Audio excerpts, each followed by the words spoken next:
Oh shit, I'm live, pal. Fucking live, pal. Hell, hey, point and goodies to all of you Ramblemaniacs out there. It goes a little something like this. Ladies and gentlemen, boys and girls, children of all ages, the Ramblemania Show proudly brings to you. It is I, your 8-time fucking light Ramblemania heavyweight champion, Hazel, the Eye Zombie, and NXT is in your house. Welcome to another edition of Live Reactions and Thoughts, where I give you my reactions and thoughts on the good, the bad, and who booked this shit on NXT in your house. We got fucking Hell in a Cell tomorrow, but this one I'm doing for fun. I see sledgehammers, I see druids, and my shit just froze and it's back. And they're breaking shit. They're breaking houses. This man has a Zippo lighter. He's about to light some shit on fire. Is he lighting the in your house stage on fire?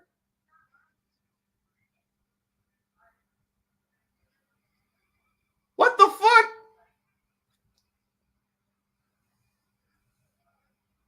Oh shit. He burnt the logo. He's burning the whole in your house set. My God. My God, Joe Gacy. What the hell?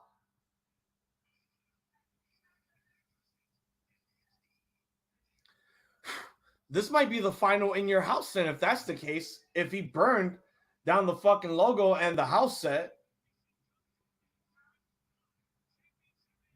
We got 5 championship matches being defended. We got 6 matches on the line. All the belts are on the line tonight. Who's going to walk out the champion? But more importantly, who's going to be working with who? Oh, and CJ, you're going to be so mad because the Legado match is opening the show.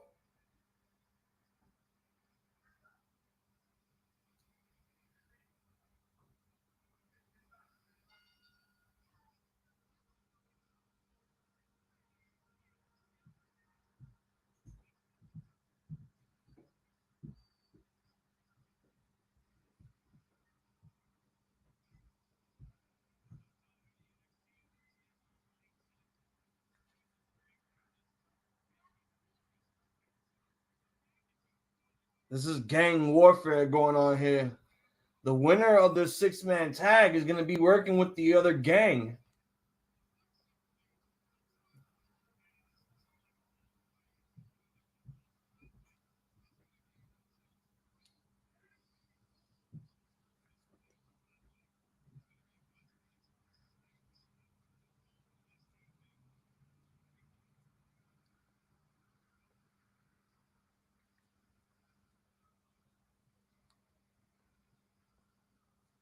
Oh shit, they dropped flags.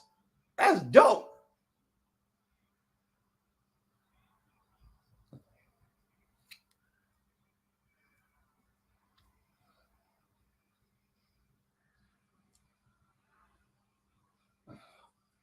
I really hope it's not Legado losing here. Like, I want Legado to win.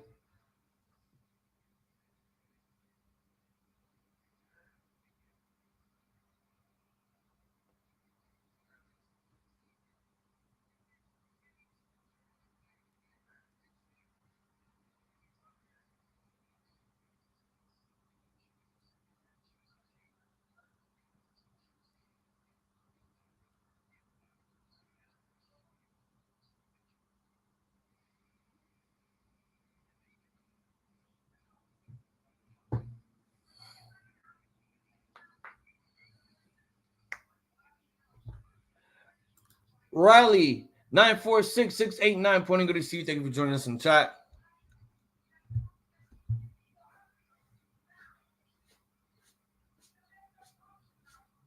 We are opening the show with, again, the 6-man tag match.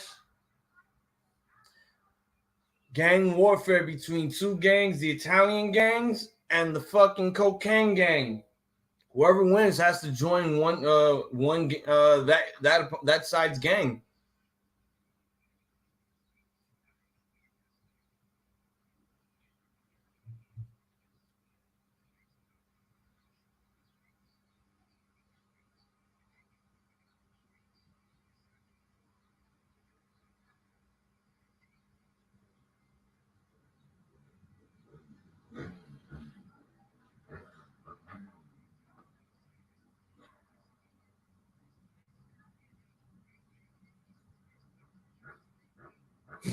TJ's pissed because he's now realizing that. Oh, that's not bad. I like the name template that they have here.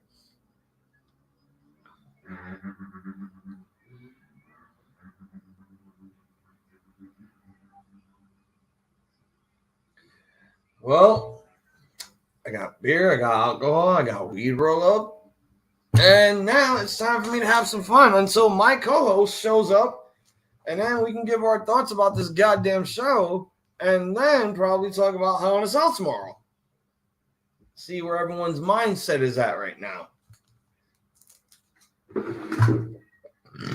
Because at this point, who's going to be taking the title away from Ivy tomorrow? Will it be me? Will it be Twin? Will it be Six? Will it be TJ? Who knows? At this point, we need to get the belt off of her immediately and bring it back to the Ramblemania show.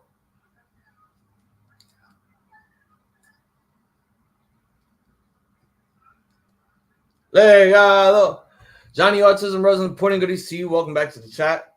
It is time for some in-your-house action. Joe Gacy just burned the in-your-house set.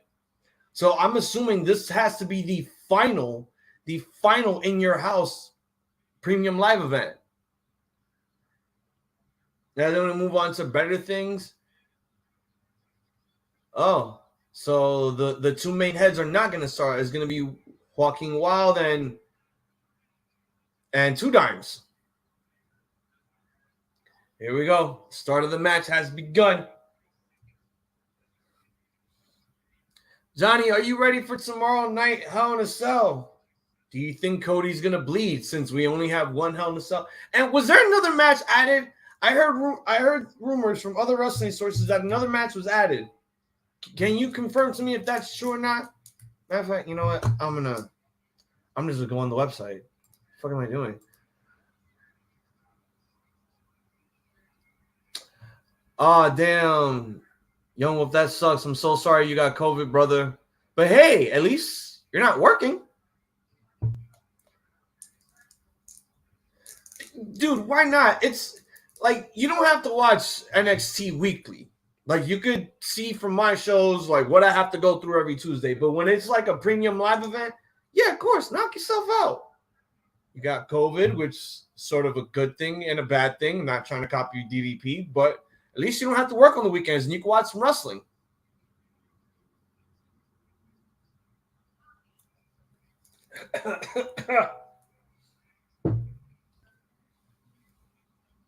Two arms don't make a right, Vic Joseph. It's two wrongs don't make a right. You dumb bastard.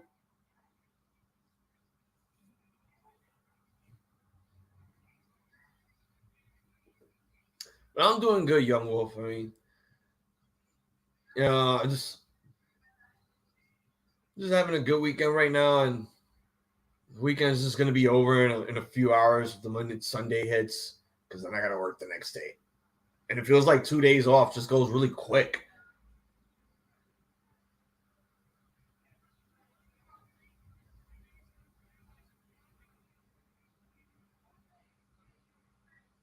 Oh, nice drop kick there by Santos.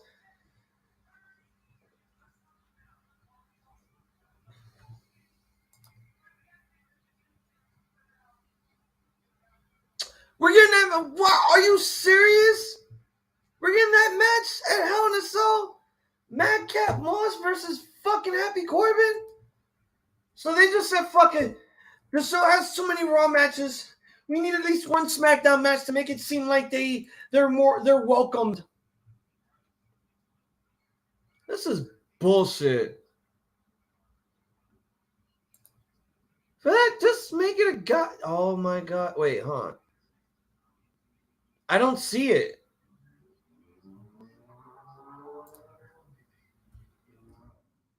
It would have had it up on the WWE website.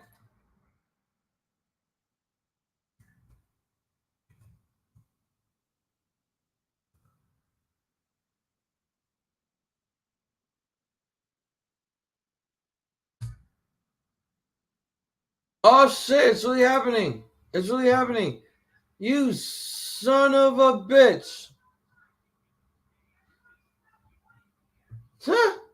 So SmackDown only got one fucking match on the card. How disrespectful to WWE. True, I know for a fact I got it from Vegas. Even now, oops. This is why I always wear a mask everywhere I go. Always wear a mask. I thought they were going to do that shit like next week on SmackDown, not this Sunday. This card looks weak as fuck at this point. It's just, oh shit. Oh man. Cruz del Toro just took a nasty bump off of the over the top rope into the apron. He almost landed on his neck. Oh, they're going to show the replay.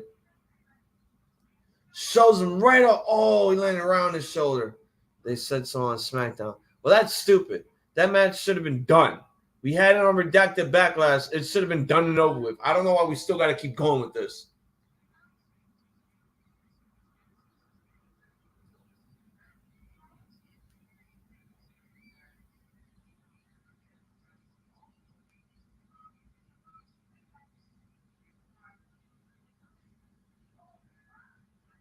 Damn, they're stomping a mud hole on Cruz del Toro, bro. They're not fucking around. They're not fucking around.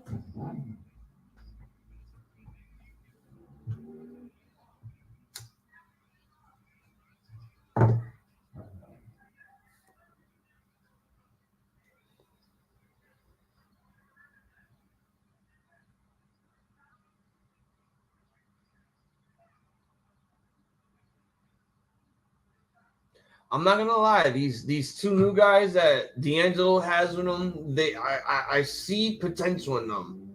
They're really green, but they have potential to learn. If it's only a matter of time. The only thing that's gonna bother me is if this is gonna be the faction. That's what I was just about to say. I was just about to say that, Young Wolf, and I said that weeks ago. The minute I found out that these guys wrestled and they got new names, I'm like, who are these Deuce and Domino looking motherfuckers? And why is Tony D'Angelo the cherry of the group? But no, these are two new guys that I believe these were the next in line guys. I don't know who they are in particular outside of their wrestling names, which is Stacks and Two Dimes, which is very typical mobster names that you hear out of a Goodfellas movie. Rest in peace to Ray Liotta.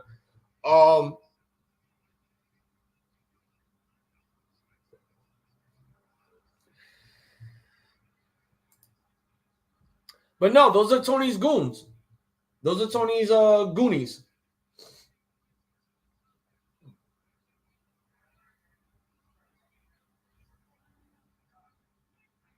Nope. Nobody's joining the family but my family. They're going to join my family. Fuck that.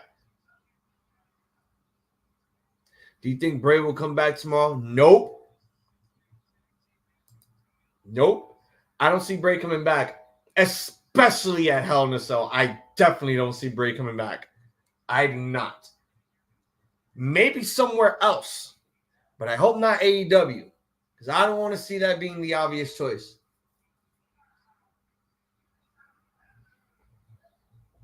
But not that I don't want to see Bray Wyatt back wrestling. I want him to go back into wrestling, but I just don't want him to go back to WWE if they're not going to do anything good with him.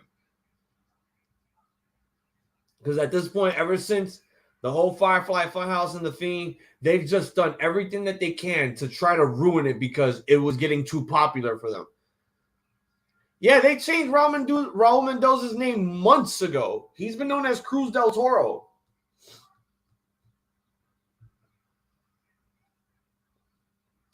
I don't want to see Bray Wyatt in Decay unless they're going to make him the leader. And if they make him the leader, it's going to look bad for Decay.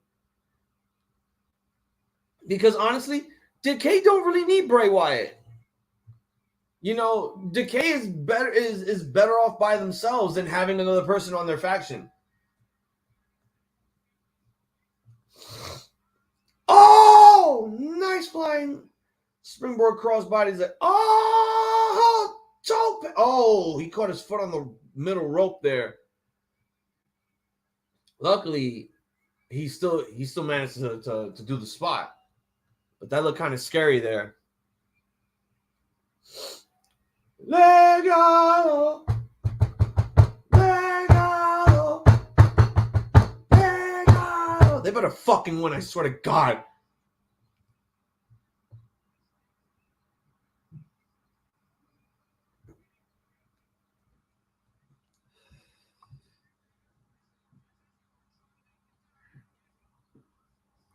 Man, if Tony D's family goes to Legado, you know they're going to have them niggas sell cocaine on their corner.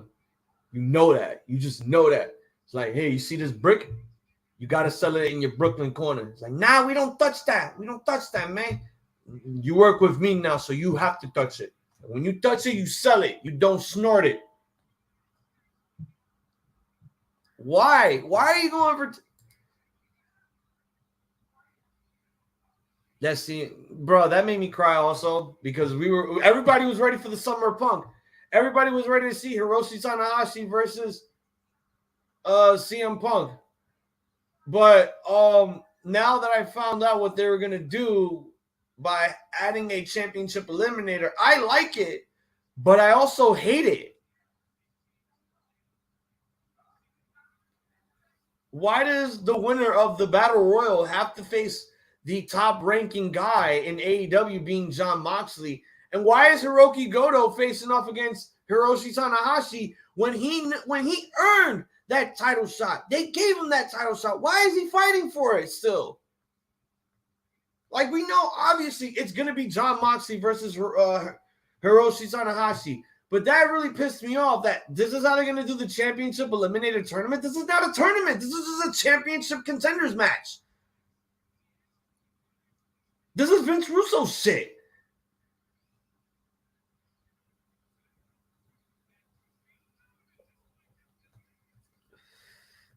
I say what you should have done was you should have started a tournament only for the AEW guys, and the winner of that tournament faces Hiroshi Tanahashi for the vacant AEW World Championship at Forbidden Door. Not give Jon Moxley some sort of buy-in for him to face the winner of the Battle Royal. That is just cheating your wrestlers out of an opportunity. So they're breaking up the count. Oh, shit. Almost.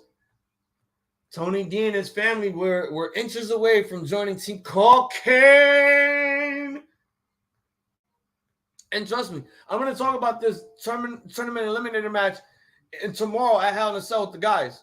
I thought we were hearing a retirement speech last night. I'm glad CM Punk's going to be okay, and he's still... Yeah, and that's another thing. He's still the champ. There's no vacating it. That's stupid. They're basically doing the same shit with the fucking TNT title. CM Punk is the real champion, but now they're going to give someone the interim championship. I hate that fucking name.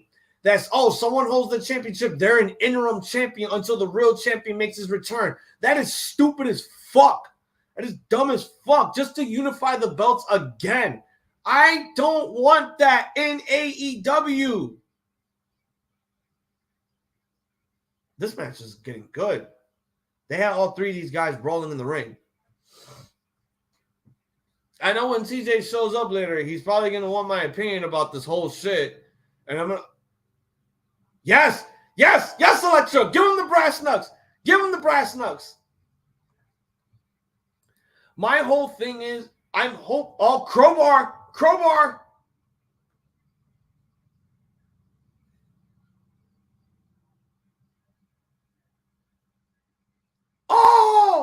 Stats are 2 dimes got hit. No. No, what the fuck?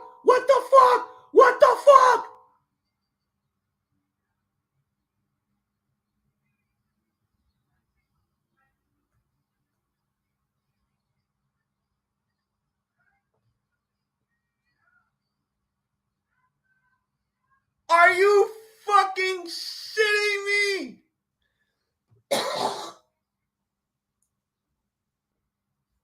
First of all, the guy that pinned Joaquin Wild was actually not the legal man. He got tagged by his partner. That push, it still counts as a tag, people. Something's not right. Something's fishy.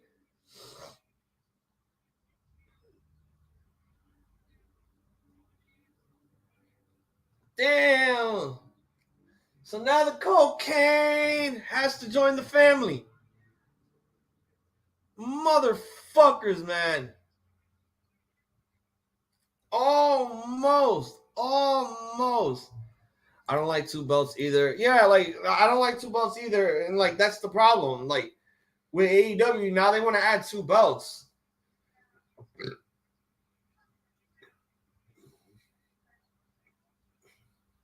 At this point, it's like I feel like the reason they're doing this is just, oh, we're giving this belt for you to hold on to until our real champion makes his return. Once he makes his return, you're no longer interim champion. And that's stupid. I don't like that they have to be called the interim champion. It feels like a demotion. It's like, oh, you're not the champion. We're just giving this to you until our real champion comes back from his injury.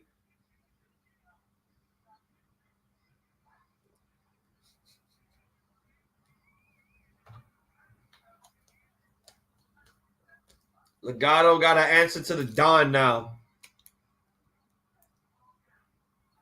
Hey, Tony D. Mama makes good pasta.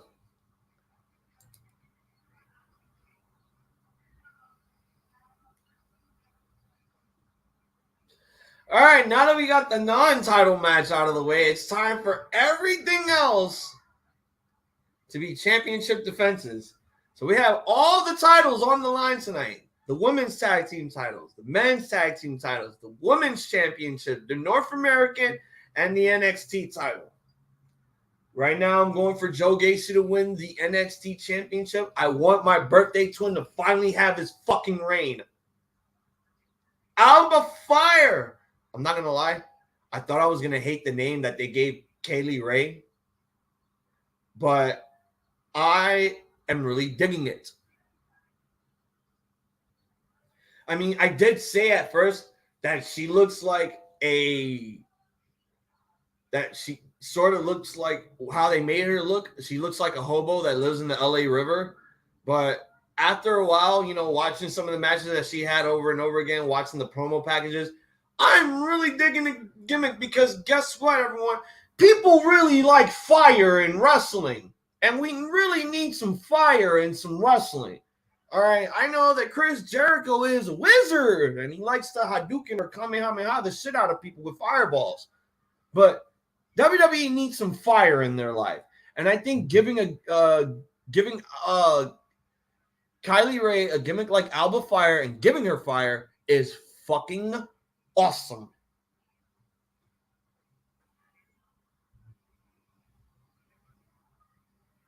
Yes, fire. Fire.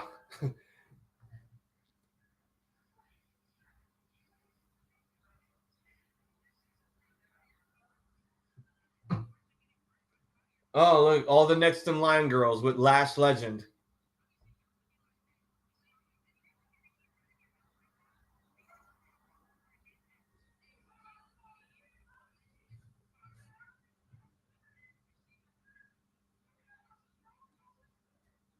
She's right behind you.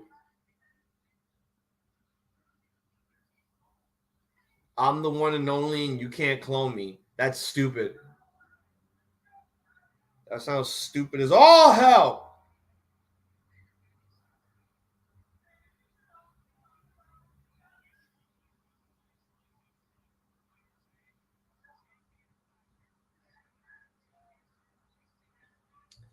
I don't really like Joe Gacy. I feel he is a Bray Wyatt ripoff. I mean, sort of, but he's more like a Jigsaw character.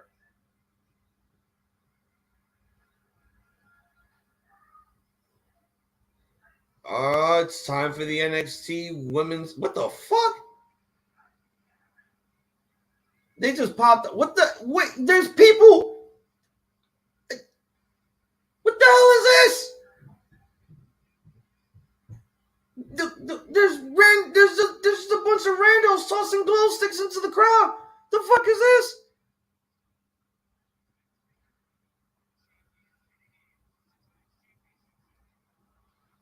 Io versus Roxy would be fire, I think. Yeah, of course, that would be fire as hell if they would have done it.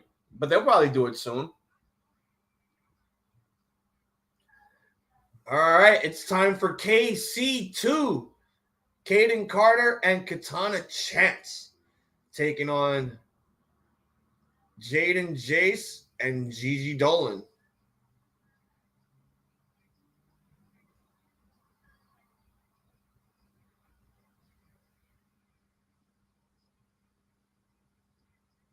Okay, stop dancing. I don't need you gyrating your fat ass hips in goddamn NXT. I would like to stop the horniness. You're watching what a shitty rave would look like if it was live on television.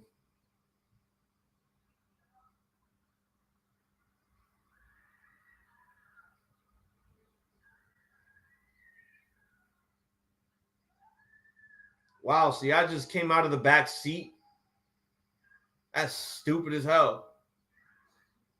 I think it would have been better if they were driven to the arena in a limo instead of Mandy Rose driving these girls. No, keep the sexy there. Just stop all the horniness. Stop all the sexual innuendos. Stop all the cleavage close-ups. Stop showing us a lot of booty cleavage. This is a PG product that you're supposed to, aim at children towards. But instead you want to aim at 12-year-olds that will grab a box of lotion, a box of tissue and lotion. Like, this is not what I'm here for. I'm here for wrestling, not for sex appeal. And I'm glad that Ember Moon left because of this ridiculous sex appeal that they want to put out here.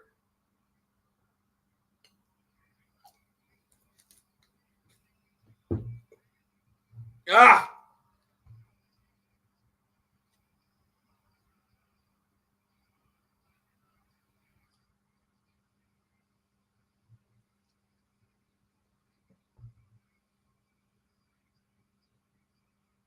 Yeah, I would like to see Priscilla Kelly take on Mandy Rose if they actually do that.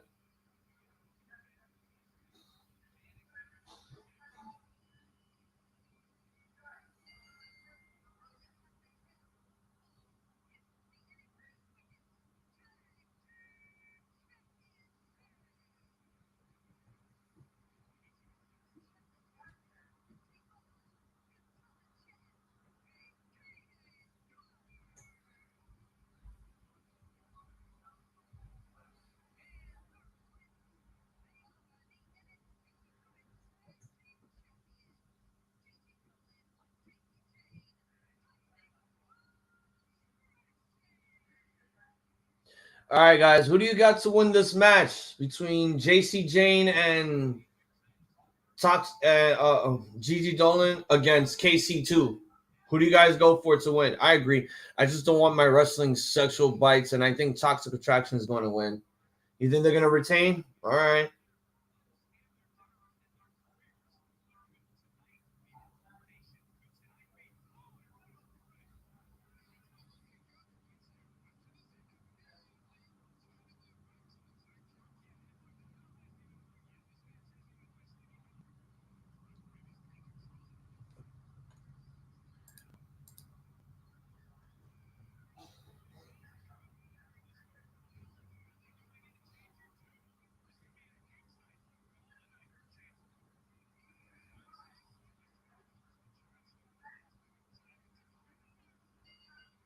And the bell has rung. The match is underway. Let us begin.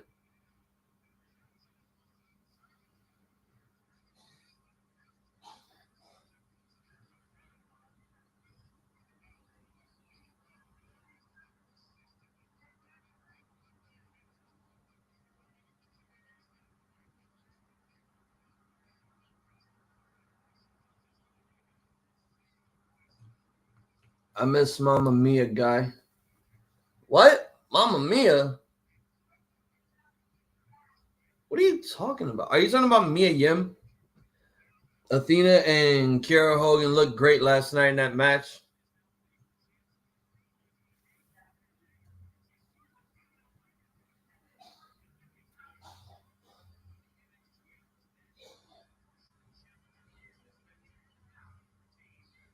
God damn it. Jesus.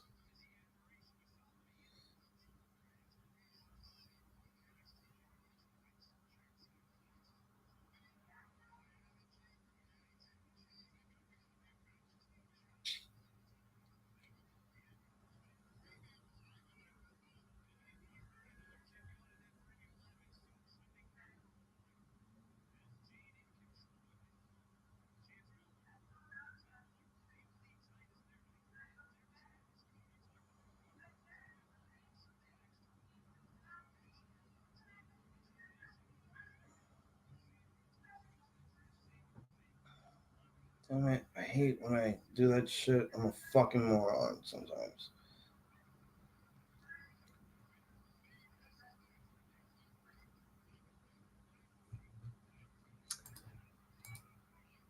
He means, oh, yeah, Mauro Ranallo. There used to be a commentator, and yeah, I know that. Yeah, we know. We miss Mauro Ranallo also. Trust me. I hope he's doing okay. Doing what he needs to do, getting his health in check.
I fucked it up. Now I have to do everything again because I'm a fucking idiot. Oh, he's doing boxing commentary now? Great. Awesome.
I probably didn't see the silly string because I'm sitting here trying to plug and promote.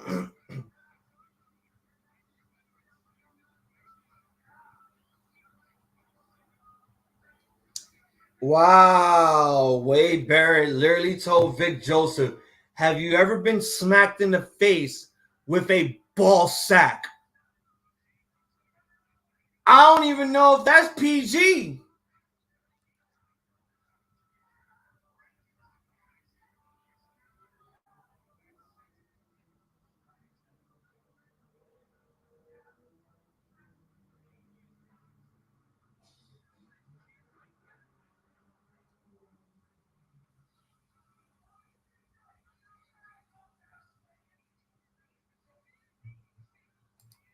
That wasn't funny. That was perverted and very sus.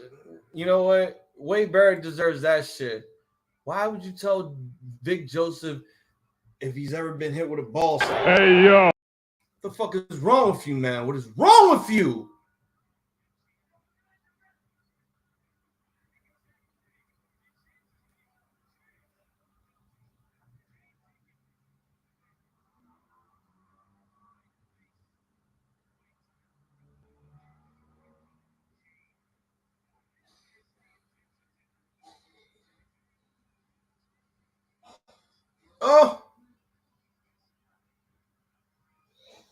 Oh, Carter saves her partner there. Holy shit. All right, let me smell it.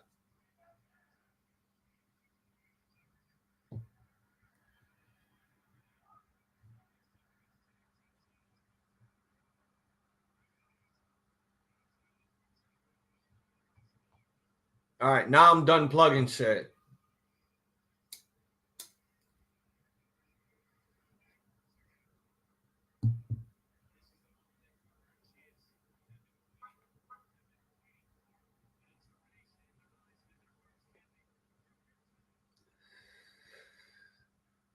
Oh, what a cutter onto the apron by Kayden Carter. Both women are down. That leaves Gigi Dolan and Katana Chance. Imagine Morrow Jr. and Excalibur doing commentary for Forbidden Door.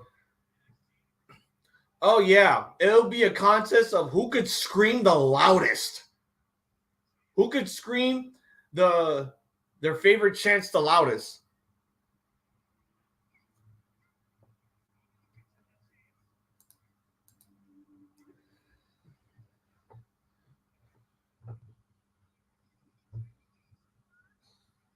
That was horrible. First of all, Gigi Dolan landed on the ground way too early, and Katana Chance barely touched her with that goddamn moonsault while standing on Gigi's back.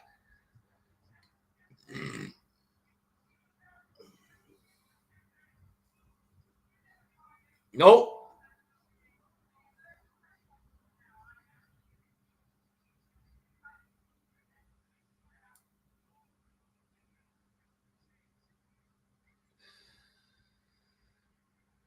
What the hell was that? This bitch gets punched and all of a sudden she's doing. What was that? What is that?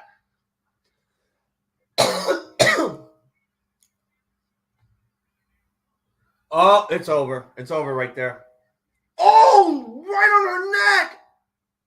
And toxic attraction retain. God, GG in your ass.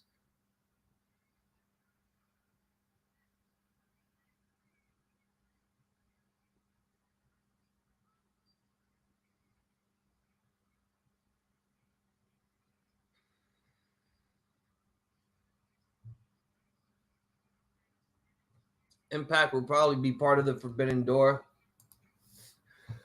I mean, we'll have to see. Right now, they're only promoting AEW and New Japan. But speaking of Impact, Ace Austin joined Bullet Club.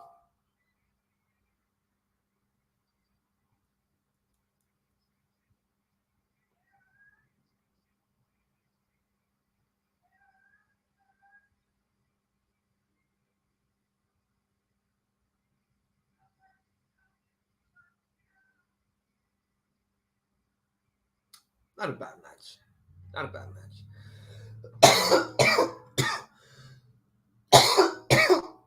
Who punches like Kenny?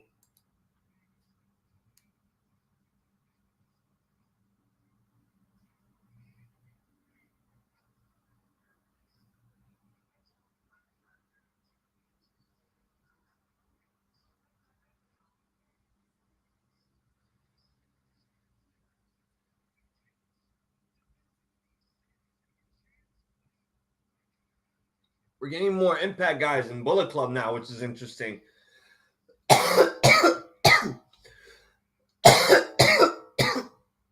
The Good Brothers are in Impact. They just made their return into Bullet Club. They added Chris Bane to Bullet Club a year and a half ago, I believe.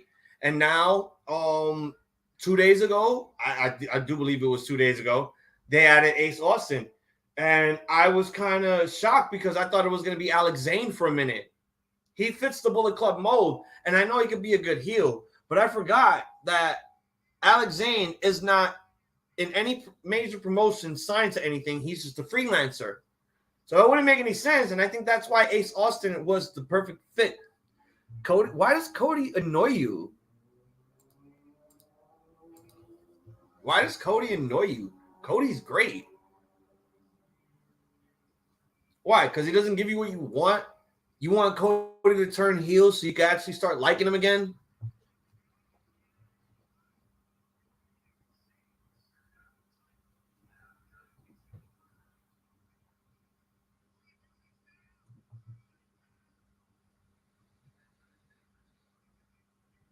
Wait, what? AJ Styles' full-time run with the WWE has been longer than The Rock's full-time run from 96 to 2002. And he's about to turn 45. Damn. So what? The Rock was treated like a part-timer in the Attitude Era? Well, I see, Johnny, I see this. Like, Bullet Club, it will be a part of the Forbidden Door, but I think only the New Japan guys. Maybe they'll bring some of the Impact guys in if they want to. But again, this is what they're plugging.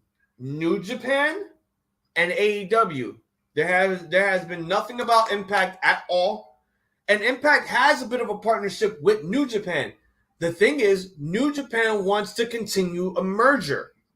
That's why I see AEW as the WCW of this generation, because they've been having this partnership with New Japan for a while.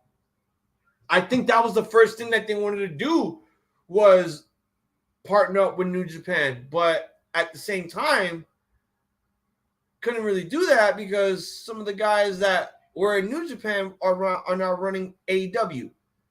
Hey, yo, Carmelo Hayes and Trick Williams looking like a bunch of pimps. Trick Williams looking like a pimp named Slipback.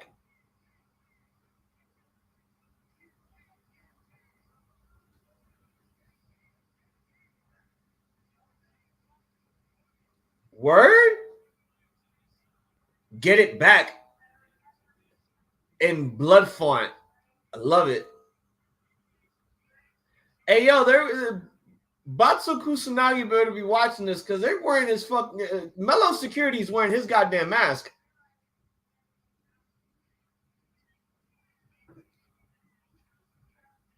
Oh, good shit. Mello actually signed your wrestling sign. Good shit there, Mark. Yeah, Cameron Grimes is gonna retain.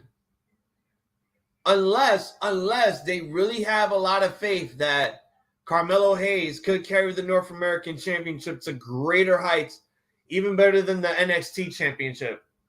Maybe they might give it again. Give it to him again. Who knows?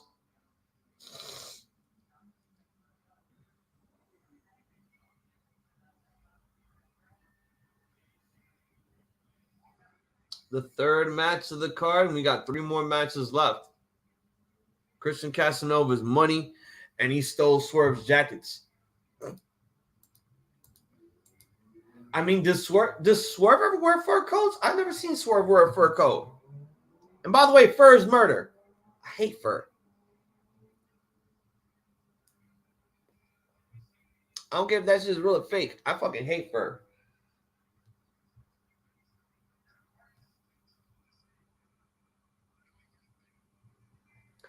To the moon. Oh man, this man came out in a rocket ship. He came out in a rocket ship to infinity and beyond. He came back from the moon.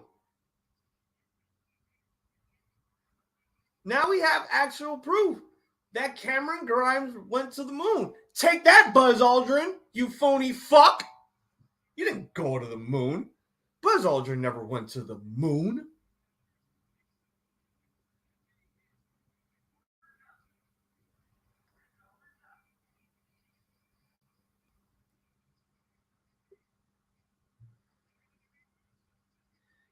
Cameron Grimes is a Kid Cudi fan if he likes the moon so much. Okay, but that's your dog, Johnny. I'm talking about fur and clothing. Okay, I don't like fur and clothing. Like, that's terrible. You murdered a bunch of animals to put that shit on a piece of clothing. That's horrible.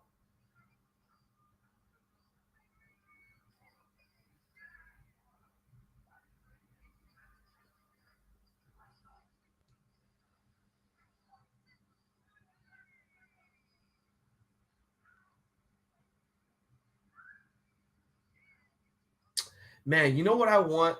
This is what I want, but I know they're not going to do it. Hypothetically, this is what I want. I want Omos and Bobby and MVP to just show up in your house and just beat the shit out of Carmelo Hayes and Trick Williams for basically trying to take their gimmick. Because Trick Williams looking like a pimp with the fur coat, the shoes, the cane.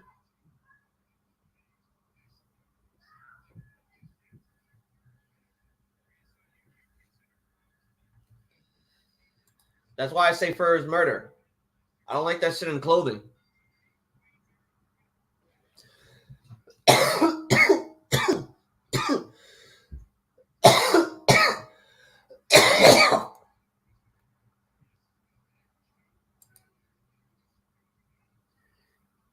Yeah, this ref looked like he just graduated high school and he's still a virgin.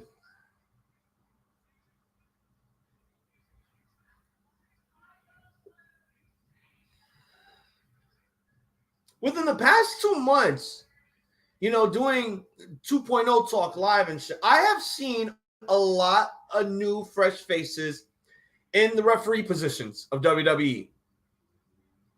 I've seen that a lot, and it's like, holy shit, who are you? Who's that? What is it?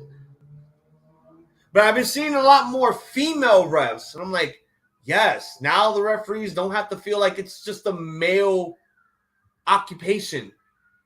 That, hey, females can do this too, and they could probably do it better than the men.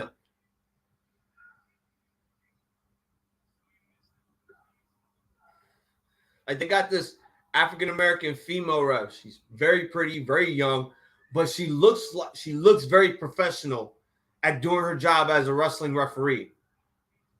Or how WWE likes to call it now, since this is what they call everyone who is not a wrestler in WWE, a WWE official. Like, if you're wearing a suit, if you're working backstage, or if you're reffing the match, you are a WWE official. That's it. That's it.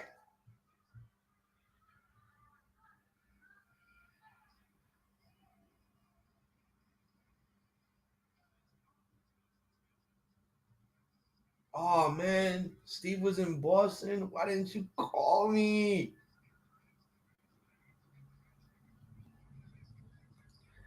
Okay, so I don't know if anyone is watching the crowd right now, but I'm trying to find out where these guys are at. If anyone looks into the crowd very closely, there are at least 2 guys wearing Joe Gacy masks in the NXT crowd from the indie days. Speaking of which, I gotta find that shirt. I gotta find that shirt and I gotta wear it.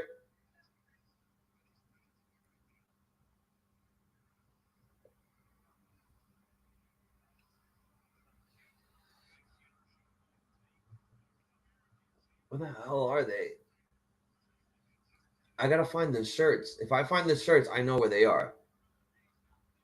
Aubrey's still is still the GOAT as a ref. Yeah, Aubrey Edwards is probably one of the best refs they have in All Elite Wrestling.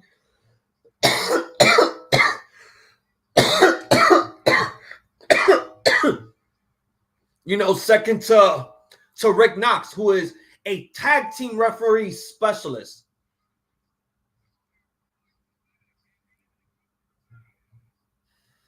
Your dad's favorite referee is Aubrey Edwards. My favorite referee of all time will have to be Mike Chioda.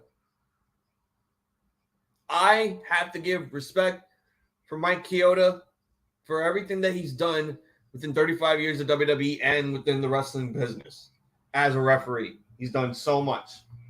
But, yeah, he's probably like my all-time favorite referee. You probably thought I was going to say Earl Hebner. No, he screwed Brett.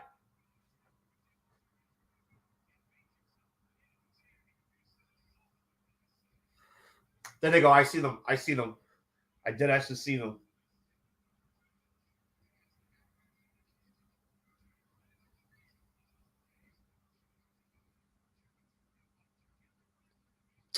Don't say Rick Knox does cocaine. I swear.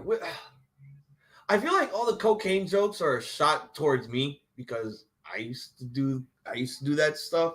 But I guess it's just a joke to be a joke. But I can't see Rick. Well, the way he acts in that ring, I understand. But here's the thing. Some referees have to be very animated in order to make the match feel like it's real. You can't just be like, you're out of here. Like you're just some baseball umpire. Like, that's stupid. You got to give some. That's why I respect Aubrey Edwards, because she shows a lot of expression as a referee. And she's very animated, and she knows how to do her job so well. Like, Rick Knox is only good at his job when it comes to the tag teams. Yes, I'll blame the fact. Oh my God! Oh my God! He just spiked his head on the hardest part of the ring. That guy in the Scottie Pippen jerseys like this. Oh my God! That replay from a different angle. It looks so horrible. Oh my God!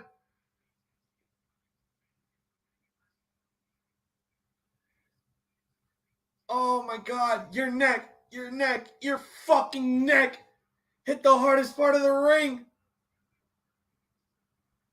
Oh my God! That calls for a shot. That calls for a shot. That was the scariest spot of the night. Ooh!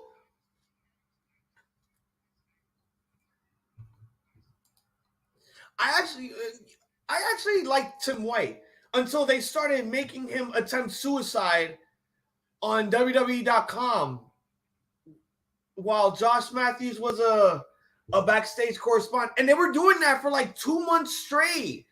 Like making him like do ways to self-harm himself. I'm like, oh, I understand that we were in the ruthless aggression era, but my nigga, Vince, how dark were you?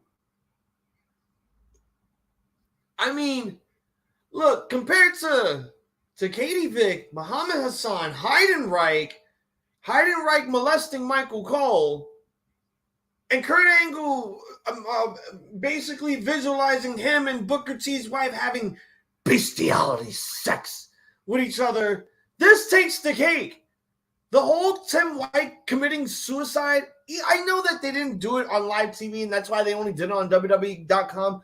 But the fact that you even thought of doing that shit and putting it out there on the internet for everyone to saw, that hands down has to be the sickest thing ever, next to Vince McMahon wrestling with your so-called God. And telling your so-called God, get jiggy with it, pal. Come on, I got you a spotlight. Come get jiggy with it while you beat my ass. Oh, what the hell? He tried to go for the leg drop, but he didn't do it. I guess he didn't want to land on his ass. What the hell? What are they doing?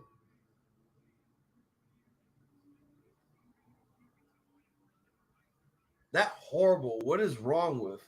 What do you? Okay, you want to know what's wrong with Vince McMahon? He wanted to do an angle where he basically fucked his daughter, and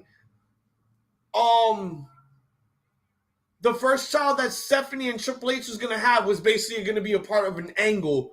It's like, hey, Stephanie, how about I become the father of your daughter? And Stephanie's like, the fuck is wrong with you? Are you that mad?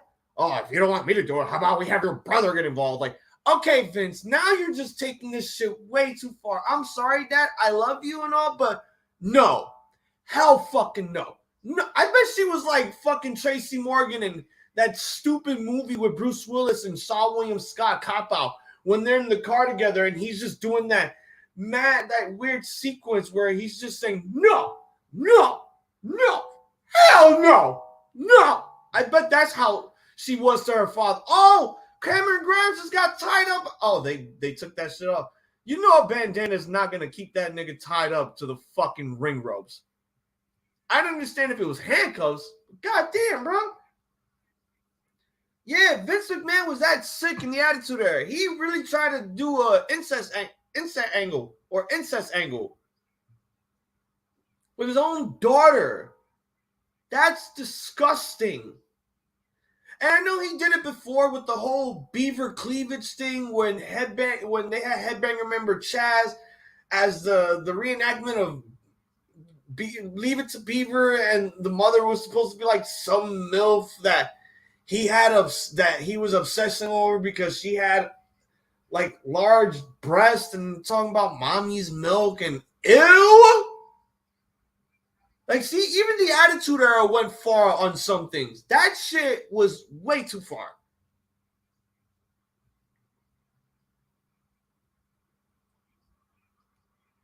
But I think we all realize that Vince McMahon has lost touch since he bought the company from his father and he destroyed the territories, bought them all out, started doing his style of wrestling, which was god-awful. And a lot of people can still say that because the Attitude Era was the only renaissance that Vince McMahon had to live.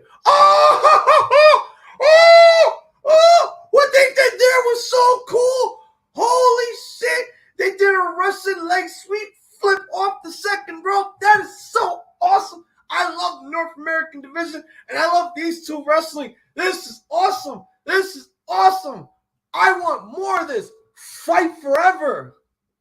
Vince and Triple H really did a promo segment at a church. Yeah, Vince did a segment at a church to build his angle with Shawn Michaels.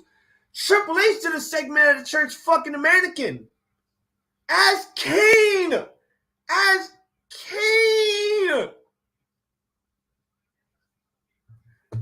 screwed your brains out. And he's squeezing what kind of looked like expired lasagna from 2 weeks ago.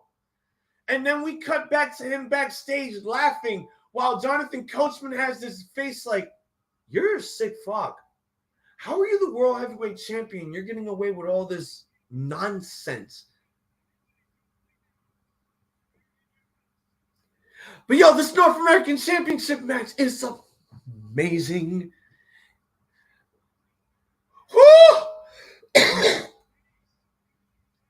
Who done can runner? Oh, PK kick outside the ring. That gross Vince. I bet Stephanie McMahon did not like that. She didn't. She disapproved of it. What? And like, come on. What made you think that Stephanie was going to approve some shit like that? Her first daughter being Vince McMahon's dad? Absolutely not. No. They'd have to find some bizarre way for Vince to be like, I got my daughter pregnant. You want to know how? I froze my sperm and put it in Triple H's condom and then slipped it in there while Stephanie was asleep. Like, Vince, that right there is sexual assault. Real or fake.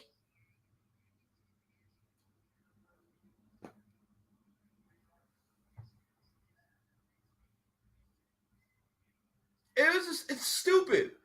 It's stupid that Vince McMahon would ever think of stuff like that. And not only that, think of it while you're having your family get involved. At this point, your kids should have disowned you after you came up with shit like that. I'm so happy that shit like didn't appear on TV. Oh no, wait, Paul Burchill and Katie Lee Burchill. Yes, Young Wolf.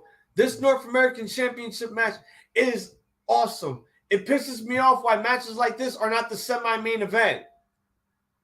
This is the third match on the card.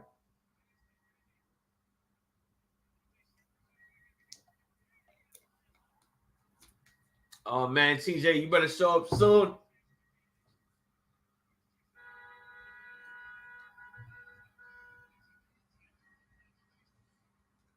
I need my New Japan partner. I need my great one. Even though he's Banter Club, he is still the great one and the Ramblemania show.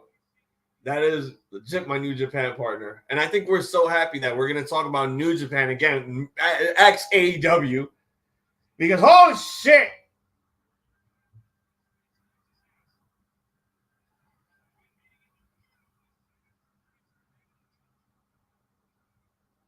Oh! This is a good match indeed. This is a good match indeed.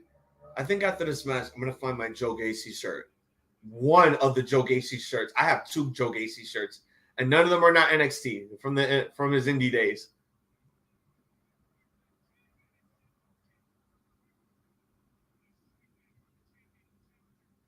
Oh, Poison Runner!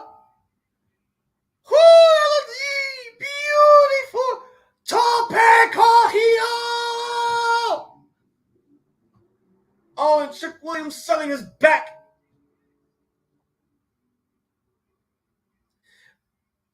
I'm having a feeling right now that someone is making their debut here tonight, joining Carmelo Hayes and Trick Williams.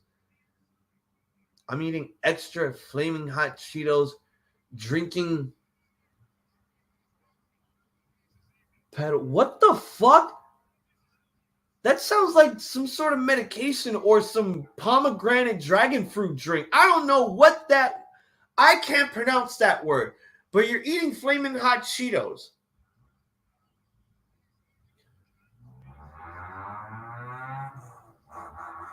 Uh-oh. Uh-oh. Uh-oh. Oh! He is the A champion again. Why am I posing like Randy Orton? My God. Hey, yo, Trick, that's not your belt. Don't snatch it from the ref. Melo is money. Melo was never money. It was always Melo. He's the money. That's why they made him the A champion 2 times. Oh man, I feel bad for Cameron Grimes because now I just feel like they gave him the title because they wanted to pay homage for his dad. No, I don't want Cameron Grimes to go to the main roster. I really don't. I don't want him to. I want him to continue on in NXT. I want him now to go after the NXT championship. Honestly, if there's one person that I know that might go to the main roster, it's Bron Breakker. It's quite because I know Vince has his eyes set on Bron Breakker or Von Wagner. Because holy shit, one of those guys, either Von Wagner is going to go back to the main roster or they're going to get Bron Breakker to make his debut already.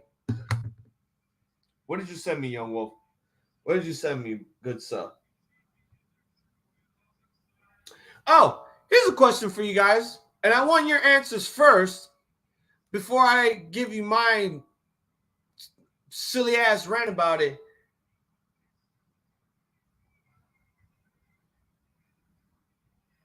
That shit is medication. For it to say #1 doctor recommended brand for hydration.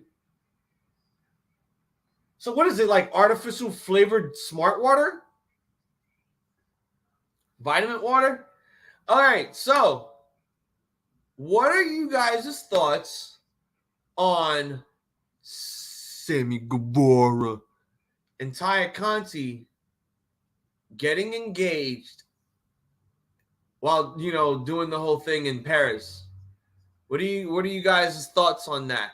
Do you guys think they're moving way too fast? Because everyone posted a picture like, oh, it's been 8 months since he last proposed to his ex-girlfriend. Here we are now.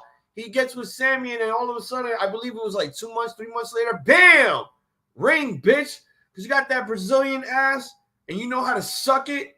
And we take pictures with the TNT Championship naked for our free OnlyFans content. So, yeah, put your thoughts on the comment section. I'll give you mine while I go get me some stuff. Of course you would like it, Johnny. But I want details on why you like it.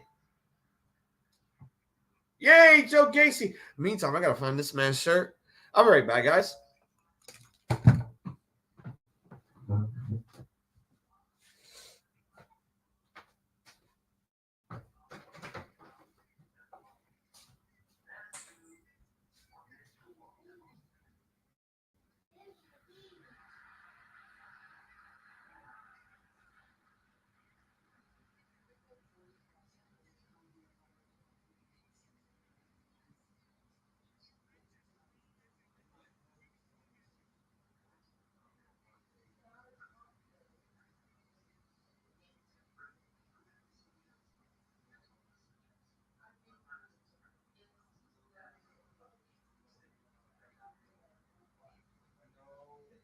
I'm not cutting all of my hair. I don't care. I look fine like this. Oh, you're gonna have to give me a minute. I have to give you 40.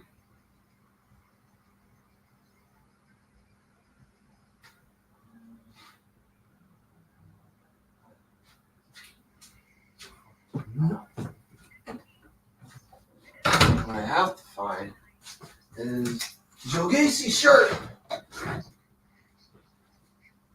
Hopefully I can find it in the nick of time. Ah, here you are. Yes. Let me find the other one first. If I find the other one, oh my god.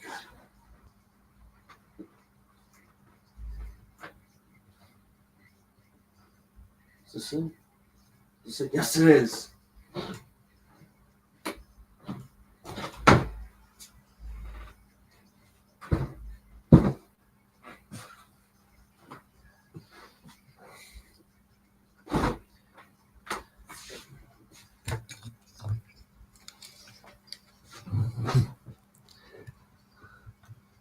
It's an electrolyte solution.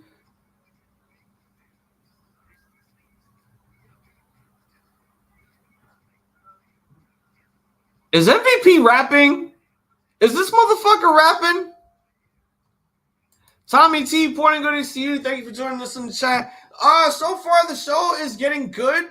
The North American Championship match is probably the match of the night, but we have 3 more matches to take place. And guys, I got a question. This shirt, should I wear this Joe Gacy shirt, or should I wear this Joe Gacy shirt? Let me know before we get to the main event. All right, turn off this goddamn light. MVP is rapping. Holy shit.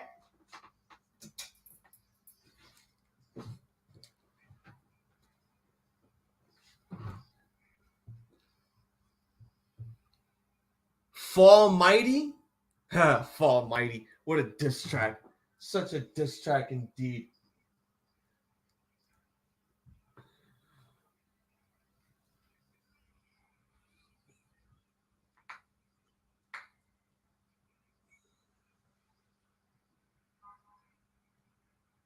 Oh, yeah, they're going back on tour again. Holy shit.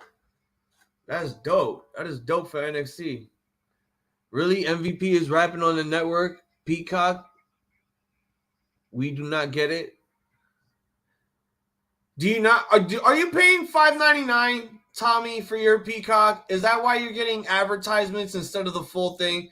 Because you need the premium package, and that's an extra $5.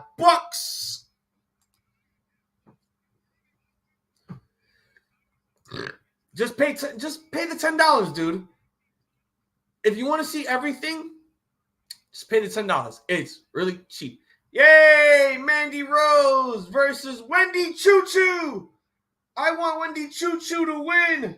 And if not, this is going to be bullshit.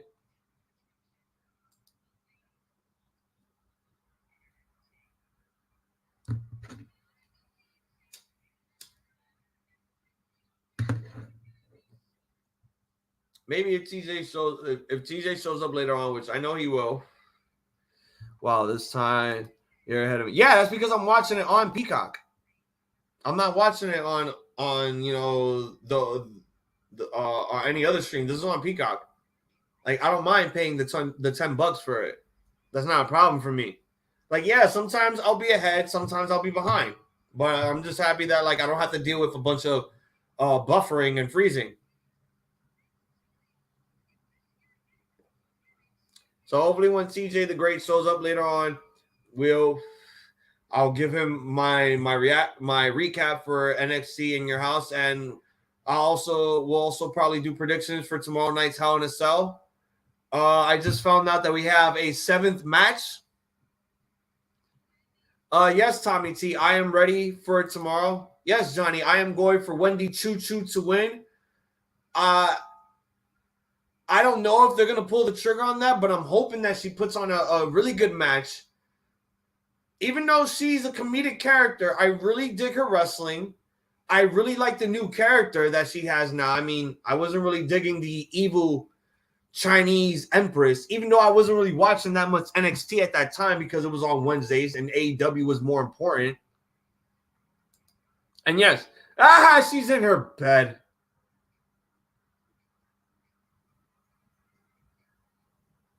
Is she dreaming? Oh, she's dreaming.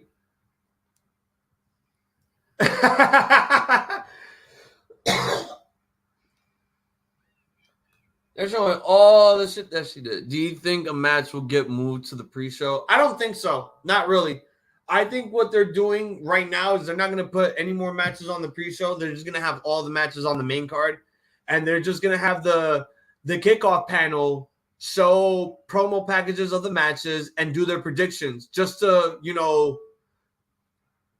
just to speed up on time. Yeah, the 7th match was announced on SmackDown. Yeah. Wendy, wake up! You got a match! Let's go! You got a match to win. What the fuck are you doing? It's no time for sleeping. Grab your body pillow. Let's go. Oh, and your fucking grape soda or orange soda.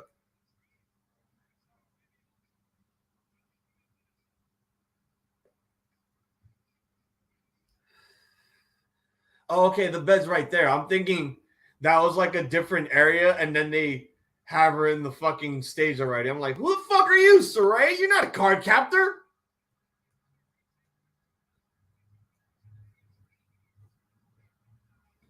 Revolution trading cards, huh? Panini? Isn't that a sandwich?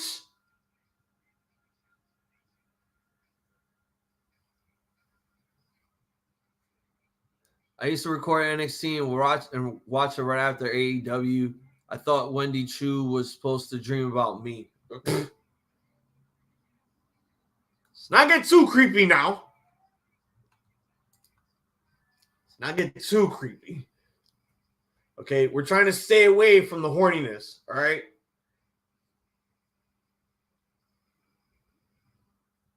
I like that. I like that Wendy. Wow, Wendy? No. I like that Mandy is calling herself the beast behind the beauty. All right, well, this is as horny as it's gonna get with Mandy with the entrance. That's it. After that, there's no more horniness.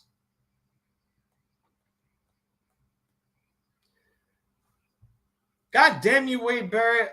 I didn't think of all people, it'd be you that would be simping really hard for Mandy Rose. I really thought that it was Vic Joseph for a minute.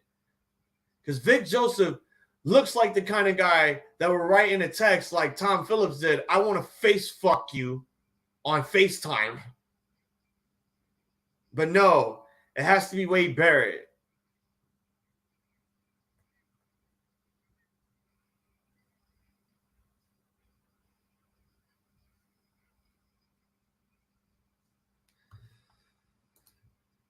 The views of Hazel the Eye Zombie are his and his alone and do not reflect that of the Ramblemania show or the Banter Club. I just figured I'd just add that there just in case if I forgot. Sorry, like R-Truth say, my bad.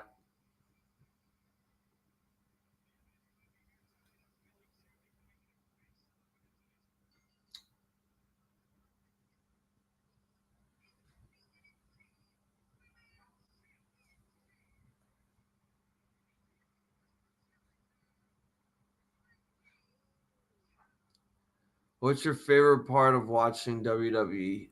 Basically, just the wrestling.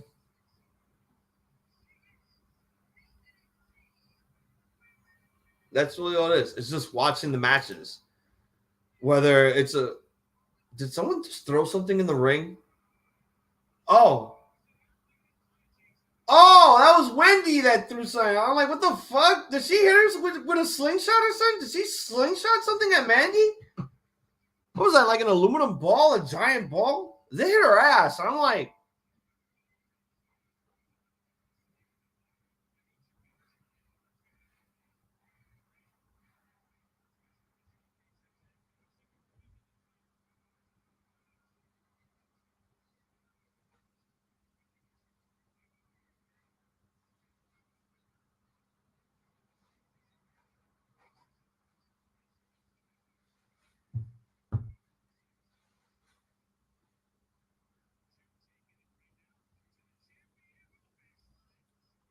Oh, trying to end it early with a backslide there.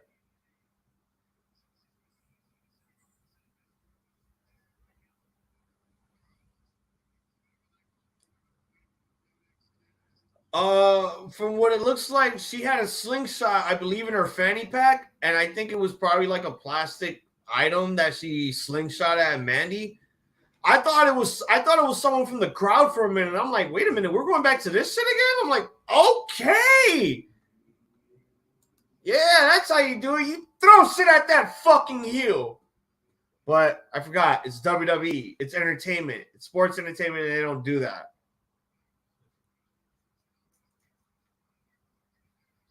I'm guessing it was probably like a paper ball or something. Because she had a slingshot in her hand. I'm like, okay there, Bart Simpson.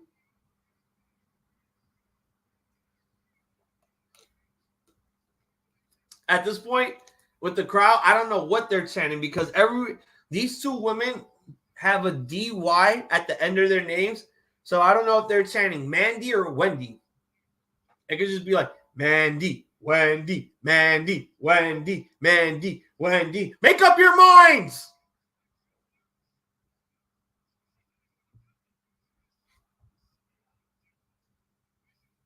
Oh, nice suplex there. I don't like fans throwing stuff at the wrestlers because they could hurt them. Well, that's why they don't give them glass bottles with beer. They serve them in cups. That's why they don't have like soda cans either. They serve all those in cups now because they know that shit like that could hurt a wrestler and cause concussions and a lot of, injuries. And honestly, I don't mind if some wrestling promotions once in a while throws garbage at the heel. We need that at times. That's what makes the heel feel like they're doing their job by getting nuclear heat from the crowd. And the crowd want to hate this guy so much that they want to throw their trash at him. Their cups full of ice and beverages. Their bags that have half a popcorn left. And all that other shit. They want to do that, but they can't because at the end of the day, the guys who volunteer or work at that promotion have to clean up all that crap.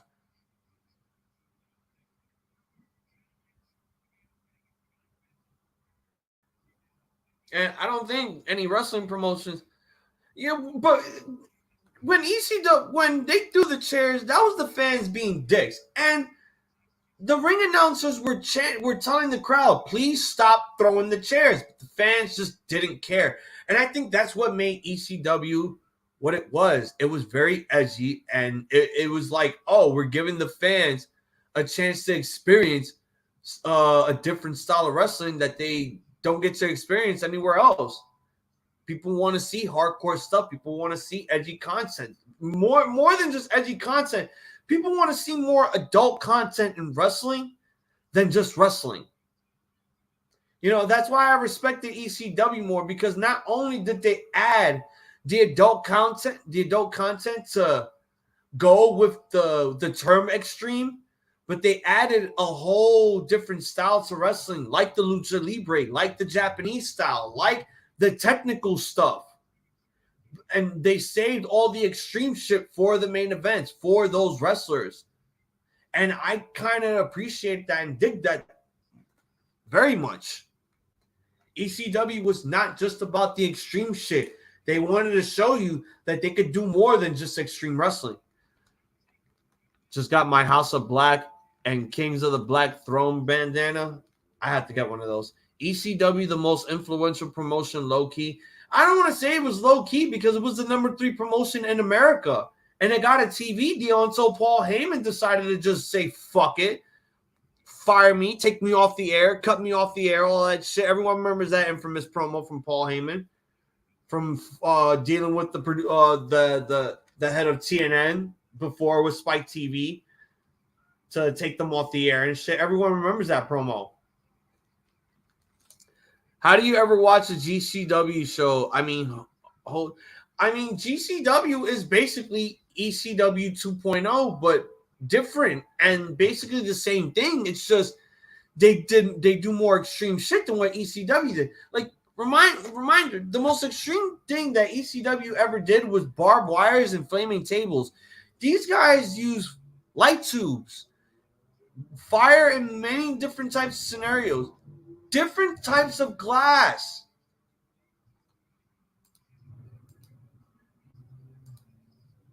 Oh, I didn't even know you wrote that shit, CJ. Get your ass on here. You're the ECW guy. You're more of an ECW guy than I am. You know, I liked ECW because it was extreme. There he is. There he is. You talking about ECW? I was talking about ECW. Now that's what I'm talking about. ECW. That's the business. Definitely. Yeah, but because I just got home and I just got on and I was listening to what you were saying, and you're absolutely right, and that's why I said ECW was low key like the most influential promotion because of stylistically bringing the lucha libre and all the technical guys. Like ECW brought Rey Mysterio to the U.S. and look how influential Rey Mysterio is to the entire landscape of pro wrestling. That was ECW that brought him here. And everyone also has to remember that ECW also gave birth to 2 promotions that are still alive and kicking today. And that was the brother and sister, the sister being CZW and the brother being Ring of Honor. Yes. Because both of those promotions actually started in the 2300 arena. Yes. And I mean, Gabe Sapolsky, the guy that ended up, really being Ring of Honor's guy, that he's a Paulie. He's a student of Paulie. So in a lot of ways, Ring of Honor was the continuation of ECW's legacy. And I mean, even now, like Taz has said it. Fucking AEW has a lot of ECW in it. Like it's like ECW on freaking steroids or whatever. Like ECW is such an influential promotion. Like this right here is what the hell is yeah, about. That's what it's all about right there. So let me tell you what's happened so far. The cocaine is now going to work with the Don. Oh, Tony won the block. Yep. Oh, man. He didn't win the block. He just won Bogota, Colombia. Well, he got the product. You know what I'm saying? He got the product. But I think he's going to just reverse that product because you know how Italians are. They don't touch that shit. They're all about family. We're not going to move this shit anymore. You know yeah, we're gonna just move, stolen goods like speakers, DVD players off of trucks. Getting out of the truck and we're gonna whack a few people here or there. But our way of whacking is we're gonna start kidnapping people from the NXT roster. Damn, game change. Toxic Attraction retained the women's tag team belts against what I now consider to be WWE's version of TH2. Instead of breakdancing, they're ravers now. I call them KC2. Oh, KC squared? Yep, KC square. Oh, you're ripping the body pillow, Mandy. How dare you? Mandy, you're just trying to make sure there's no balls in that pillow. Oh, yeah. The Wendy Choo. And my mans, I think I just saw what could possibly be a 5-star match and a match of the night between Cameron Grimes and Carmelo Hayes because the A-Champ is the champ again. Oh, okay. Why am I still doing Randy Orton poses? Yeah, that sounds like it will be fire. Carmelo Hayes. No, it really was. Like when I give you my whole fucking thoughts on this, because I know you're not watching the show right now, which is a bummer. No, no way. And then we'll do your predictions for Hell in a Cell after. Oh yeah, that So raggedy bitch. I just found out that another match was added. So now we got one SmackDown match added to the card. Oh. It's Madcap Moss. This time with a new gimmick. He's not wearing suspenders Cat's controller. No more jokes. He it looks like he's wearing Young Boy New Japan gear because it's just black spandex. I mean, he's a young boy now. Let's go. He got new music, new Titantron graphics. So they more basically jokes. changed his whole deal, but his name is still Madcap. Yeah, his name is still the same, which I'm kind of okay with that because I wasn't really expecting a name change because I had a feeling that this storyline was not going to end just yet after basically he injured his neck and he was gone for 3 weeks. Like, my man, a neck injury would have you gone for years. If they just have my boy come out like, my name is Riddick Moss, fuck you. They do what they want. I mean, they like him being a third-party controller. ECW also used glass. I don't remember that. They did use glass. I mean, are we talking about the Taipei death match that they did where they taped glass onto their knuckles and shit? Yeah. There's that. And I don't count that as a glass match. That's just them beating each other with glass. Like, but if you mean like pain, if you had like pain glass, they did that. Oh, Mandy Rose won. Fuck. Oh. Okay, that's not bad. That's not bad. All right, Tev, I need you to pick for me. Okay. This Joe Gacy shirt or this Joe Gacy shirt? Wait, fuck. Got it upside down. Or this one. Well, I guess that one sort of vibes with how he is now, right?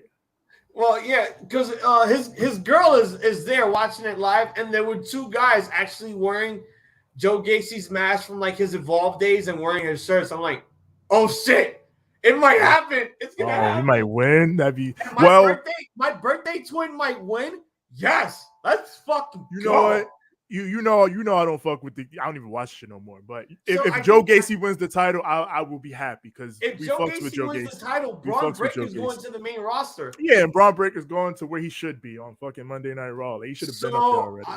I think I figured out. I think I finally figured out what Joe Gacy's character really was, and I think I know why you guys were so confused about it. Why? Did you not understand that this guy was a Jigsaw character the entire time? Play game. Well, Six had always said, yeah, he's probably gonna become like a horror villain, but I didn't care because I didn't like this material. So, I mean, Six somewhat saw this coming, but I mean, I kind of did too. Like, I figured like it would eventually go off the deep end or whatever, but like I didn't care. I just didn't think it was well written.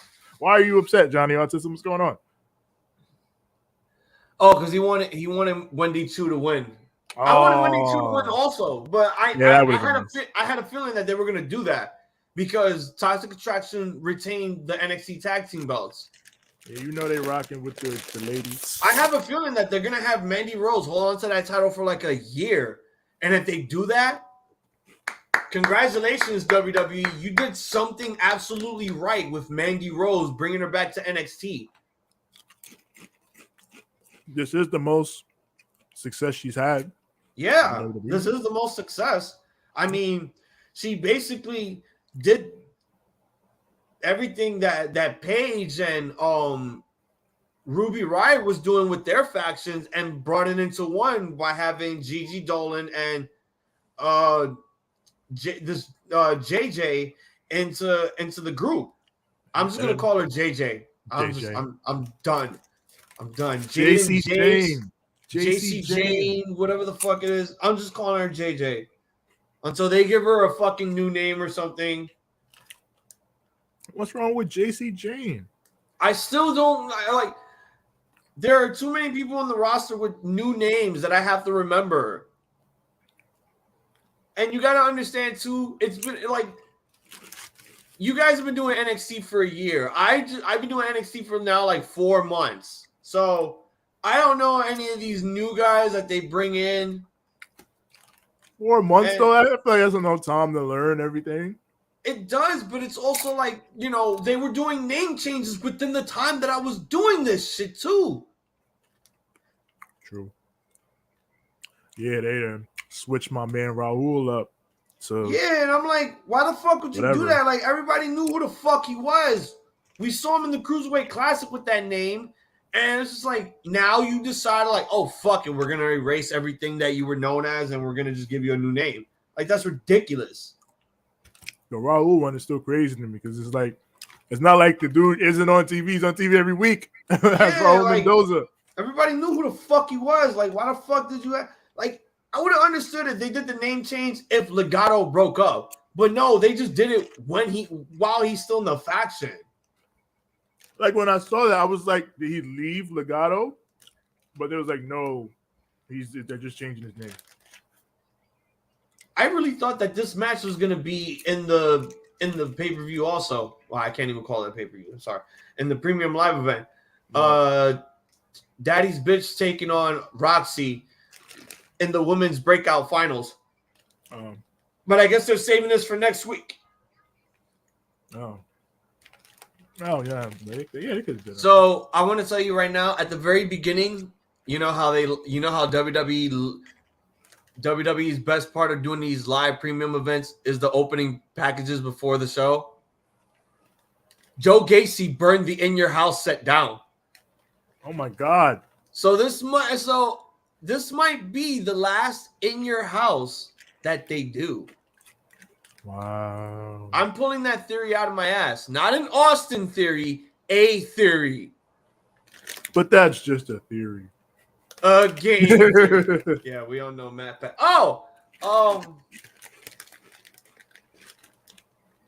talk about this real quick. I know you saw the announcement trailer for Street Fighter 6. Mm-hmm. What are your thoughts about it being more of an open world story mode? And before you give me your answer, I'm going to tell you this right now. I don't like how they did Chun-Li's face. Why? Like, her face looked like she did too many drugs and she's absolutely pale. It's like she did like smaller upper body but thick ass legs. And I'm like, that's Chun-Li. That's always been Chun-Li. But it's like, it's just, them thighs always been thick. Her face looks weird. I like her face. I don't like it. I like the Street Fighter 5 one. I think I like all the other ones better than this one. I hate Street Fighter. But 5. I think it's gonna get. I think for a while, because you know how Street Fighter is. They like to do all these updates and they like to update the graphics and all this other shit. There's gonna be another patch sooner or later, and they might change her face a little bit. I just just wasn't really feeling it at first, but maybe after a while it'll probably go. But yeah, what are your thoughts on it being, open world, like, and all that other shit? I think it's interesting. Go ahead. And the leak also that I sent you. Oh yeah, I just saw that a little while ago. But yeah, I think it's interesting, a new direction, new thing to try. Like, we haven't. It's Street Fighter, it's a fighting game, so there's only so much that you can do within that. But I like that they're trying something new. The idea of creating your own guy and seeing how that works. That's fun. Like in a Street Fighter game, create a character in a Street Fighter game. I think that's fun. That sounds fun. Like, do you remember when they did the whole, like, I think if there was one thing that we always wanted in a fighting game, TJ, Young Wolf has COVID. Oh, damn, you caught it too? Yeah. Brian Alvarez caught it. Yeah, he told me the same thing. Because me and him were in Vegas. I caught it. He caught it. And the question that I'm asking myself is, are you good friends with Brian Alvarez? Because I need that hookup. Fuck. He met Denise Salcedo. All right, TJ. It's MMA guys versus the WWE's version of Wham for the NXT Tag Team titles. If the Creed brothers lose, they are out of Diamond Mine. What? Oh, yeah, you told me that. So I don't know if you know this also. Gable Stevenson's brother made his WWE debut before Gable Steveson did. Mind you that this man was already drafted to Raw. Yeah. Why did they do that anyway? His brother's new name is Damon Kemp. I like the name. I like the physique that he has. Good name. I did not like that they had him debut this Tuesday. He's still green, but I think this is why they're keeping Roddy in NXT for a good minute. One, because I think he was promised an NXT UK Championship match, and two, I think he could train these new guys along with Adam Pearce and Drew Gulak. Last I heard, Roddy wants out. Yeah, no, he wanted out, but they declined him. That's why. I think they wanted him to stay around to help out the new generation, well, I shouldn't say the new generation, aka the NILs, the next in line participants. Fuck that shit. Free my guy Roddy. Yes, go I know, be with Johnny. his people. I'm upset with you. Choo didn't win. No, I don't want that man in the Undisputed Elite because it would just look obvious that they're doing WWE shit in AEW. They got a whole group that's gimmick is literally WWE. It's fine.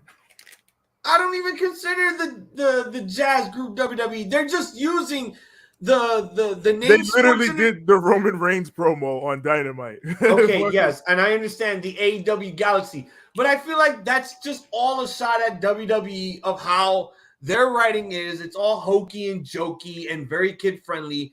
They're trying to do it like WCW, which is reality based. But they're also trying to be funny with it. Ha ha, you all get the inside jokes that we're doing? It's a shot at them. We're just not saying it's them.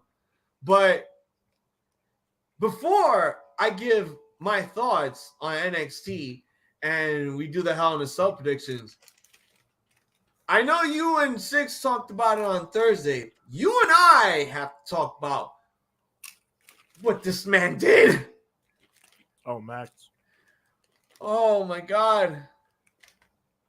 Yes. I don't honestly, this is all I'm gonna say. I don't know if I just saw the inevitable or if I just saw a beautiful masterpiece take place. You fucking Mark! Fire me! Fire me! Yo, and you know what's so funny, bro? My boss's name is Tony. And I want I tell you, the day I want to get fired from my job, I'm gonna play that fucking promo. Fucking Mark, fire me! Like, you fucking Mark, fire me! Yeah. And then he'll cut me off by having security drag me out of the fucking warehouse. Fine, you're fired. But no, yeah. Me and Six, we talked about it. I think that's definitely gonna be the longest segment on the show. MJF. And the short of it, I'll say is the one thing I didn't like. Well, yeah, we're gonna talk about it later, but yeah, just give the short part. Yeah. The one thing I didn't like is that they did it immediately after fucking the pay-per-view, and it took away from the Wardlow storyline and Wardlow's momentum and all that. I didn't like that part. But otherwise, yeah, it was great. It was crazy. He basically did all the anti-AEW shit in one promo, fucking all friends wrestling, blah, blah, blah.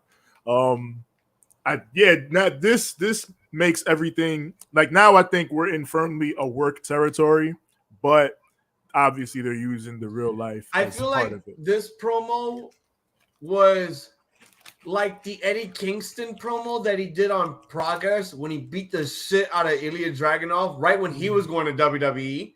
Mm-hmm. And I'm like, but here's the thing. You don't hear it. Well, MJF dropped one F-bomb, but he didn't say a lot of shit that I feel like Eddie Kingston would be, allowed to say on TNT if Tony Khan was allowing him to. Because let's get it out of the way right now, because I know we're bringing it up, but we're going to talk more about it later.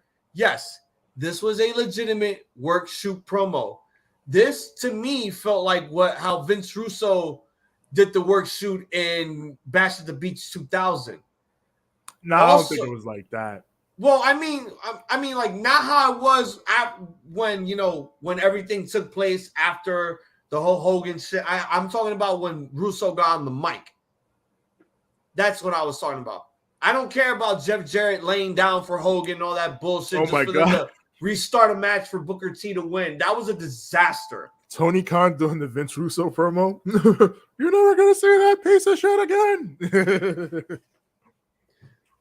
It's like, and I promise I will take it to the goddamn grave. You'll never see that piece of shit again. While he's on fucking Adderall or cocaine, because that's what everyone thinks Tony Khan is on. You're never gonna see him tonight on Rampage. That'd be crazy. Oh my God, the crowd is chanting Pretty Deadly instead of the Creed brothers. Pretty Deadly's good. Why are they chanting for fucking Wham? You know. Wake Me Up Before You Go. That's a great song.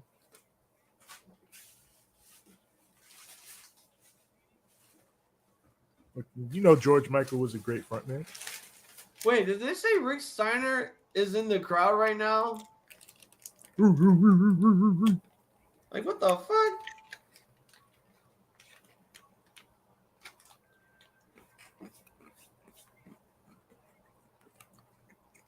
For months! Oh my God. It was a work, but you should go into work and say that your boss this week will be funny. I didn't understand what you said there. I gotta watch The Boys. I'll watch it later. But I only saw the first episode of The Boys last night. You know, I opened the show the way that Paul Heyman screamed in your house when ECW invaded Raw in the 90s. Oh my God. What? Yep. I just had to. I don't know why. It just popped into my head and I'm like, oh, I can do that. Fuck it. And plus it's Saturday. I'm getting ready. I'm watching this shit and we got Hell in a Cell tomorrow. Damn Hell in a. I'm tired of her, B. I really am. And then we got Slammiversary, then Forbidden Door. Which, oh my God. I went on a full-on rant about how this whole championship thing is going to take place. And it makes no goddamn sense. What? Okay, so you didn't hear how they're gonna have the World Championship match take place for Forbidden Door? Yeah, they're doing the Eliminator. Well, they're doing the Battle Royal, then the winner of that faces Mox, and then they're doing fucking Tanahashi and Goto. Yeah, Goto at Dominion. Is stupid. Why? I like that because Tanahashi already has his shot at the title. Why does he have to face someone to earn his shot again? We know that he's good. We know that he's. It's an interim title. But that was another thing too. That pissed me off also. That it has to be for an interim title, and that CM Punk can't even vacate the original AEW championship. That is dumb because I feel like we're going back to the TNT championship prospect again of having two championships. It's stupid. And don't give me this crap that this is the most original thing AEW is doing. No, because everyone else is unifying their belts, and I don't need that in AEW. I don't need unifications in AEW. That's not the unify. You're looking too deep into the unifying thing because it's just they had the two titles and we're doing whatever, but it's still fucking one champion. It's interim, so it's the same thing as in other combat sports. You do an interim champion, and then you build yourself a money match with the champion when they come back. So. And I don't even like that word interim because it's basically telling them, here, we're giving you this belt until our real champion comes back and you have to job to him. That just feels disrespectful. It's not disrespectful because in real sports, you become the interim champion if the real champion's out. And it's not, if you can beat the real champion when he comes back, then you're the fucking champion.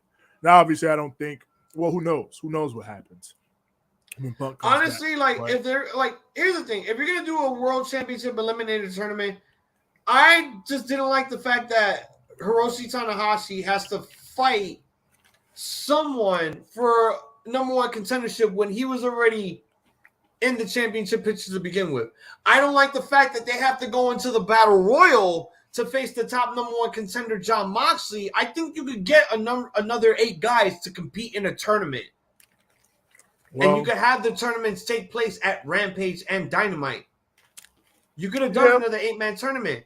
And then if you want to be really tricky with it, the winner faces Moxley in the finals for them to have the number 1 contendership match. And then that winner will face Hiroshi Tanahashi. There was no need for them to do a battle royal. There was no need for Tanahashi to have a match for his own to go after the championship. It just made no sense.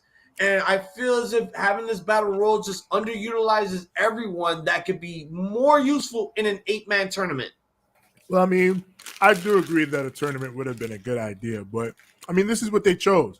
I don't think it minimizes anybody because this wasn't supposed to happen in the first place. This feels like I know this wasn't supposed to happen, but right now, I don't want to say that this could be how I see it, but I've seen shit like this in TNA, and you've seen it also. You've seen weird stipulations like this take place, and this is genuine Russo booking at his finest. Nah, this isn't Russo. It feels like it to me, because why guys have to compete in a battle royal? Do the 8-man tournament. You are known for these tournament eliminators for doing 8-man tournaments. Why are we switching it up again? It doesn't matter. Like, it's one thing to set up the next part of the story, which is to get to your eventual AEW versus New Japan big title match that you needed at Forbidden Door that now you cannot have because it's a quick solution. It's not that deep. Like, I agree with you that a tournament would have been a good idea. I do think it would have been a better idea than this. I do agree with that. The only reason why I don't think it's deep enough would have been a good idea. We have 4 weeks to build up this show. We have 4 weeks left. Well, actually, no, I think we have 3 weeks left to build up this show. Yeah, the tournament would have been perfect because you could do a few matches on Dynamite. You could do a few matches on Rampage to wrap it up. And then you could do that whatever match with Tanahashi, or you could just have Tanahashi be the guy that they have to face in the main event. He does not have to have a match with Hiroki Goto. I know the match is going to be great, but I did not really need to see that. Well, match. Obviously they had a match set for Tanahashi. Like, they needed Tanahashi for fucking that show. It's Tanahashi. So, I mean, figuring all that into the plans, because again, this is all of them just having to shuffle everything. They lost Punk for, apparently not too long, because if it was too long, he would have just vacated. Yeah, apparently he's going to be back for All Out. Yeah, they're saying, like, I imagine it'll probably be like a month or and a half or something like that. So how Punk did is he get injured, back. though? Was it in the 6-man tag? No, I think it was during the pay-per-view match. I'm saying that to your board, to MJF. J. Cole playing pro basketball. Oh, you back overseas? Cole could hoop. Be nice. Thank you for agreeing with me, Johnny. They just had a tournament, though. Alex Estrella, Pointing Odisi, thank you for joining us in the chat. But you know what? That tournament was it was good until the finals became a horrendous piece of shit. I mean, yeah, but he had the point is they did the tournament, or they just did a tournament. So doing another tournament after a tournament, I understand the point. It would be overkill. I get it too. Like, you don't want to do too many tournaments in your wrestling promotion. I get it, but also you have to understand, from my perspective, everything they're doing here seems like it just didn't make any goddamn sense. Like, this is like TNA booking at its weirdest. Why a battle? But it's not like they're doing a fucking swerve into, like, they're just setting up a series of matches to lead to Forbidden Door now. Like, that's all that's happening. It's not that, again, it's not, I don't think it's deep enough for it to be TNA booking or anything like that. Like, they'll probably use the battle royal. Like, and you got to remember, in AEW battle royals, they always use them to set up storytelling and different sorts of ideas and potential feuds for the future. So I imagine that within that battle royal, there's going to be a plan to set up the match, but then you also are going to set up a storyline and feud for whoever the guys are that end up like. See, Young Wolf is on my wavelength. Goddamn. Yeah, he says the final four is going to be Cole, MJF, Page, and Wardlow. Give me a second. There will I'll be probably right be a back. story told within that. So yeah, I'll be right back. Hold on. Oh shit.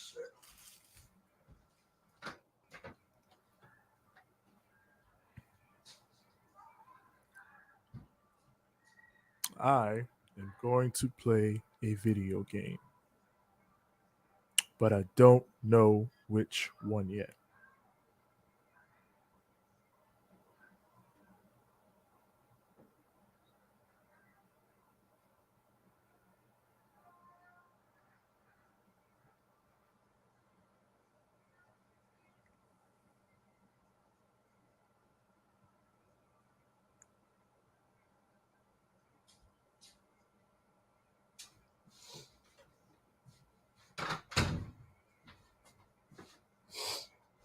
Oh shit.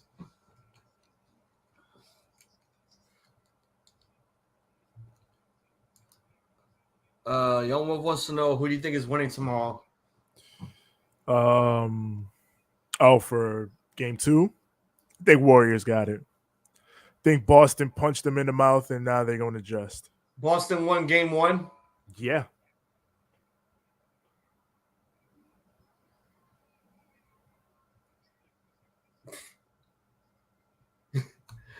I wasn't talking crap. What? I mean, I know I'm a heel, but goddamn. Talking shit, man. Oh shit!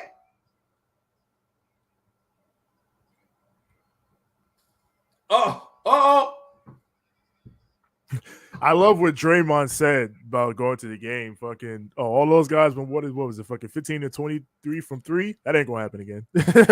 So, one of the Creed brothers just did a shooting star press, and it looked lovely as hell. Oh, let it go! 1, 2. They're the new tag team champions. Oh, Diamond Mine forever, and they're gonna stay in Diamond Mine forever. But what I have a feeling that Roderick Strong is gonna, go back on his word and still fuck them over. Get the fuck out of here. And that's not Jay, that's TJ. It's just, we gotta fix that graphic. Gotta fix that template. Because Twin's supposed to be on here, but he's not. Yeah, this is usually Twin. That's on this, but the main event's coming up. I gotta change my shirt now. So 6 is working on a new graphic for this for when I'm on. Yeah, he should do that for Raw also. Yes. Let's just make it official now, ladies and gentlemen. I quit on SmackDown. SmackDown sucks as it is, and I'm already doing too many shows. And I'm like 2 more steps away from jumping ship. Who knows? Maybe I might actually do NWA. Hey, I wouldn't mind that. Yeah. I mean, I got back into watching Power again after watching last night's shit. Yeah. I got to see. I forgot who it was, but it was some new guy that's like, he has like a big name everywhere. Going after the junior heavyweight championship against Homicide. I know Pat McAfee is amazing, but you know what? I don't want to celebrate 25 more years of Michael Cole commentary. Last night was 25 years of Michael Cole in WWE. 25 fucking years. My God. Damn. Oh, the Creed brothers' parents are there. Oh, nice. Nice. You did it for mommy and daddy. Good for you guys. Oh, so Roderick Strong's not going to fuck them over. So I guess they're going to stay with Diamond Mine. Cool. Good shit. Is that Budokai Tenkaichi 3? Or Tenkaichi Budokai 3? Yes. That's the best fighting game ever. I mean, next to like Dragon Ball 5. Yeah, NWA Power is still on YouTube. I think they put it out either Thursday or Fridays now.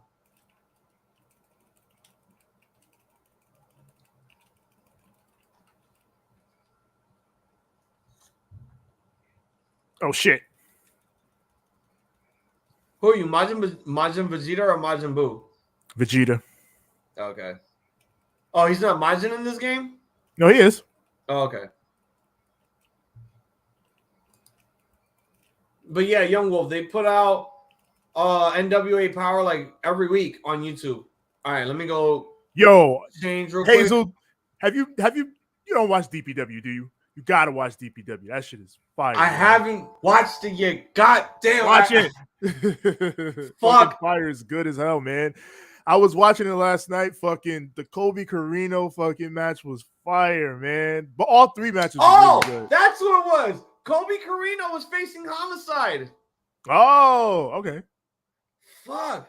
How the fuck did I forget that? All right, hold on. I gotta change into the Joe Gacy shirt. Give me 1 sec. All right, do you think?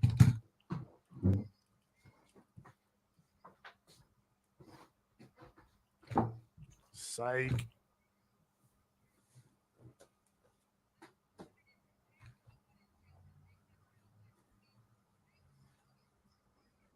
Hey, what the hell are you doing?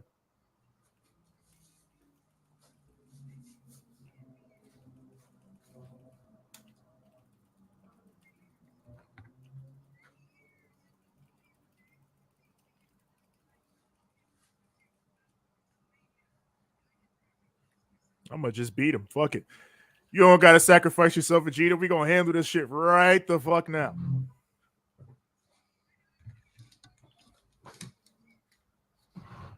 I got no strings attached now. Is it half of the DPW roster in the Wardlow in the hospital because of Wardlow? Yes. He killed them all, but they'll be back soon. Oh God. Jeff Slapnuts Jarrett. Hey yo, Jeff got a role in WWE now. The best. He is the greatest. He's now he's now head of live events. What a beast. So I'm assuming Effie is never gonna get his rematch against Jeff Jarrett after he got El Capone by Jeff Jarrett's guitar. Jeff Jarrett is out of here, B. Like you get a one and done from the chosen one. What a fucking monster. He might be like shit. Vince is the greatest carny of all the carnies, but Jarrett might be right behind him, man.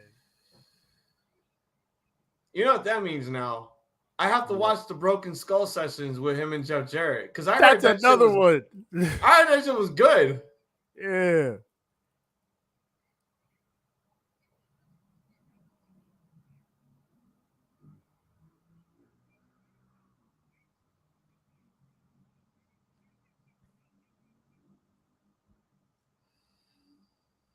Oh.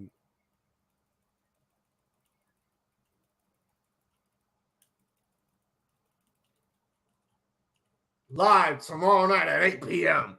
Isn't the second half? Oh yeah, all right, because they were in the hospital because of Wardlow. Yeah. Oh man, are you ready to be an American? July 5th will be the Great American Bash. Oh shit, America! Fuck yeah!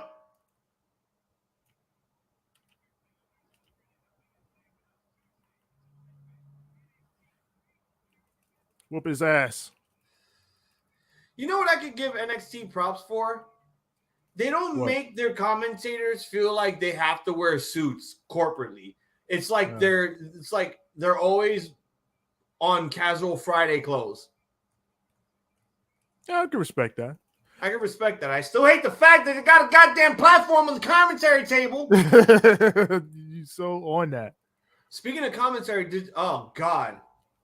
Josh Briggs is going to take on Von Wagner. Von Wagner, Minnesota's finest. Did you happen to see the video that I sent you guys with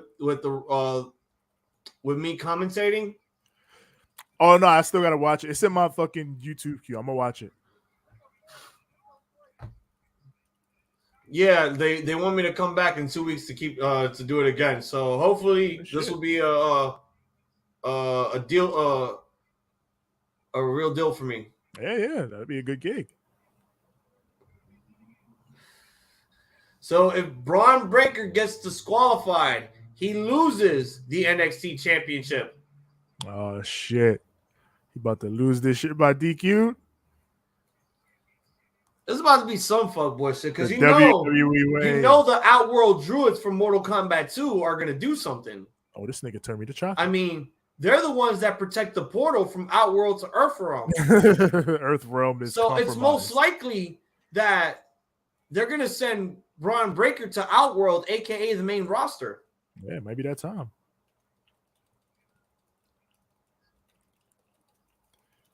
Because Vince McMahon will be playing the role of Shang Tsung, whispering to Bron Breakker's ear, "Your soul is mine." And it has begun to bury this man.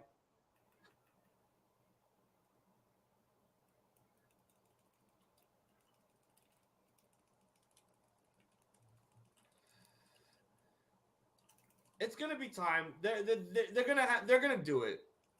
They're gonna have to do it. I think the gimmick has gotten better after they released Harlan, because let me be honest, the last time we saw Harlan is when they kidnapped Rick Steiner and placed him in a cage. We didn't see him since after that. And then that's when they announced his release. Joe Gacy gonna join the Judgment Day. I hope if he loses, that's probably gonna be the one opportunity that he joins the Judgment Day and his druids go back to Outworld protecting that goddamn portal from MK2.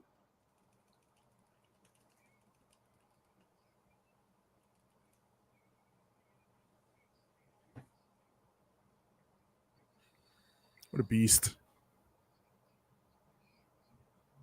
So the whole storyline is that, you know, they're bringing up his past, photos of him with his brothers, his football career running an 85-yard touchdown.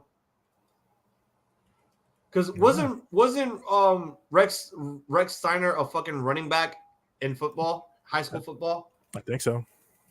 Yeah, because they showed footage. This guy ran an 85-yard touchdown. Yo, for a big dude like him, he could run. Yeah.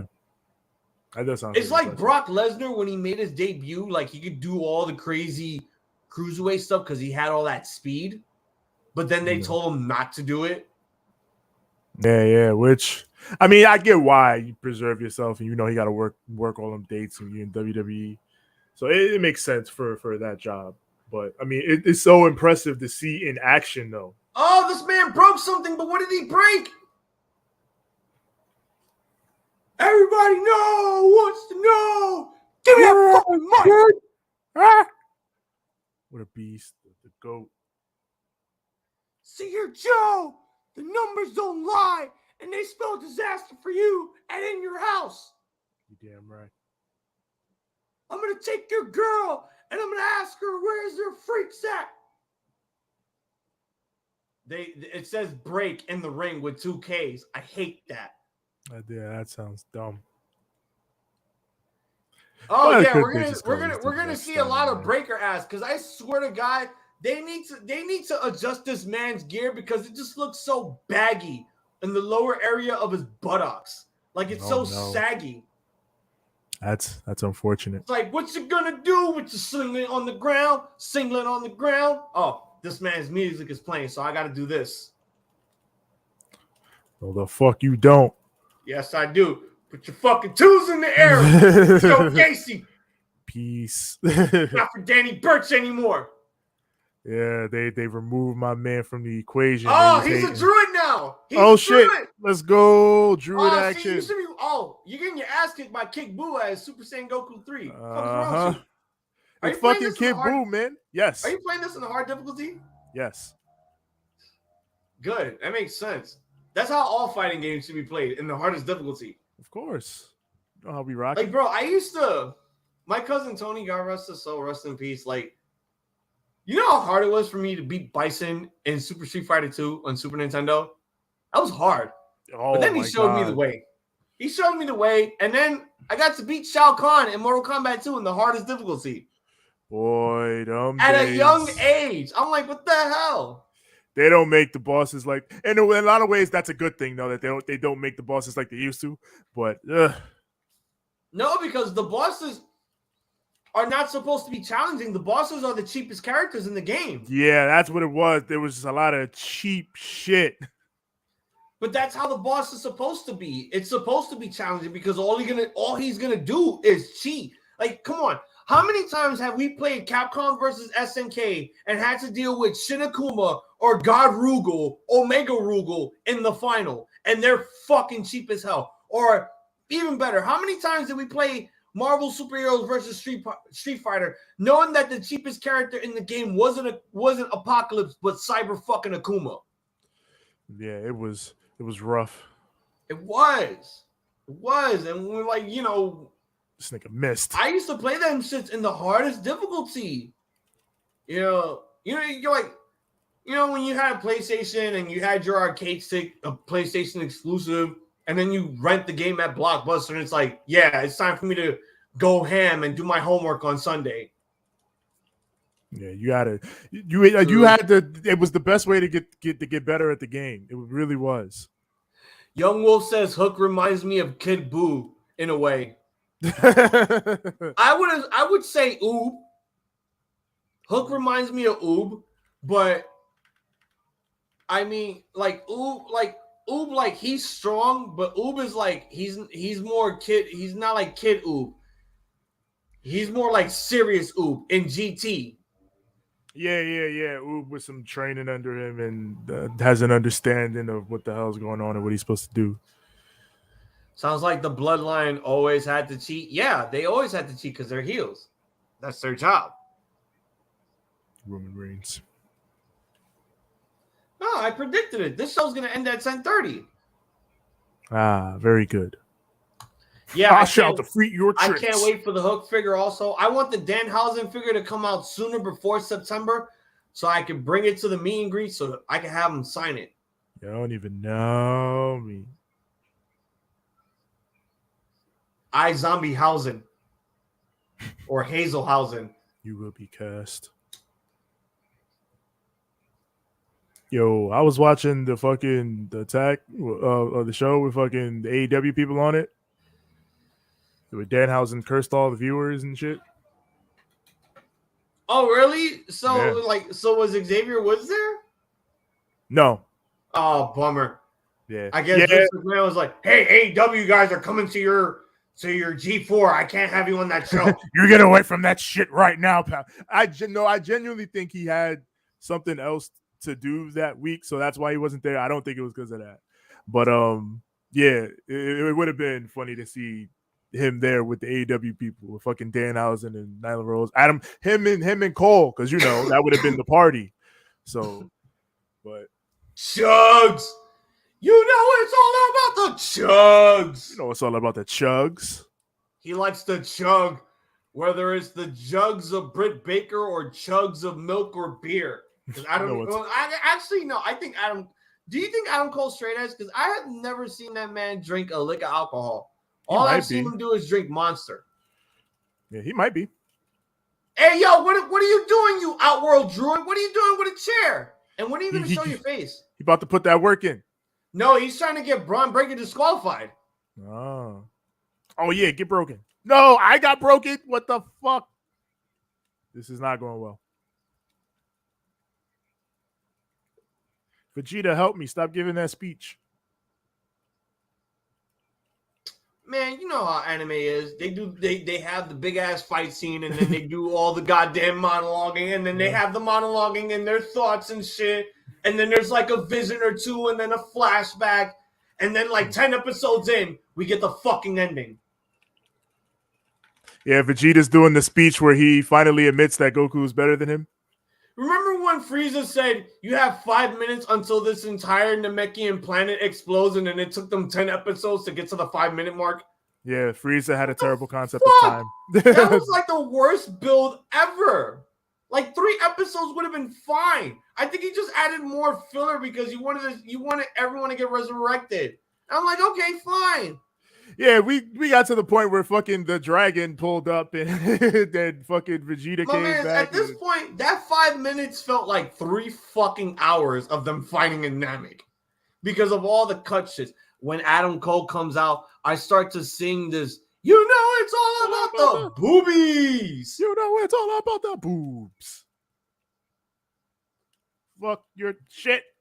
I gotta stop fighting close quarters with this. You know when that first verse comes up, it's all about the boom. I pull a Sandy Cheeks from SpongeBob and be like, "Did somebody say boom?" And I wish we had a boom sound like Funk Master Flex when he likes to add that explosion sound off of every goddamn track that he does on Hot 97. Nigga been torturing us with that bullshit for years. No way! How'd I lose that? I'm gonna die. But remember, K-Slay used to do that shit too. But K-Slay had a better sense of when to fucking stop.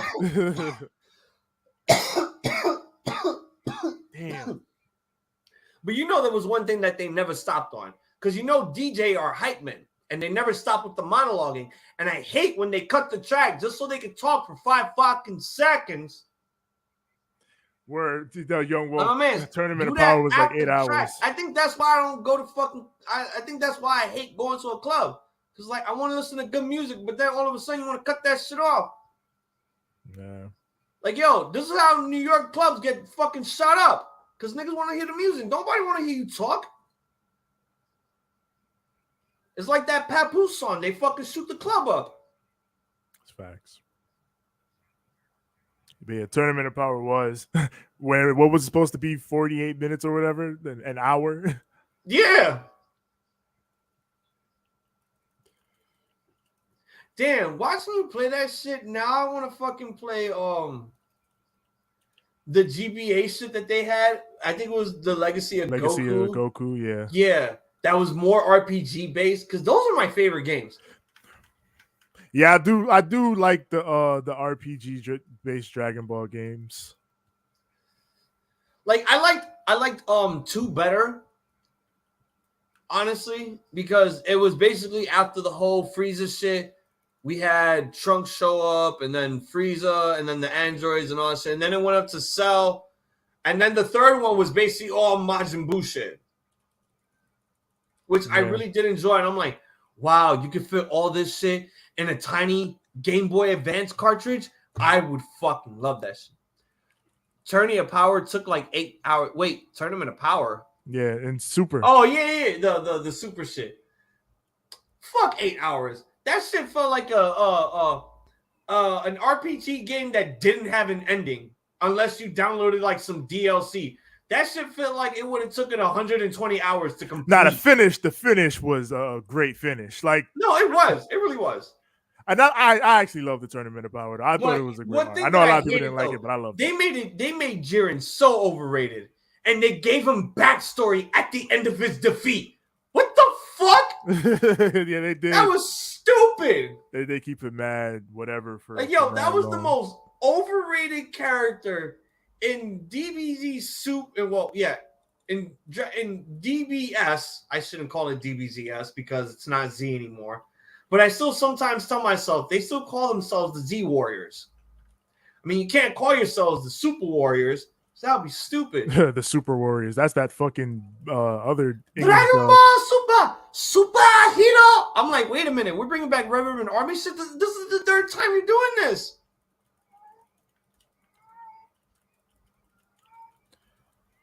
I'm like, this is worse than Bio Brawly and Super Brawly. Yeah, Bio Brawly was bullshit. No, Bio Brawly was horrible.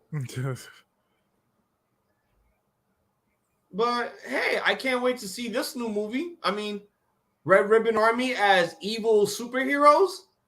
It's giving me a lot of Kamen Rider vibes and Ultraman vibes. Yeah, all the new Dragon Ball movie. Yeah.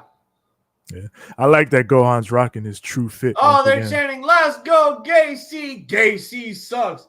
And for the first time ever, this does not involve Goku. Oh shit! It's just Gohan, Piccolo, Gotenks, and Trunks. Yeah. I mean, well, that the BoJack movie didn't have Goku. I mean, he popped up, but he wasn't in it. No, it had Goku because Goku did land a punch on BoJack spiritually. Spiritually. So still, Goku was sort of involved because Gohan didn't defeat BoJack by himself. Goku basically said, "Take my energy, embrace your anger. It's the only way. It's the only way, my son." So basically, we can obviously say in a technicality, technicality, Goku stole that win. I mean, he assisted Gohan. When he was able to go Super Saiyan 2, he got the job done. Which I kind of hate now that when he goes Super Saiyan 2, he's not as psychotic as he was when he was a kid. Well, yeah, he calmed down.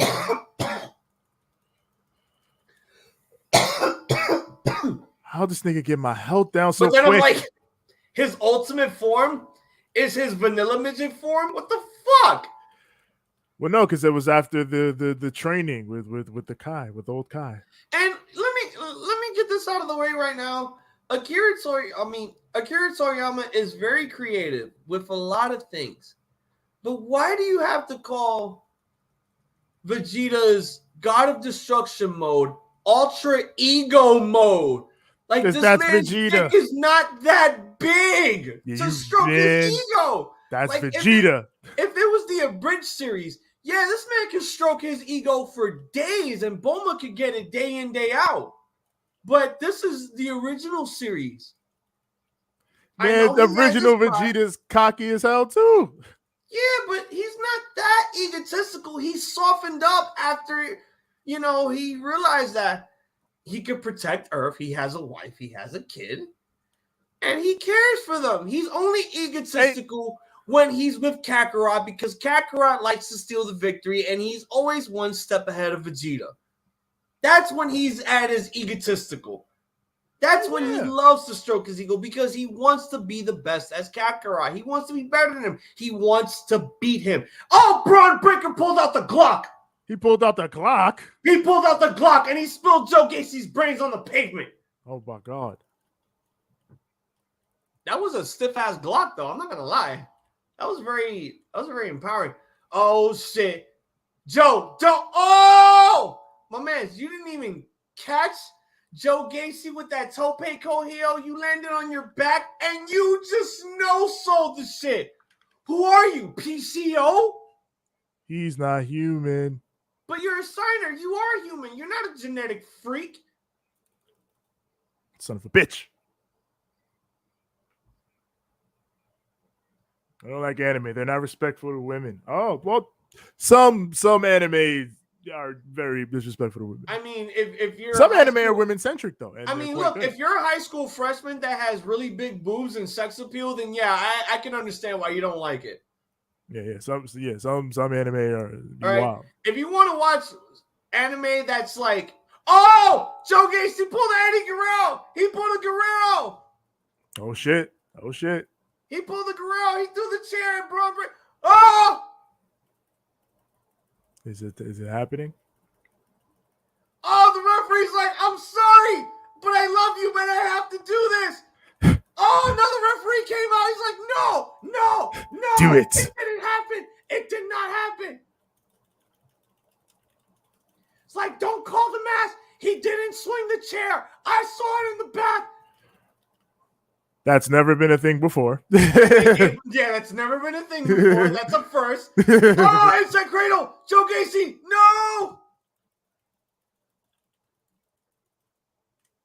No sphere. Oh, he did the Larry. I was about to say, no, don't do the sphere, please. Do not do the god. Oh, and he took the singlets off. He's taking out the singlets. We're about to see some breaker ass. Oh, Lord. Show your ass. Show your ass, pal. Oh, my God. Oh, my God. Joe Gacy got speared onto the announce table, and I actually don't see a platform. Oh, shit.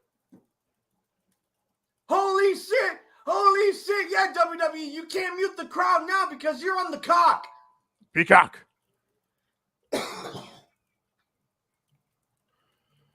This bitch dodges everything. This man took a spear and he just, he leaped like the first jump in a Mario game, and he landed spot on his back onto the table, and it collapsed. That was awesome.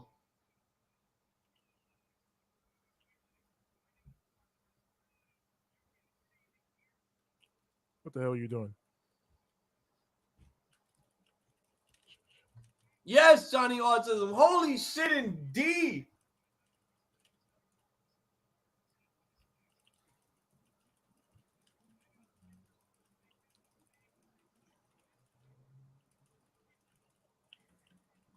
I'm really digging the bandanas, Young Wolf. Oh, no.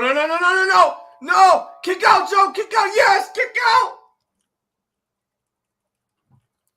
Come on, Joe. Come on, Joe. I mean, I want you in Judgment Day, but I want you to be the NXT champion. Yeah, that'd be fine. Give Joe Gacy the title. I'm Fuck thinking that the House of Black and the Kings of the Black Throne bandanas. I gotta get me one of those.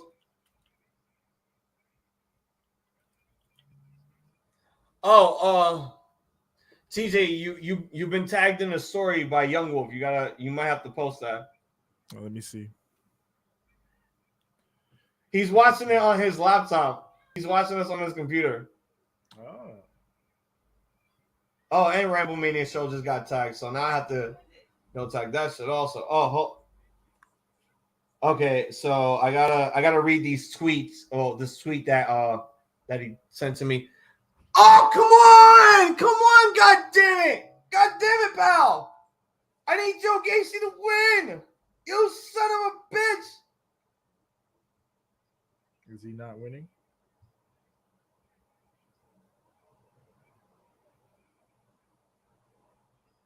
Oh yeah, I saw this tweet from Tony Khan.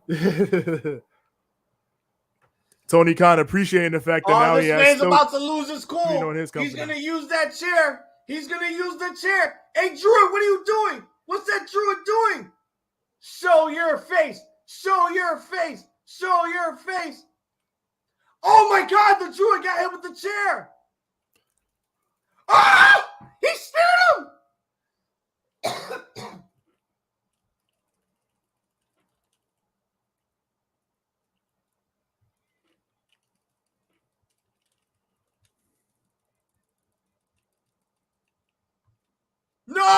No!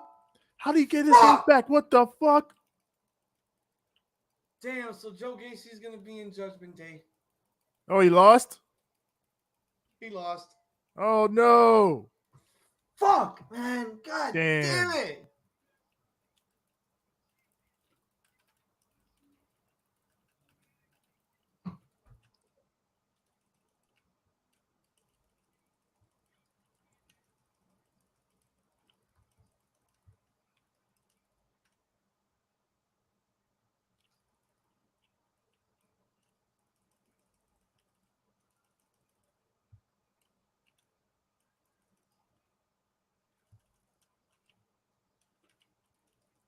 Shit.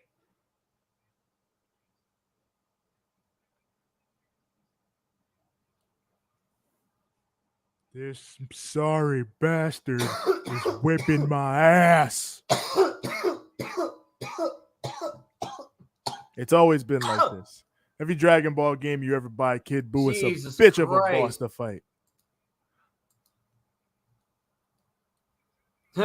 He better not be in Judgment Day with all the angry emoji faces. You think you know me? Damn it, man. I wanted to see that goddamn Druid.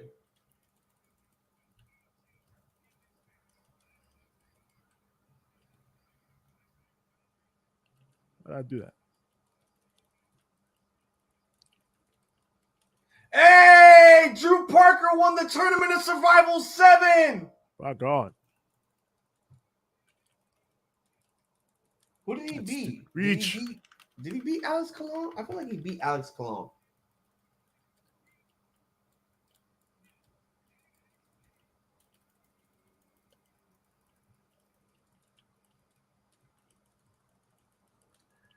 Oh man. So what now? I don't know, man. I don't know what the hell they are gonna do now.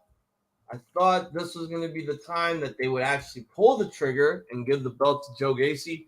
I'm mad that they just said fuck it.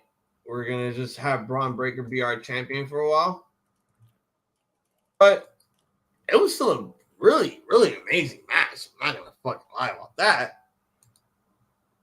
But before we get on to all the other stuff, I mean, I want to read this tweet real quick that Young Wolf sent before we talk about all the other shit that I want to hear your thoughts on.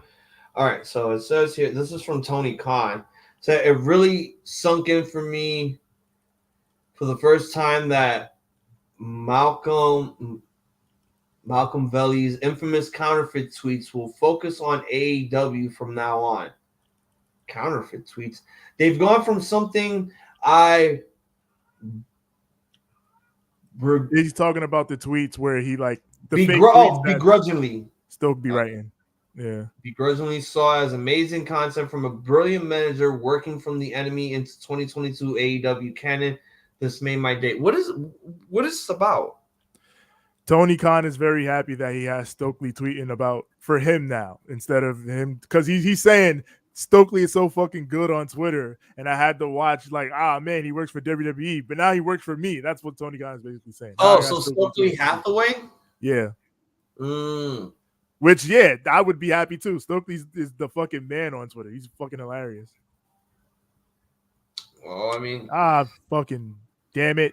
I mean, right now when I saw him on Dynamite, I now believe that he could be a great asset for Jay Cargill. Like this man can talk, he could deliver everything, and not only that, he could sell a match pretty good. I mean, look what he did with Diamond Mine. He made them into a popular faction. Now that he's gone, which was a bummer, he could do his work elsewhere with his real name and such. So I'm pretty happy for him.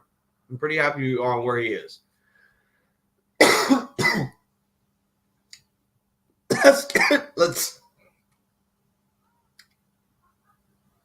I want your thoughts about this. Everyone's calling it a pipe bomb from MJF. I mean, I'm like, it's a work shoot because he's like, they basically said the same thing that the WWE writers told Punk when he did his pipe bombs. Like, they want you to go on air. They want you to get on the mic and air your grievances. So that's what he did. But yeah, what were your thoughts on this whole thing? Man, I pretty much gave my thoughts on it earlier. Just I didn't like that they did it after the Wardlow thing so soon. They should have waited like a week or two. But other than that, I thought, like the Punk thing, like the Heyman promo on Vince, and all the other great work shoot promos of wrestling history. This is another one of those. This is a big. Wait, are you talking about that Heyman promo, the go home before Survivor Series, the one where he gets choked out by Taz? That was oh my god, I love that. I was watching that shit earlier. Yeah. So yeah, it's in that category of great work shoot promos of our time, and other than that, it's just I said on the show that'll come out probably Monday that I just think they should be careful about how they play with the work shoot aspect of it, because you don't want to go too far into it and then it ends up as the Vince Russo thing and you can't tell this story with wrestling anymore. It's gone beyond that. So they just got to be careful with that. But not only that, I think I'm not saying this is what everyone doesn't want to see, but it's going to happen eventually. Tony Khan is going to have a on-screen role sooner or later. No. And I think that's what a lot of people don't want. He said no, and we don't need it. We don't need it. I know that. I understand that, but he could say no now, but sooner or later, give it a few years tops, it's gonna probably come back to, maybe now I should probably, start doing a role here in AEW other than working the back, being, the founder and the ownership. What would he ever need? What would he ever need to have that type of conversation for? Maybe I should. Why? What reason is there? I don't know, but that's not what that's not what I want. But sooner or later, a lot of people in AEW are going to start getting into Tony Khan's head and be like, "Hey, how would you feel if you became like one of us and you had a role and you were like some evil authority figure or some shit?" No, I'm just hypothetical. Shit sucks, man. No, it sucks indeed. Hold on, Cena gonna be back to face theory? No. That'd be cool. Do that. If they do that, we know what's gonna happen. And he's gonna lose the belt to Cena, and we're gonna get him. I really want I really want Austin Theory to have a good U.S. title reign. I don't want him to just be like the guy that hold it because they had nothing for Finn Balor, which was bullshit. It's absolute bullshit. That wasn't a pipe bomb. That was a nuke. A lot of people saying other things. That was a work shoot. That was basically the bombing of Hiroshima. I'm like, damn, you guys are taking this shit way too far. It's just a work shoot. They're just letting him say how he feels on air because what the hell? Yeah, I know what happened after the commercial because I saw the footage. CM Punk came on, he chased MJF out through the barricade and shit. I'm guessing, yes, this whole thing is a work shoot because Tony Khan is giving him permission to say this, giving him permission to say all this shit. And that was the one thing that caught me off guard was what MJF said. Let Tony Khan hoard all his money for the next ex-WWE guy to come in and give them millions of dollars a year. When Kenny told me that MJF was getting paid $50K a year and now $85K a year, that right there raises a lot of questions. But he's not getting paid $85,000. He's getting paid way more than that right now. I mean, we don't know that for sure because he got that entry level deal when he first signed, but after that, when he did get a raise and it bumped him up to a higher tier. It's not that MJF isn't paid well; he wants to be paid more at a top level, and he feels like, it's just like I said, he feels like he should be paid top guy money because he feels. Do you believe that Khan has the money to pay them, to pay not just MJF but to pay all the other guys that were not ex-WWE guys more? Well, it's not a matter of that because MJF's point is not just give me more money because I'm a fucking original. His point is give me more money because I'm the best guy you got. Not every guy, no matter how long they've been there, can say I've been the best guy you got. I prove it in the ratings. I do all this great shit. Like only MJF can say that. So, I mean, from that point, I understand his point, but I also understand Tony Khan's side of, because they said Tony Khan said he doesn't have a problem giving him the raise. He just wants him to sign an extension. So I understand Tony Khan's point of I'll give you. I feel like you got to commit. Yeah, you got to commit, and the extension is not going to come until the end of your fucking contract. But I also understand if MJF wants to play the free agent market. I understand. Yeah, exactly.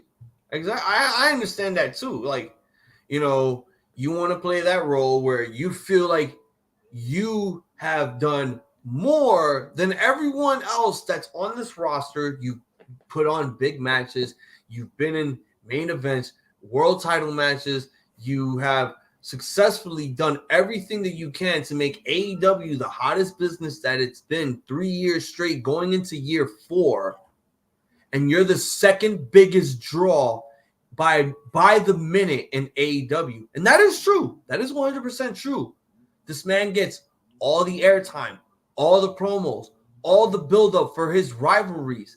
This man stated the facts, and he is 100% true about what he said. Do you have guys in this company that are dropping guys on their heads that, you know, pretend to watch New Japan? I believe MJF watches New Japan, but he's more of a professional as a kayfabe wrestler because he works under his character. Yeah, everyone wants to call him an unprofessional piece of shit. Here's the thing. What if he was working under character? People say that he was in the casino machine playing the slots when he no-showed the meet and greet. What if he was just playing character? What if this whole thing is just a work shoot and everyone was being worked the entire fucking time? Well, then that was not good of AEW to do because they screwed over paying customers. Exactly. They're going to screw over the That's why I don't think that part of it was a work. That's why I think that part of it was real. I mean, I'm hoping so. Like, I'm hoping Tony Khan doesn't show up on a fucking radio show or podcast and be like, yeah, we worked the crowd by having MJF no-show the meet and greet. We worked the whole crowd when we said that MJF was booked a flight going to Newark. We worked everyone just for him to show up that Sunday to be destroyed by MJF. We worked everyone by having MJF be the opener when he was supposed to be the semi-main event. They said he was always going to be the opener. Yeah, they say he was supposed to be the semi-main event. The opener was a punishment. That's they said that's not. They said he was always going to open, and I honestly believe that. Like again, I believe everything about that match went as it was always supposed to go. Nothing about that match was changed based on anything that happened that weekend. That's what I believe. Young Wolf, if you saw MJF on a plane, then I was sitting next to Donald Trump on his airline. And those two do not mix. But, I mean, all right, so how do you feel about AEW removing not only his merch, but his profile picture from the roster? Do you now think that this is legitimately a shoot, or are they still working us? No, now I think we're firmly in work mode. I think this is a work. Yeah, I believe this is firmly a work. Do you think this might be the summer of MJF? Just not a world title, just giving him what he wants. It could be. It could very much be. Like I think that whatever happened before, they worked it out to some degree. I don't know to what degree, because there probably still could be problems, but they worked it out to enough of a degree to where they could make this into a storyline. So I think everything they're doing from here on out is part of the story. So yeah, we're in for a big story with MJF. Johnny, if I was to ever meet Donald Trump on the plane, I'd take the cyanide before he'd ever turn around, extended his hand, and said his name to me. You ain't gotta say all that, man. He still got people. He's a former president. They're gonna come after you. That was not my president. MJF was on a plane but getting a tour of Vegas. What the fuck? So what? So was there a MJF doppelganger? Was there a fucking symbiote of MJF just walking through Vegas? Maybe. Was the symbiote the one that got his ass beat by Wardlow? I don't know. But Wardlow. All right. TJ, I want to do something different since I feel bad that you did not watch this show, because this was actually. I feel bad for me. No, because you really missed a really good In Your House show. This was actually really good. This was good.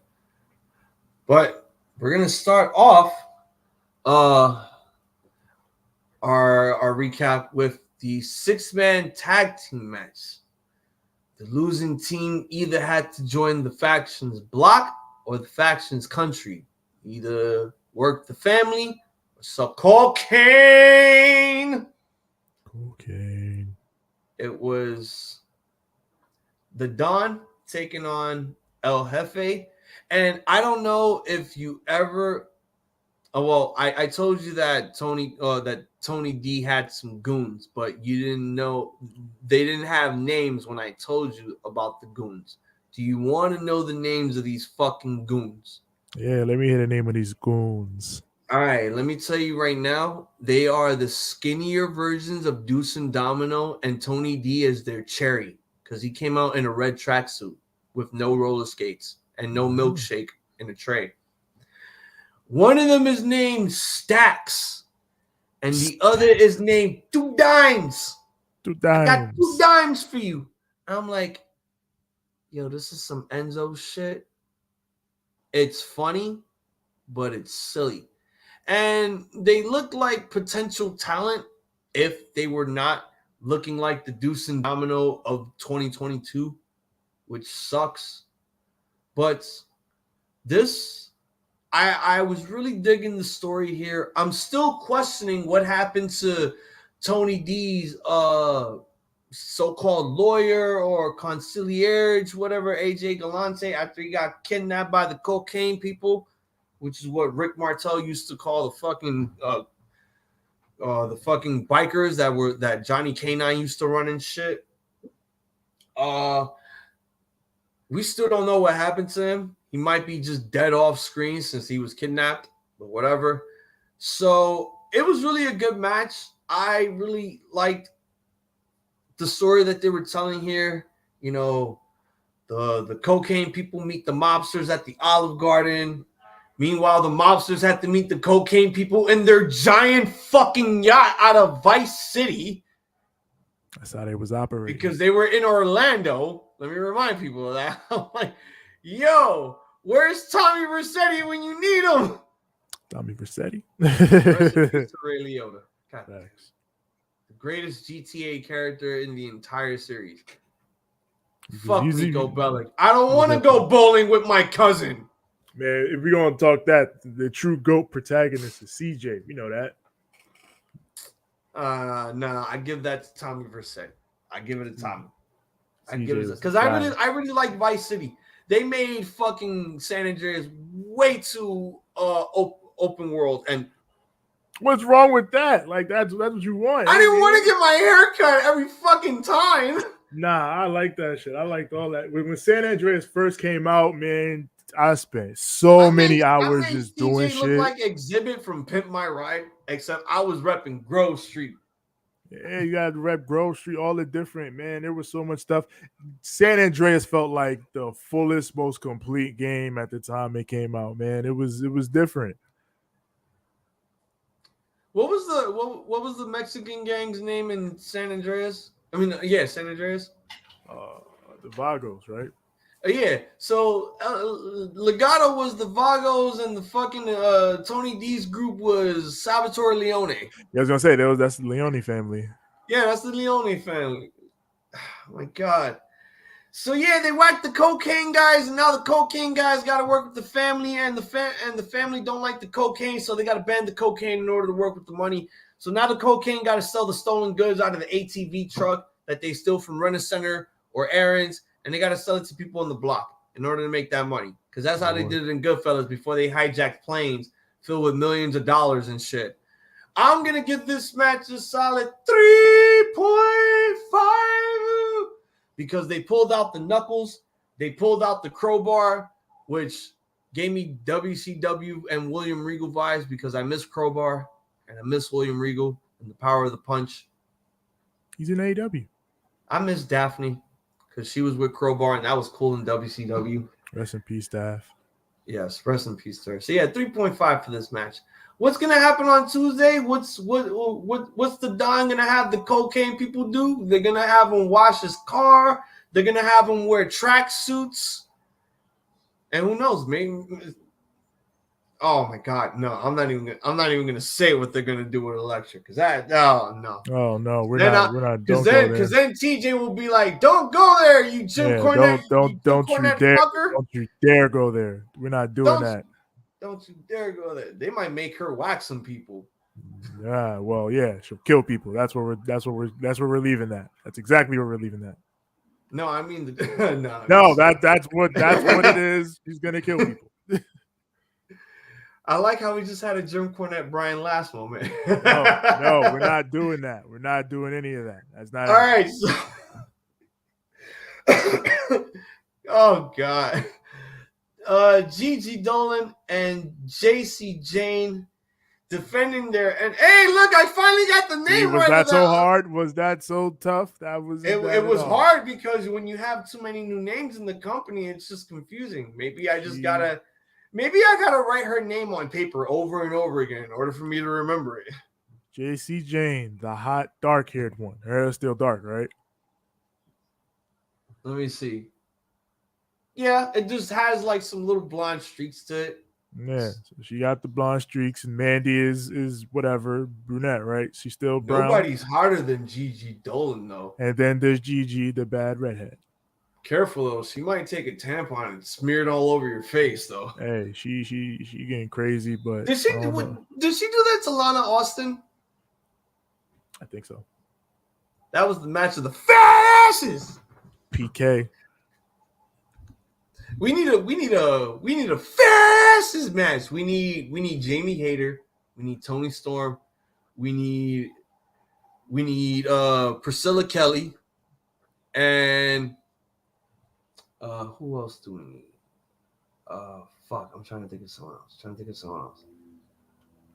Who's another one that has a fast in wrestling right now that everyone gets horny for? Oh yeah, Nikita Lyons. There's many. There's cute. I mean, Kiera Hogan, fucking the obvious Naomi, the GOAT. My wife Bailey. There's a lot. Nobody touches Jamie Hayter but me. Yeah, I love me some Jamie Hayter. Tony Six can have his Tony time all he wants. Six loves Jamie Hayter, actually. He has to fight a very, very, very, very hold on. A very rock hard Juice Robinson. Hey, yo. Hey. I mean, that's what he's called in Bullet Club. That is what he's called, but you still got. Your thoughts about Ace Austin being in the Bullet Club? They just doing shit, man. But I don't even mind. I love Ace Austin, so I don't mind at all. And you know what? More Impact guys are getting more exposure. Yeah. And they got an X Division champion now in Bullet Club, which is just too sweet. That Forbidden Door shit, I'm telling you, man. Impact is the fucking. It is. It's the middle. It's the middle ground. Johnny Autism or Young Wolf said they might get some Impact guys to be a part of the Forbidden Door. I mean, that might be the case, and they should fucking bring in. I mean, you got to do what you can in terms of what you can build. But. I'm gonna agree with Young Wolf. You have to watch this match. You have to watch the North American Championship. Yeah, Melo and when I talk about it after I talk about the Women's Tag Team Championship, you're gonna like be surprised at my grading. But when you watch this match, you're probably gonna agree with my fucking grading after you watch it. I'm not surprised to hear it was good at all because it's those. It wasn't good. It was not just good. You'll hear my opinion on it in a minute, but let me talk about this tag match. First of all, I'm really liking that KC2 is now the new TH2, but they're not breakdancers, they're ravers because they have shoulder pads with LED lights on it, and they're coming out with smoke guns that they shoot t-shirts out of. And they got I think security bouncers with them and shit. And they were coming out from the crowd. I'm like, okay, maybe this is probably a special entrance. But honestly, this was probably a really, really good women's tag team match. I thought I was really going to hate Casey Catanzaro's new name, but it goes well with the fact that, hey, they're two girls with the initials KC, and they're square. At least it's better than B Square. That's always been my thing with KC Square. It's 2 KC, so KC Square, Yeah. If that would be a cool name. It's a cool little thing for the graphics. If you make merch, like, I don't know. I'm just going to call them KC2. You can do that too. It's the same principle. Yeah, 2 KCs. Yeah, that's all it is. And it's good. Both of those names work and you go over whether they want to go with it or not. If they still want to call them by their full names, that's fine. At least we know what the gimmick is. They both have the same initials on both first and last names.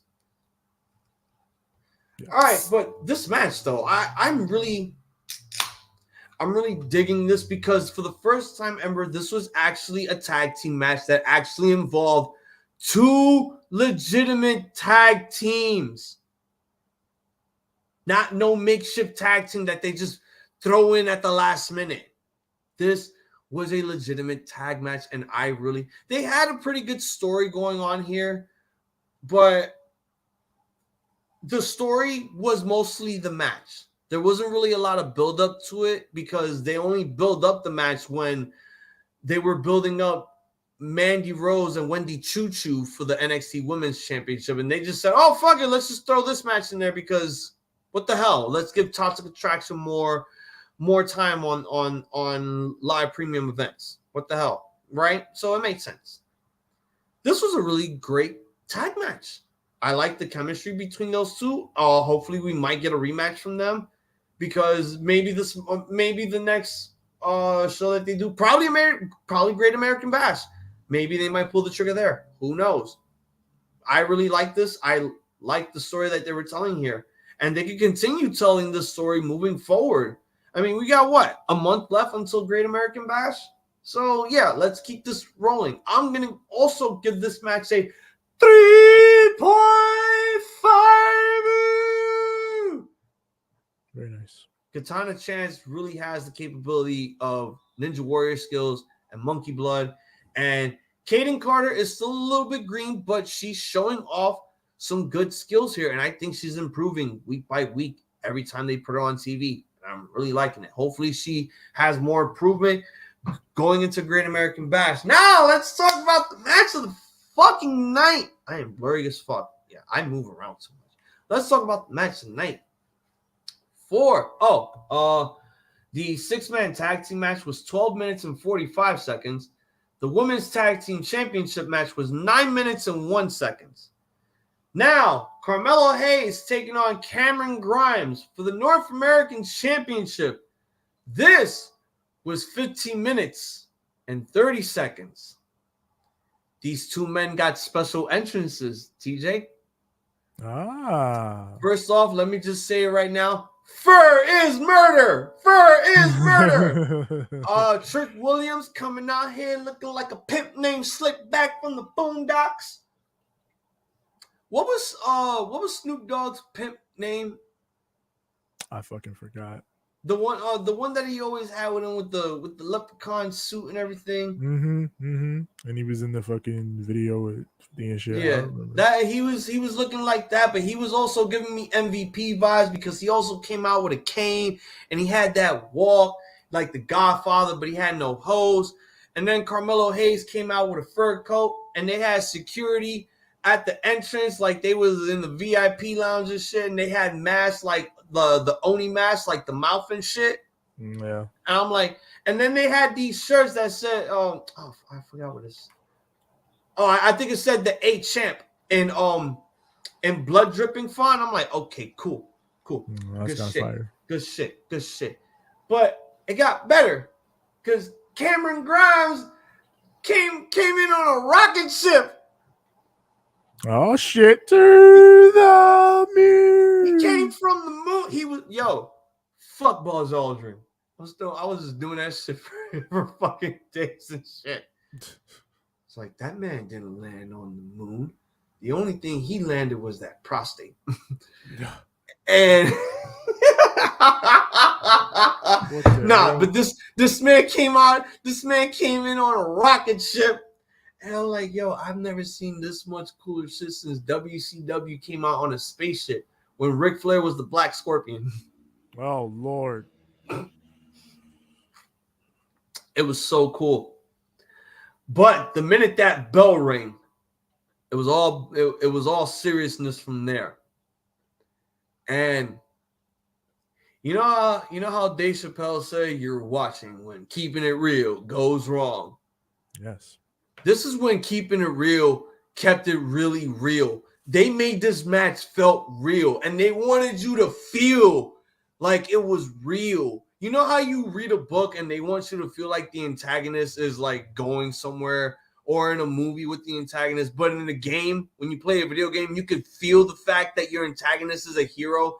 These two men felt like real wrestlers in the 80s, putting on what I would honestly say is an instant classic.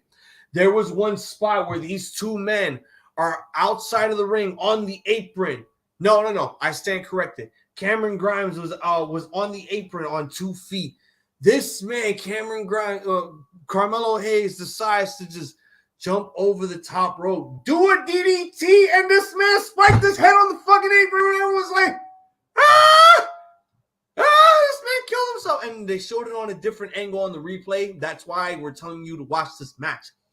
There was a spot where they both did a double springboard on the middle rope, which was basically like a double moonsault, Spanish fly, and everyone just went crazy. There was a lot of near finishes. There was a lot of good reversals. This match told a perfectly good fucking story. I would say that this was honestly the masterpiece of what the North American division needed. This was basically the black and gold NXT all over again that everybody wanted. Was this the match of the night? Yes. Is this the match of the year? Oh, fuck yes. Oh, my God. You wildin'. This That's match crazy to say. Was just, no, like, you know how, like, when you watch a wrestling match, your favorite wrestling match of all time, the one that you consider to be your masterpiece, and you watch it over and over, and you want to tell your friends about it, and you want to tell everyone that you know about it that doesn't watch wrestling, that you want to get them into wrestling, tell them about this match. Tell your friends.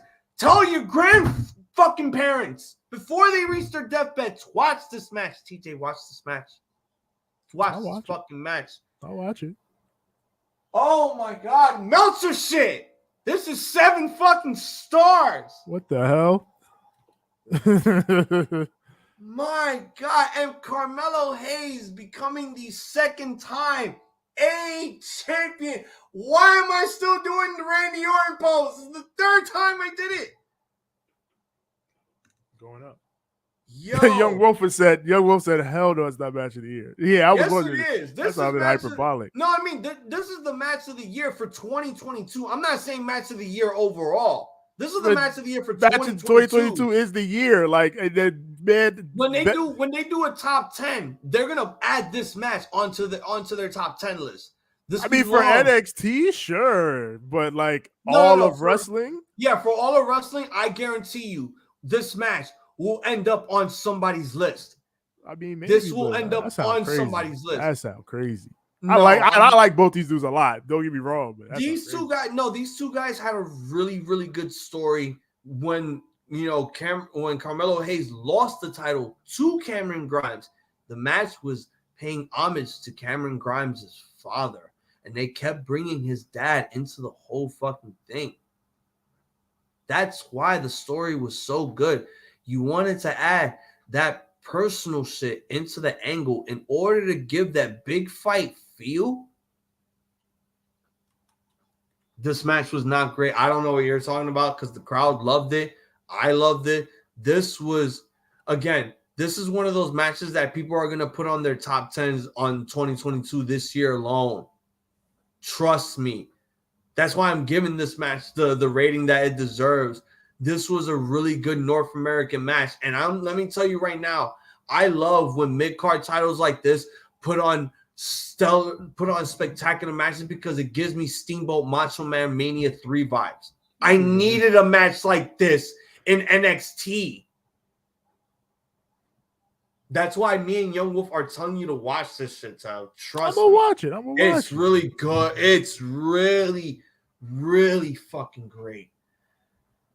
Now, we got Mandy Rose defending the NXT Women's Championship against Wendy Choo. The match was 11 minutes and 8 seconds. I like the package promo. I like Wendy Choo's special entrance. She had her own bed. She was laying on it and she was dreaming about everything, about all the pranks that she did to Toxic Attraction, the Super Soakers, the tanning bed, everything else. And she's like hearing herself being called the new NXT Women's Champion. And then the alarm clock rings and then she wakes up. And it was just like, it was so awesome. It was really great. I really enjoyed that. Like, I like when they do special entrances for NXT people. It's really cool. The match began and it was not that bad. Not that bad at all. Before the match even started, the ring announcer was announcing Mandy Rose. And for a second, I thought someone in the crowd threw something at Mandy. When we get back to the shot where both women are in the ring, I see Wendy Choo with a fucking slingshot in her hand. My God. And I'm like, okay, it makes sense. So she was the one that threw something at Mandy. That was hilarious. And yes, I agree. I would agree with Johnny, but I will also disagree with him because I believe that they're saving somebody valuable for Mandy Rose. And I have a gut feeling that it's most likely going to be these two women, either Io or Saray. You don't need to get the hell out of there, man. I'm with Johnny, though. I wish Wendy Choo was dreaming about me, too. Hey, the good thing about this show was it was not horny.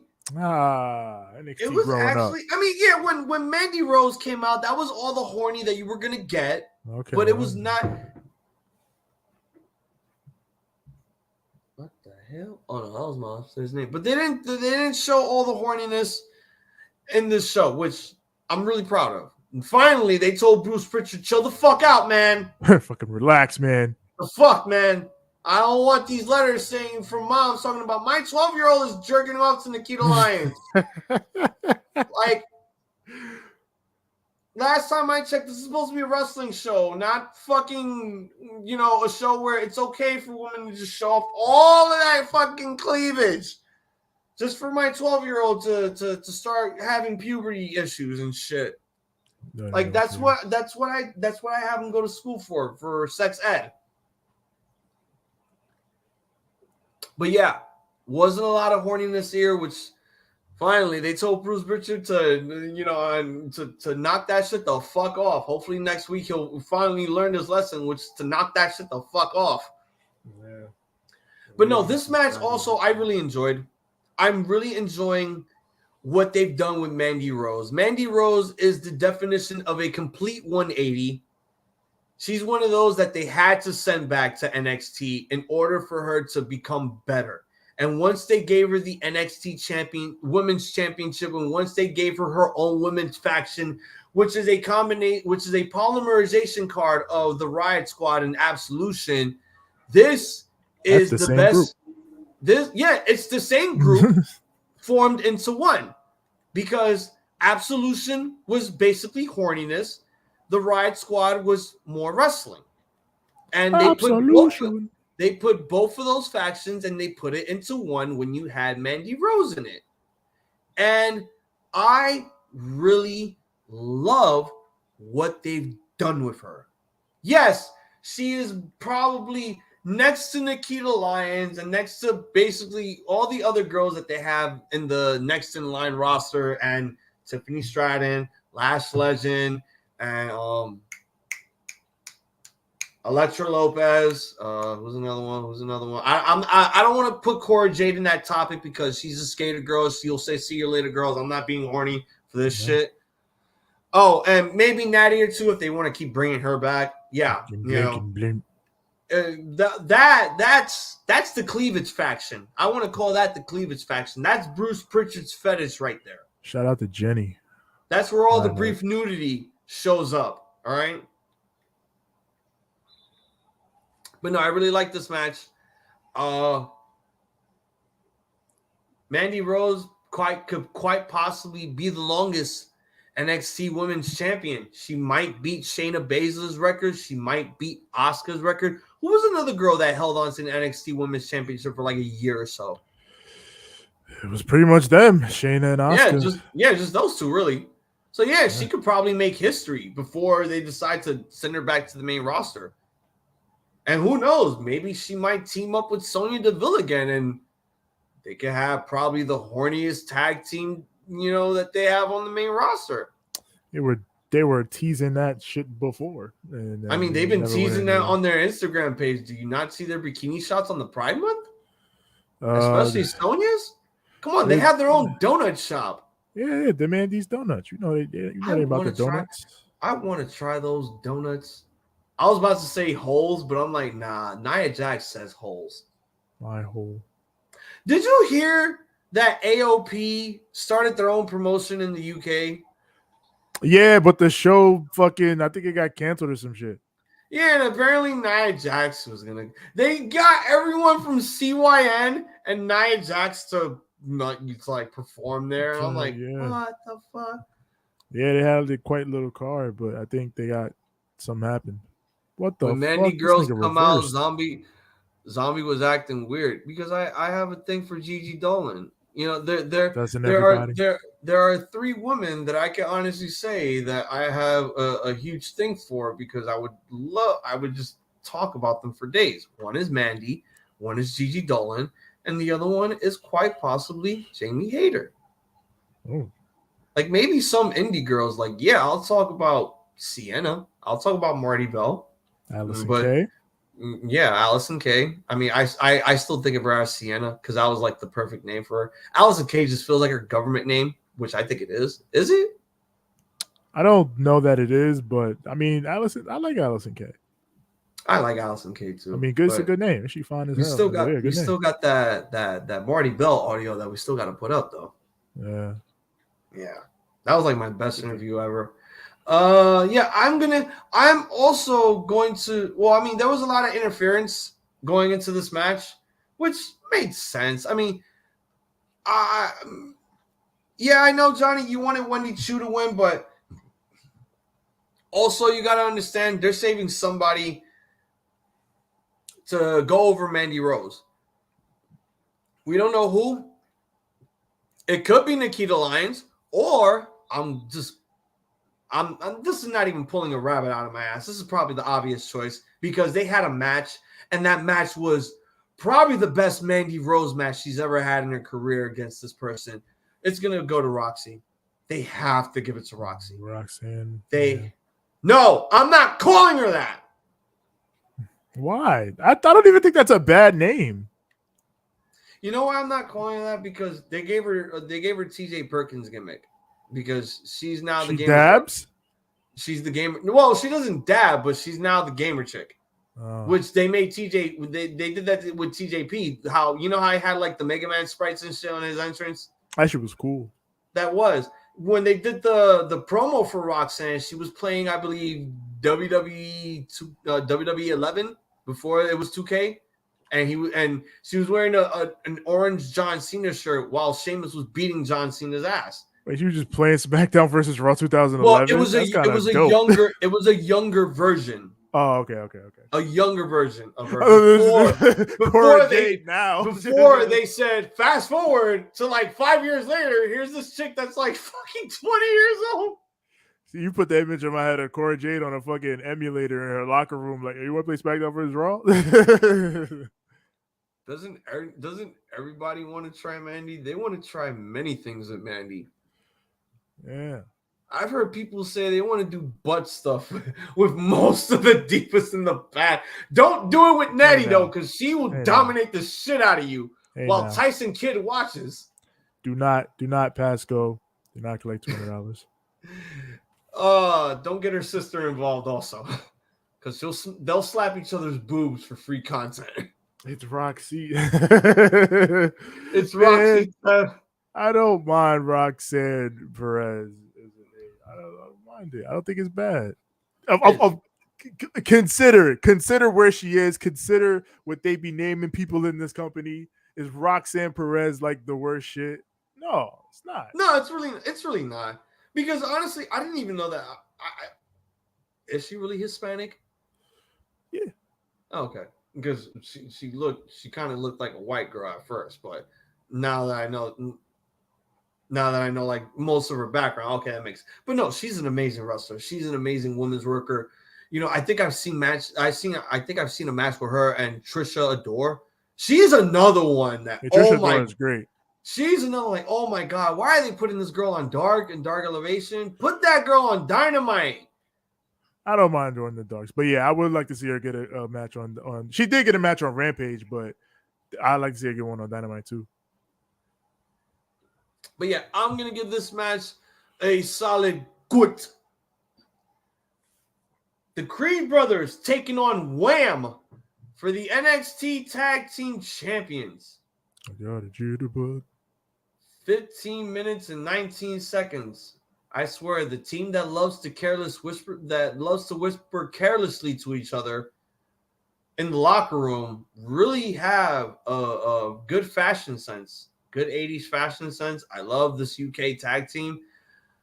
Do I consider them interim champions? No, not really. Because, come on, they won the tag team belts on their debut.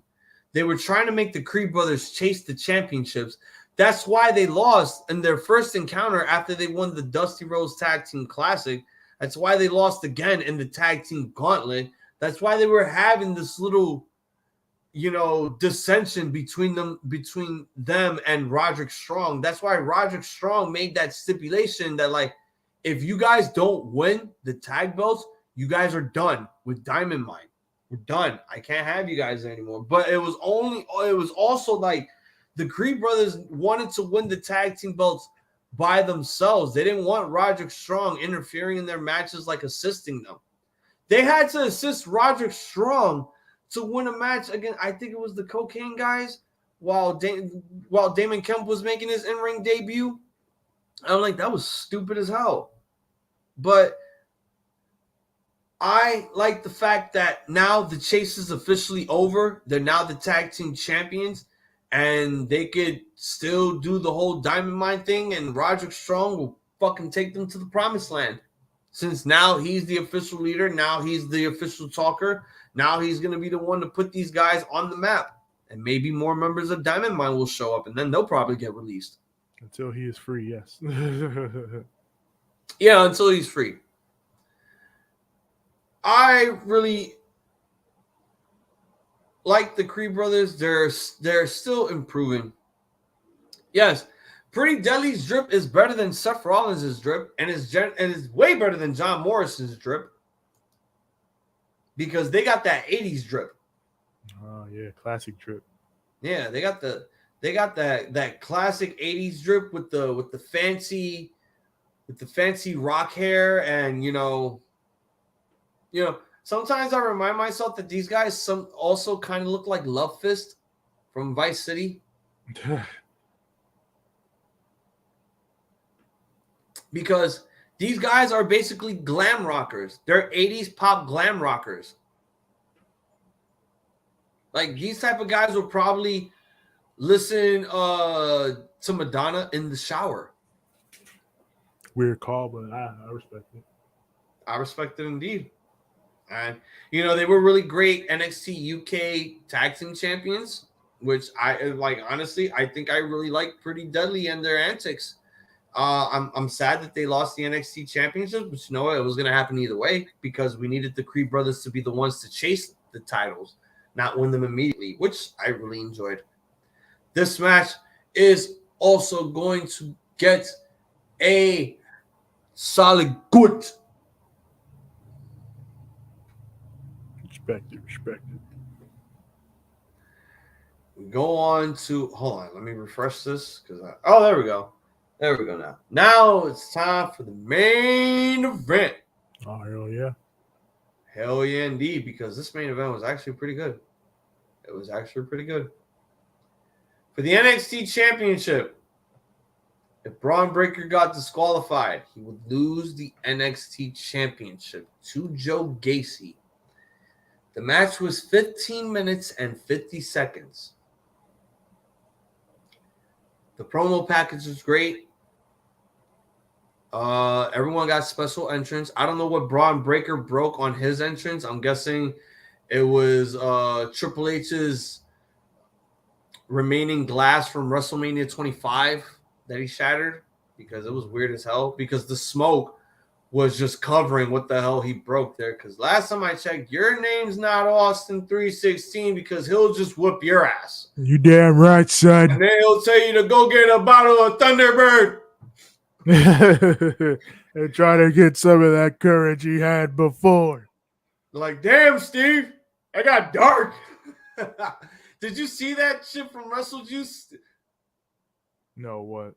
Oh my God, I should have sent it to you. I sent it to 6 because I know he was gonna love it, and he did. So Steve has his little WrestleJuice channel, right? And he used to do the Austin parodies of him recapping pay-per-views. Oh yeah. So now, instead of recapping modern day pay-per-views of this year, he decided to pull out the time machine from Celebrity Deathmatch, that refrigerator, and go back in time to talk about King of the Ring 1996. Oh hell yeah! And talk about how Brian Pillman said in that promo that I'm gonna R-word, pillage, and plunder. Damn, Brian, bring it down a notch, son. You got kids watching this shit. You damn I should have went down there and gave him a stunner. Oh man, I gotta say that shit. It's so fucking hilarious. Shout out to Steven Larson going in Raw. You guys are fucking hilarious. Yeah. Shout out to the Friendo Club. Shout out to the Friendos. Those good peeps. The main event was good, but please don't have Joey Gacy join Judgment Day. Judgment Day ruined. Why are you saying that Judgment Day ruined Edge? He doesn't like it, man. He doesn't like it. I mean, yes, this is your perspective, and I understand that you don't like it. But here's my perspective. This is the perfect role for Edge because it brings back everything that he's done over the years. Now, before I talk about this match, since Johnny wants to point this out, this gimmick brings back everything that Edge has done over the years. Yes, he's stealing the Undertaker's purple lighting. Yes, he's doing what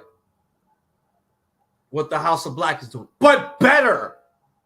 I mean, now I can say the House of Black is doing a lot more better since they finally ended the whole shit. Now Julia Hart is in their shit, and yeah. But this Sunday, we'll save that for later. The Judgment Day is not ruining Edge. He's doing the same thing that he did with La Familia. This is not only getting Edge over, but this is getting new talent over. Yes, this may be new talent that was on the main roster for about a year or two, but it's also new talent that needs the exposure, that needs the airtime, that needs a Hall of Famer like Edge to carry them and bring them to the promised land.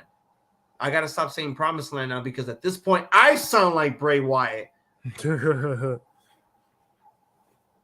I know I'm a huge Edge fan too, but trust me, Johnny, when I tell you this, I know you're not a fan of the Judgment Day, but let me tell you this also, Johnny. I'm a fan of Edge because he brings more outside of when the bell rings. Yes, Edge is not the best wrestler. There are some moments where guys could carry him, besides John Cena, and besides Randy Orton, besides Christian, and besides AJ Styles. He's carrying all those guys. Well, you know, the Undertaker. Yeah, Christian was the main, but Edge carried himself throughout that match.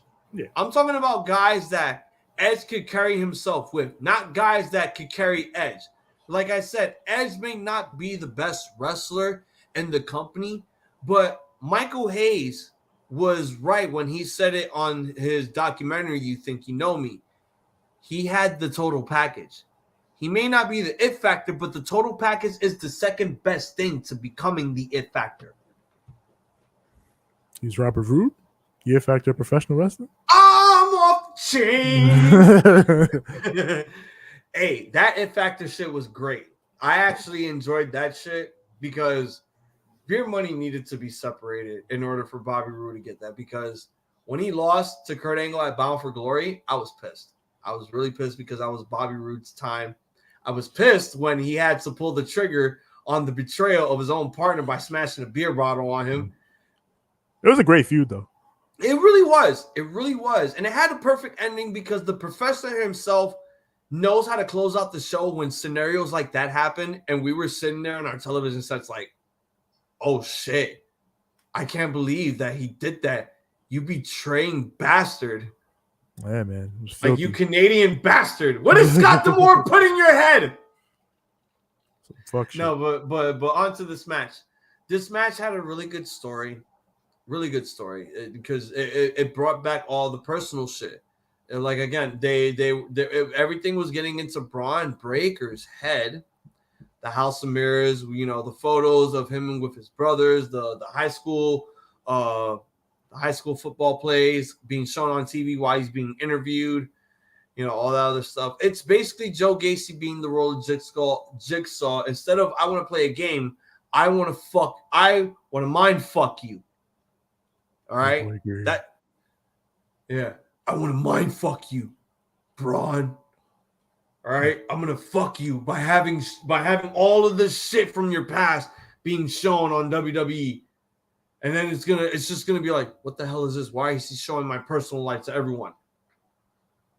I think this is probably gonna come down to the point where he's not gonna be called Bron Breakker anymore, and he's finally gonna have the Steiner name. They're finally gonna give that man the Steiner name that he fucking needs, because that man needs to be a Steiner, not a break. Rex Steiner. Not a breaker with 2 Ks, because everybody wants to know is going to give me that fucking mic. They're trying to contain the Steiner within this man, but they can't do it. Yeah, and you know, I wanted Joe Gacy to win, but the minute I said that line of, see, you're Joe, the numbers don't lie, and they spell disaster for you and in your house, I fucking knew that I should have never said those fucking words. Because Joe Gacy should have won the goddamn NXT championship.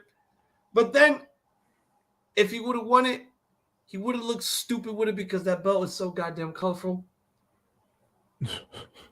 And that belt looks so good on Bron Breakker because it's so goddamn colorful. And he wears singlets that are so goddamn colorful. Yeah, made for him. But, oh man, this match was, Bron Breakker was like, you want to go after my family? You want to take my dad? Give me that fucking mic. I'm going to beat the shit out of you. And I'm going to spear you to the point where you're going to fly through that table. And I was just like, God damn, you fucking chipmunk. Or you Chippendale fuck. Take it easy. You see?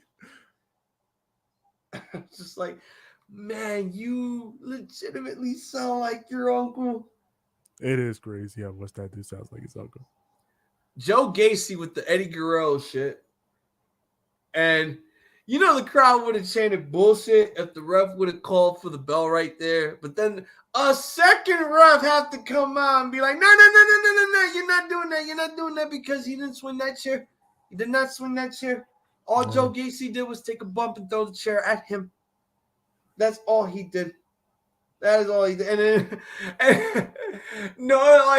What was so weird is that after they restarted the match, the ref gave the other ref a pound, and I'm like, what the fuck? What are you doing? Why would you do that? They done screwed over Joe Gacy. This shit is a conspiracy. And then we saw more Breakker ass because again, this guy does not have a tight singlet.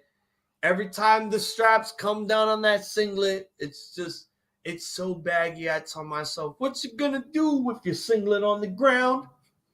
Looking like a fool with your singlet on the ground. Like, come on, bro. Stop that. Just stop that. Just tell the guys in the back to measure your buttocks and your hips so that your shit don't have to look so goddamn saggy. Because I swear, if I have to look at the crack of your ass one more fucking time, I'm going to fucking call Vince McMahon and be like, I got the Glock and I'm going to go to your office and I'm going to find Bruce Pritchard and I'm going to pistol whip the shit out of him. Who is this? Tell him to stop the goddamn horniness. Stop your bisexualness, Bruce Pritchard. Pal, he likes that shit. I know you like showing us the brief nudity in NXT, but goddamn, I don't need some male ass on my fucking product. Stop it. Pal, if the show's horny, the show's got to be horny for everyone, you know? We're going to show off the women, and then for the people who want to see the guys, you're going to see some of the guys. It's a horny show, pal. That's Spirito to the table. Like, yo, this man, he didn't even jump. He took a leap of faith, thinking to himself, am I going to land this table or am I not going to land this table? And he fucking went it. He went and landed that shit. Young Wolf sent us something. Oh, let me see. Oh, yeah. You know, that's Vince McMahon on commentary right now when he sees Nikita Lyons in a bikini. Oh, yeah. Hey, can we get hedonism back? We can put that on the Peacock. No, I just saw what you both said.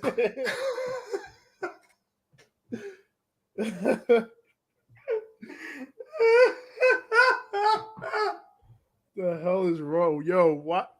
Yo, Nikita got a strange power, I swear. She be turning these dudes out, man. These dudes be going crazy over Nikita. She is the ultimate thirst trap. I'm surprised WWE doesn't tell her, you got to pull out the free OnlyFans content. My God. They should let her do it. Oh, my God. They fucking have to. These dudes be going crazy over Nikita. Why the fuck not? Again, next to Mandy Rose, Nikita Lyons is the second horniest thing that the 12-year-olds pull out the lotion and the fucking puffs tissue for? Come on, man. I don't even see people act like this with Mandy. Nikita is different. It's different, yo.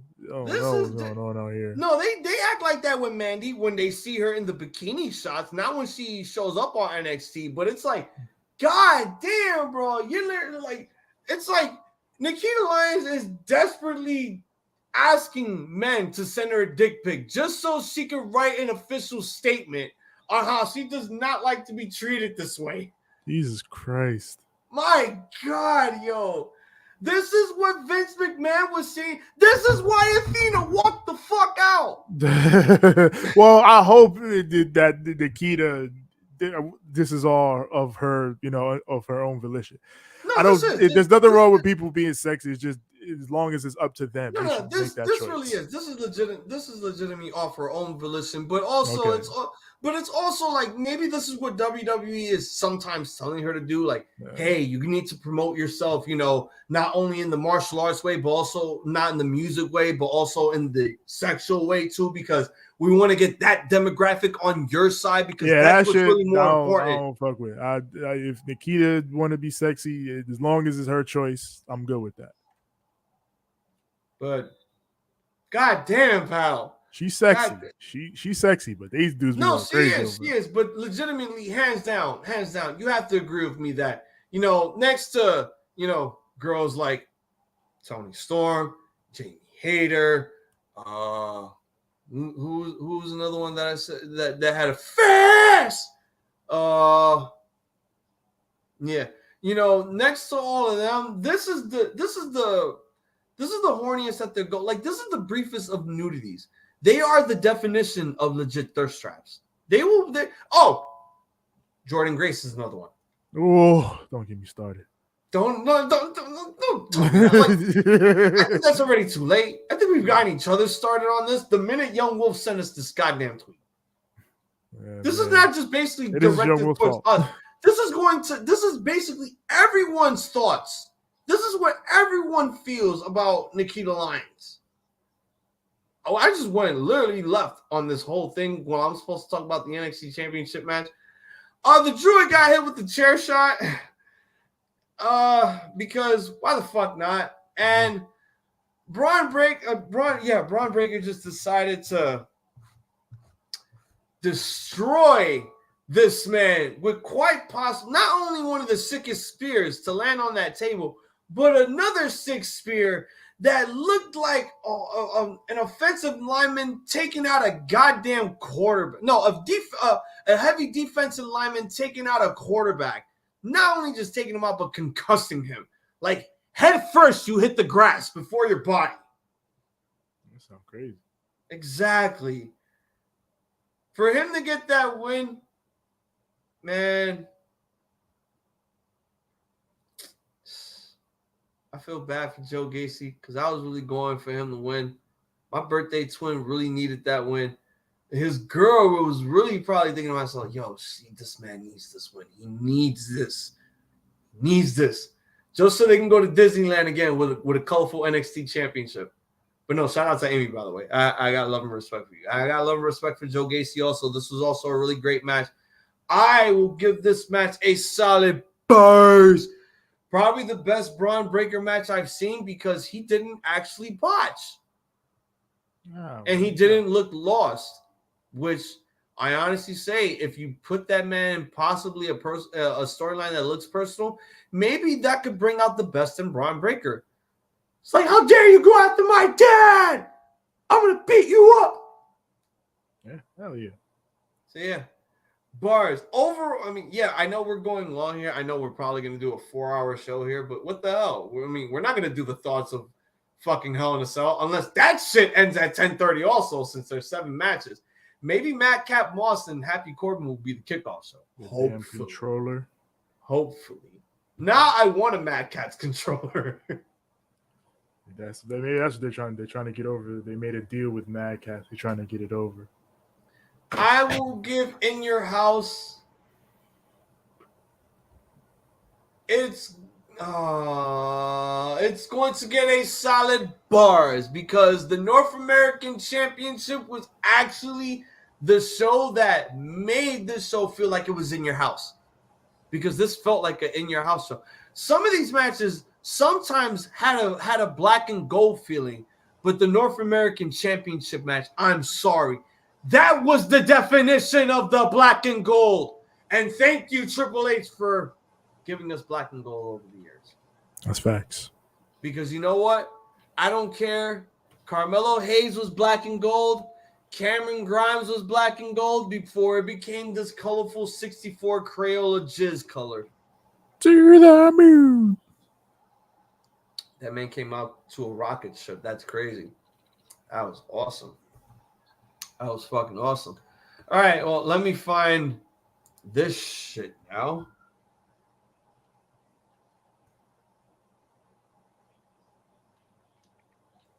Oh, let me do this also since it's already since six already have it, since six got it done. Where is it? Where is it? Is it this? Yes, it is. Yes, it is. There it is right there.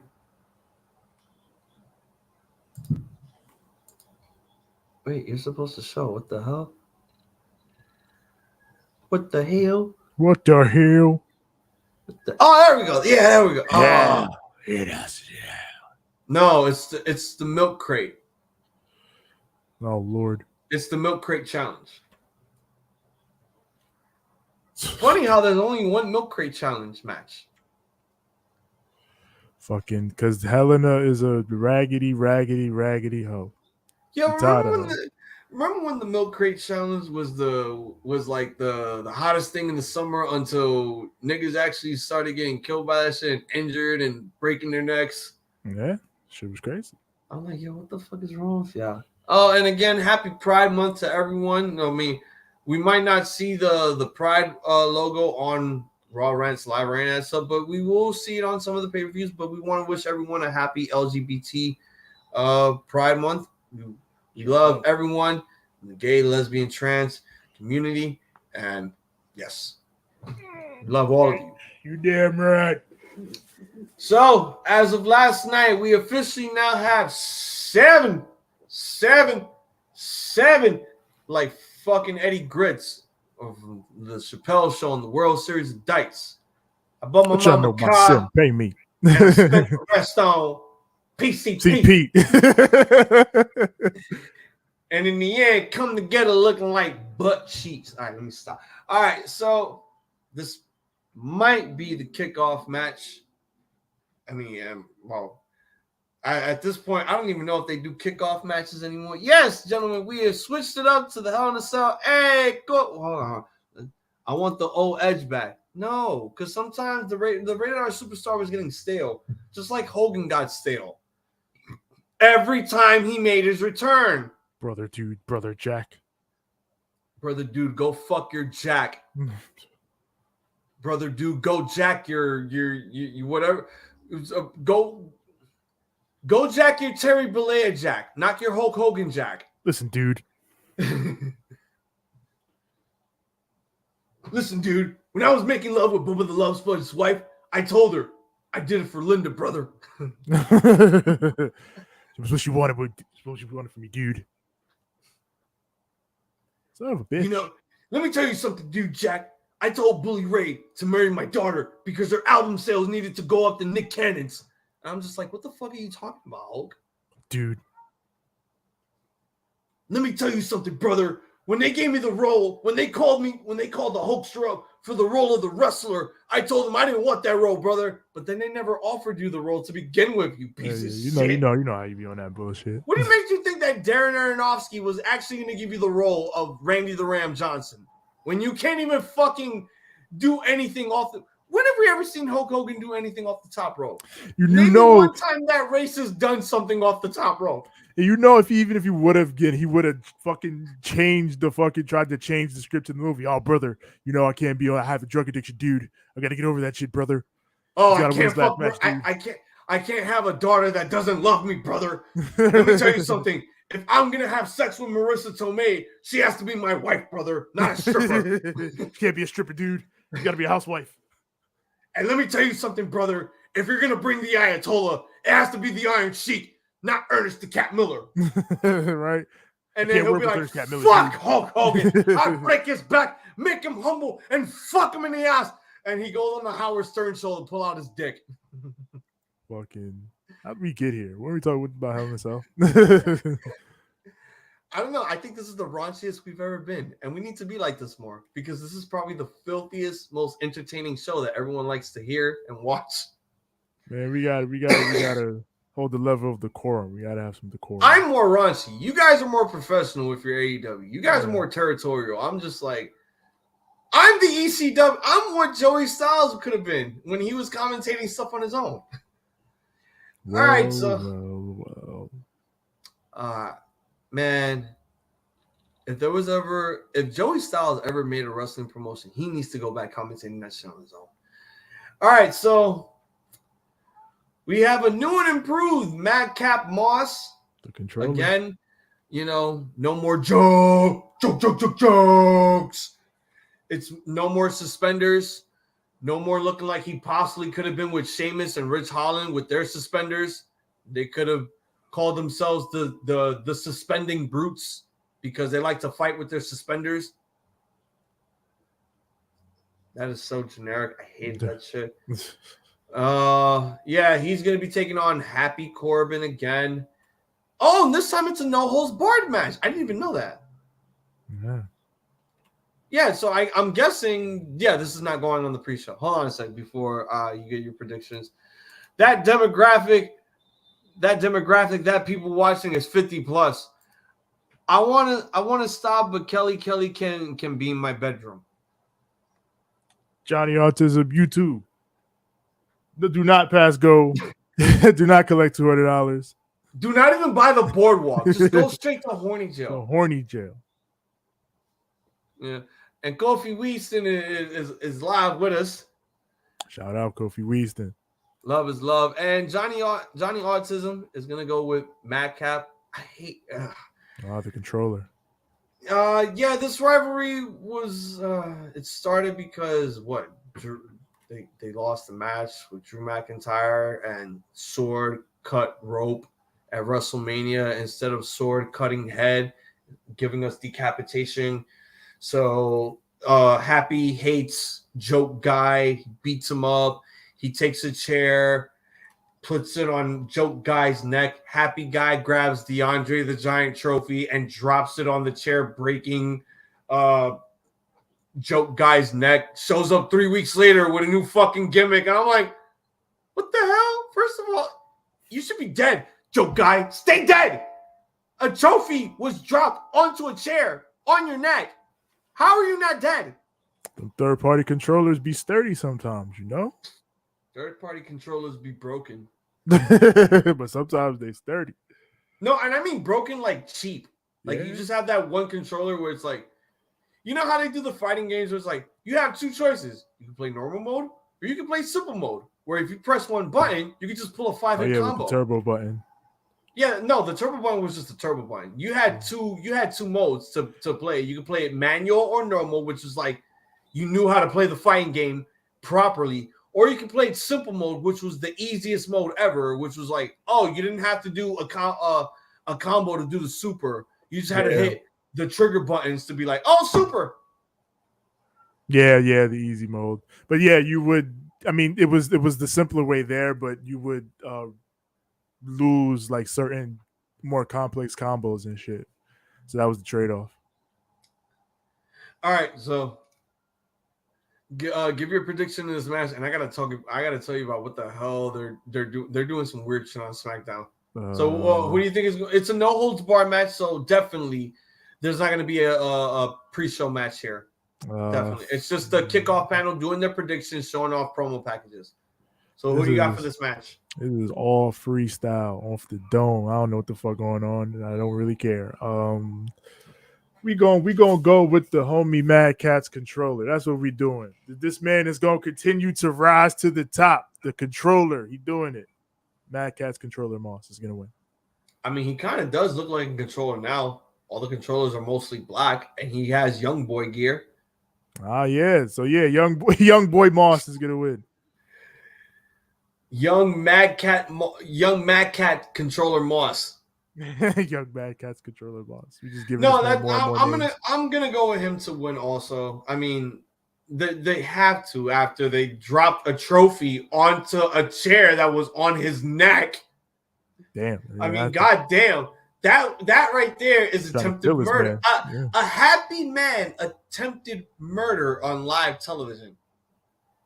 He crazy. Why do I still have this photo on my phone? Get this thirst trap away from me before I go to horny jail. Fuck. Well, Nikita? Yeah, like I was holding it there for like 10 minutes and I didn't even realize. I'm like, fuck. You want bum ass Baron Corbin back? I don't want him to be a bum anymore. Because then he's gonna tell people to go support his GoFundMe when he doesn't need one because he gets paid to work at a job that tells him to be a bum when he doesn't have to be a bum. That shit was funny. I remember seeing that. Yeah, man. I really thought they were gonna do something with Kayla there. Speaking of, women on SmackDown, they are really doing weird shit with the female ring announcer they have there. Who? Well, let's say that's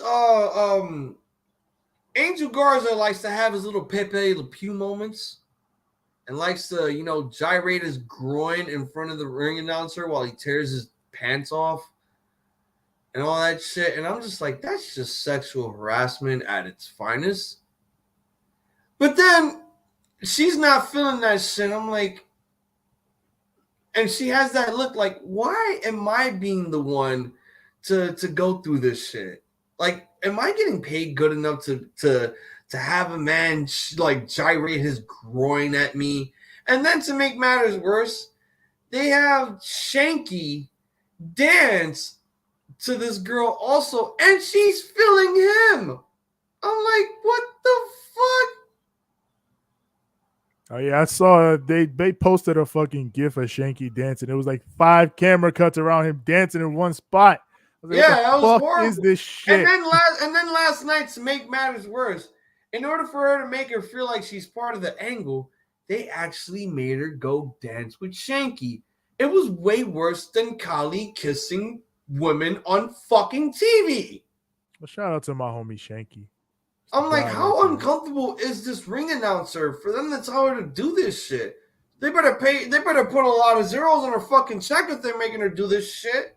They maybe, hopefully do. Because what the fuck? All right, so the judge... No, let me stop that, please. I'm not going to use the word the. That's what they're called. No! I hate that. You didn't need to add that word onto Judgment Day. Judgment Day was perfectly fine. You didn't need to add the word the. That's a pay-per-view. No. That's the name of the faction. Judgment Day is a pay-per-view. The Judgment Day. Yeah, there you go. Again, WWE thinks that they're so smart. You're so smart, I want to throw up. Like, God, my man. I want to throw. You're making me sick, son. Like, just stop, man. Judgment Day was perfectly fine. All right, so it is Judgment Day taking on the Bullet Club Live. The Bullet Club Live? That's what they're called? Because they keep continue to live after going 10 years strong. That's facts. They're still out here going crazy. Gianna Daddio in Bullet Club. That'd be fire. Actually, Gianna Daddio. If she gets a Bullet Club shirt. So yeah, this is a 6-person tag. What do you got for this match? I'm gonna go with the Judgment Day. This seems like there's no reason to not keep that group going strong. So yeah, Judgment Day. The Judgment Day, pardon me. No. Man, there are many people that everyone in the wrestling fan community, in the Twitter world, in the Instagram world, or in social media are literally throwing out names because everyone said it that tomorrow night a new member will be joining Judgment Day. Oh. Yeah, they said it. I think this is probably going to be what they do every month, which I don't mind. I don't mind because it's always that question of, all right, who's next to join this faction? Because as Edge said, this is not a group. This is a movement. Judgment Day is a movement, and we're trying to move this. We're trying to grow strong. We're trying to take over. We're trying to build a philosophy by having our omnipotent one accept followers to join him in his journey on making WWE his ultimate mountain of omnipotence. You talking all that fucking Bray Wyatt shit. You liked how I used that analogy there. Yeah. Oh, yeah, like I've been telling the Sixers. I'm gonna start going back to school in the summer. Ah, nice. Because this asshole's been asking me like, "Yo, you should learn how to edit." If I have the time, which I don't now, in the next couple of months. Oh yeah, I've been said that everybody should learn how to edit. Trust me. You think I want you to be our only editor? I want to do it too. It's just I just don't have the time now because I'm trying to get my shit together. All right, so we're both going for Judgment Day to win here.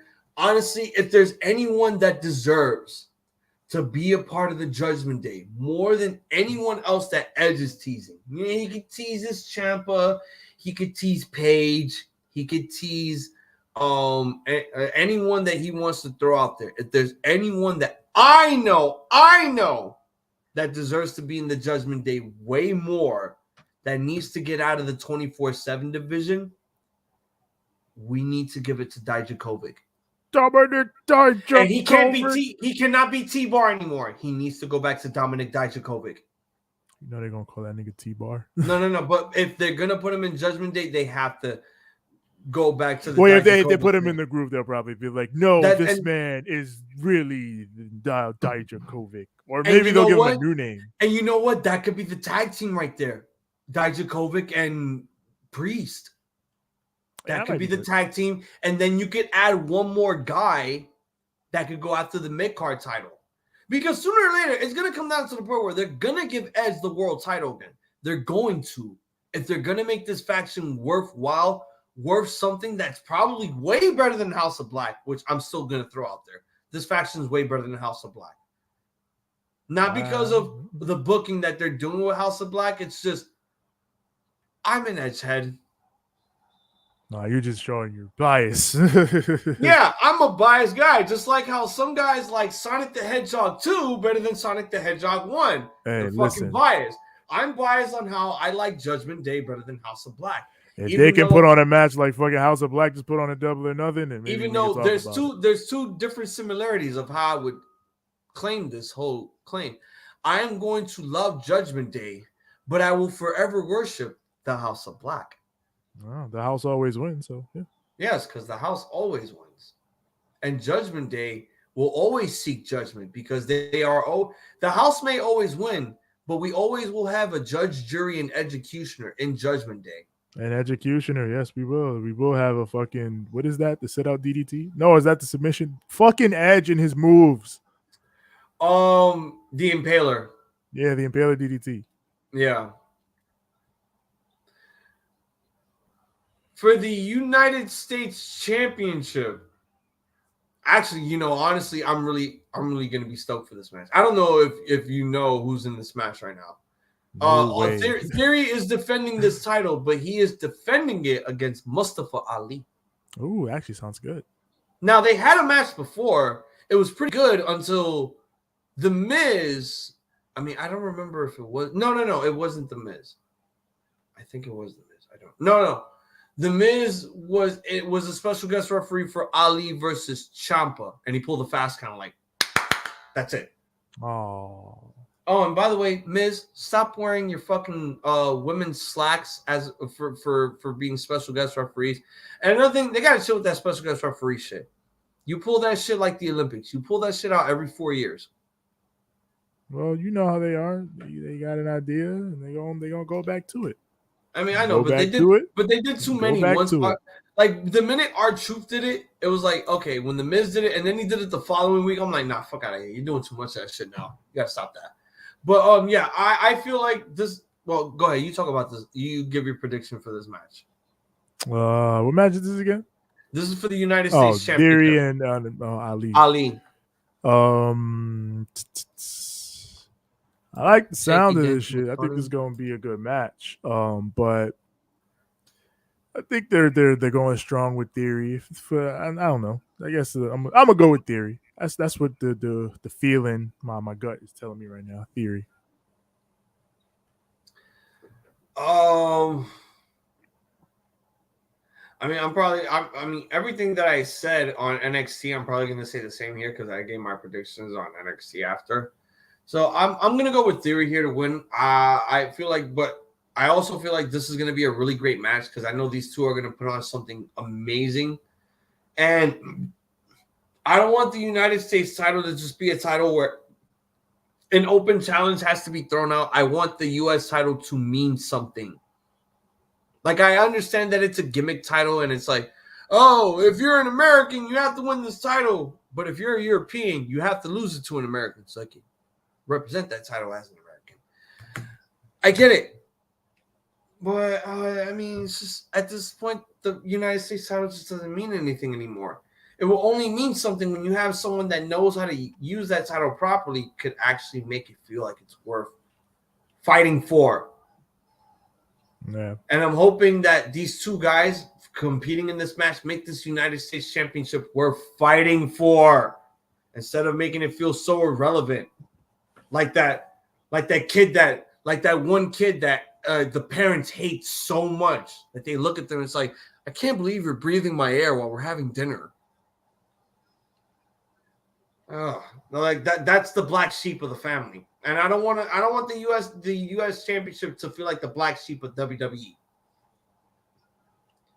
So honestly, I'm gonna go with Theory here to win, and I'm hoping that they give Mustafa Ali another opportunity at the US title, maybe at SummerSlam. I'm hoping so. Oh my god, fuck this match. What match this? Can I remind you that there was only one SmackDown match, which is probably what we talked about first. Everything else here is Raw. All 6 of these matches are Raw matches. So they should just call this a Raw branded pay-per-view because you're bringing back the Red Cell. Oh. All right, so Ezekiel versus Kevin Owens. Oh. We're finally going to settle this. I'm gonna go with fucking. No, I'm actually go with Kevin Owens. Kevin Owens is gonna pin him, and then he's gonna be like, "I beat you, you're fucking Elias," and then fucking I don't know, some wacky shit will happen. But I think Kevin Owens will like get a win somehow. I mean, I know this match is gonna be wacky. Oh, hold up. I'll be right back. Oh, okay. Yeah. So, how's everyone's evening going into the realm of Midnight? I love the Midnight Express. They were a great tag team champion. You know, Bobby Eaton and Dennis Condrey, they were a great tag team champion. Before they added the other guy in it, I forgot who it was. Oh yeah, Sweet Stan Lane. That was a great rendition. That was like, I don't know why I mentioned Midnight, but you know, I love the Midnight Express. I love their theme song. I love, you know, the first rendition of it, and then when they added Sweet Stan Lane, that was like the resurrection of the Midnight Express, and they needed that. I really enjoyed that. It's 9:50. Oh yeah, I forgot you're in Utah. It's 9:55 for you there. When I lived, Johnny, there's a funny story. When I moved to Colorado was the very first time that I got to experience the time zones, because I was about to watch SummerSlam with my boy Willie, and I'm thinking that it was gonna start at 8:00 in Colorado, but then my boy Willie told me, yo, it doesn't start at 8:00, and I'm like, what do you mean? It's like, when we lived in New York, that's the Eastern Standard Time. That's the shit that you see on the TV mainly. When they show what's on the program, they present the Eastern Standard Time first before they go to Pacific or General Mountain Time. I'm sorry, TJ. I'm telling this story about how I finally discovered time zones in Colorado. Oh yeah. It was so funny because I was gonna watch. I moved there in August after my birthday because my boy convinced me to move there, and I was staying at his place for a while, and we were gonna watch SummerSlam. And I'm thinking SummerSlam was gonna start at 8:00, and he's telling me, "Dude, no, it doesn't start at 8." I'm like, "What do you mean? We're in a different time zone." I'm like, "What the fuck you mean? We're 2 hours behind." What? So wait, is this like daylight savings everywhere? Like, no. You don't understand. Do you know when you watch television commercials of them showing programs of different television shows and they present the times that they say and they present the Eastern Standard Time first and then the Pacific and then the General Mountain Time? Yeah. Well, guess what? You're in the Pacific time zone. We're 2 hours away from Eastern Standard Time. The show's starting at 6. I'm like, what the fuck? That was the biggest mind fuck I ever got to experience. I'm like, really? The show starts at 6? So you mean to tell me I'm watching Adult Swim at 8 p.m.? Yeah, that's the concept of time. Shit is wonky. It was weird. It was so weird. I was like, yo, I learned something every day. Let me go to the comments before we talk about this Kevin Owens fucking match. Judgment Day is dumb. AJ Liv Balor. He's giving his predictions. Or was he trying to say that AJ loves Balor? That might be the inside joke. Perhaps. He's going for Theory to win. Kevin Owens to win. It's 9:55 for Johnny Autism because he lives in the great state of Utah. Surf Wrestling, what the hell? Where have you been? You should have been with us for In Your House. That was a great show. My prediction, Bray Wyatt isn't coming due to meet and greet. I was saying that Bray Wyatt will probably not come back to wrestle because he has other things to do. Maybe he'll come back soon, but not to WWE. You know how my evening is. Yes, we know how your evening is. You have the 19-year-old virus. But hey, at least you got 2 weeks off work or a few days off work, and you got to watch NXT and you get to watch Hell in a Cell.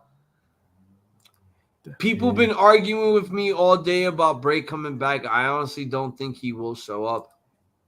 I'm from Alaska. I don't know about time zone. What the fuck? You're probably General Mountain Time. That's probably Oregon or Washington State type shit. Alaska having AEW or WWE wasn't confusing. Wasn't confusion. WWE performed in Alaska a few times. Our show like AEW or WWE come on at 6. Damn, so your show ends at like fucking if it's Raw, that shit ends at 9. Adult Swim ain't popular no more. I love Adult Swim. Especially when Eric Andre is coming out in 2023. Like, why? That's a funny story. You just realized that I just pulled a Jim Cornette telling a story about how I discovered time zones in a different state. Well, actually, Colorado was probably General Mountain Time because I was like, I could see the Colorado like mountains and shit, or the Rockies and all that other stuff. So you don't know what it was like for me to wake up in the morning with a cup of coffee. I look out my window and I see the mountains, especially when it was snowing. My God. Yeah, that probably is. It's great atmosphere. It was like the heaven version of Silent Hill. Bray Wyatt is coming back tomorrow. Watch. No, he's not. We know the history with Bray Wyatt and Hell in a Cell. That hologram, that match with him and Seth Rollins. Bray Wyatt isn't coming back. Surf Wrestling. Bullshit. now the chat is beefing with each other. Surf Wrestling, you're a liar like Ezekiel. He isn't coming back. I don't know, man. Yeah, we might have to see. Who do you got to win against? Ezekiel versus Kevin Owens. I said I think KO's gonna win, but just some wacky shit is gonna happen. But yeah, Kevin Owens is gonna win. I'm gonna go with Ezekiel to win this one. Yo, imagine if Hell in a Cell is my perfect score. Oh man, Helen. That would be the second WWE pay-per-view I have that has a perfect score. You and I have a rivalry of perfect scores and championship rings. That's just. I believe 2 WWE perfect scores. I have 1. None of us have gotten a perfect score in 8. I was that close until All Out was said, I'm gonna fuck on you with Paul White and QT Marshall. No lube or Ice Cube, no Vaseline. Yeah, man. I'm gonna go with Ezekiel to win this. I feel like they're gonna give him the push that he deserves. Just please get rid of the fucking tassels. Hazel, let's make a bet. If Bray Wyatt doesn't show up Sunday or Monday Night Raw, you have to drink hot sauce. Oh God. Surf Wrestling, you wanna challenge me to that? 1 sec, I'll be right back. TJ, hold my Jack Daniels. Okay. Hold my PBR. Put that GTA on. I'll be right back, son. Oh, that damn GTA set. I play 2K right now, but I might do it in a second. Gotta win this here game. Luca trying to drop 30 on me, but I'm not having that shit, son.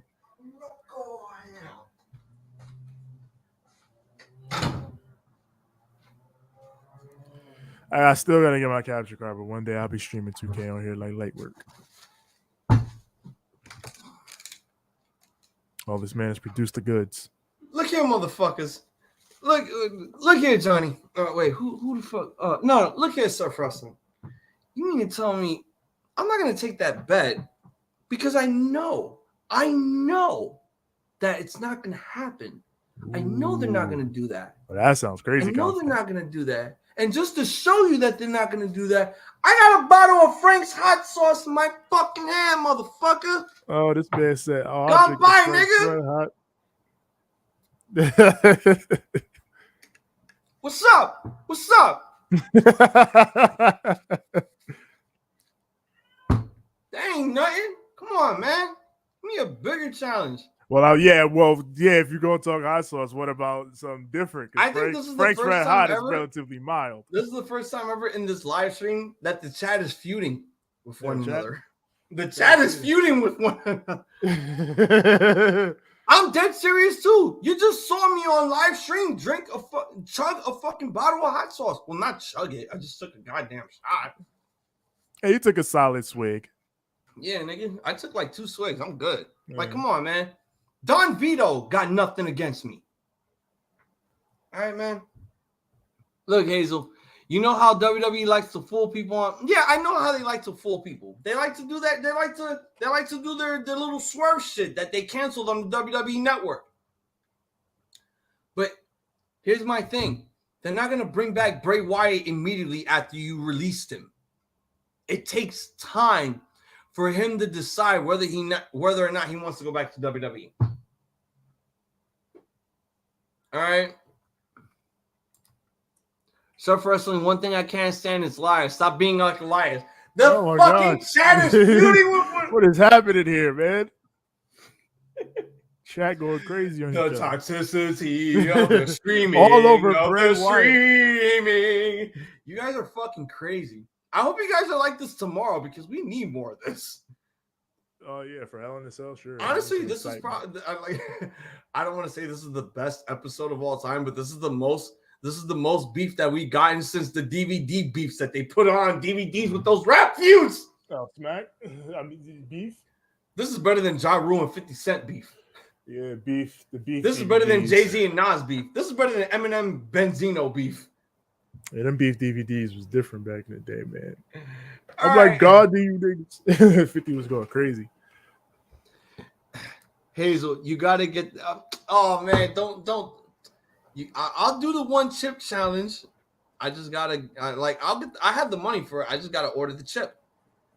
Yeah, that shit easy to find now for sure. I've done the 1 chip challenge. Trust me, I'm not a hot sauce aficionado. I'm not a specialist in hot sauce, but I love spicy food. I really do. You know, I love me some buffalo sauce and all that shit. You know, but just don't tell me to drip hot sauce in my fucking eye. I know I'm crazy, but I'm not that fucking crazy. That's some Steve-O shit. Yeah. You might as well tell me to go take 3 bumps before I fucking put that shit in my eye.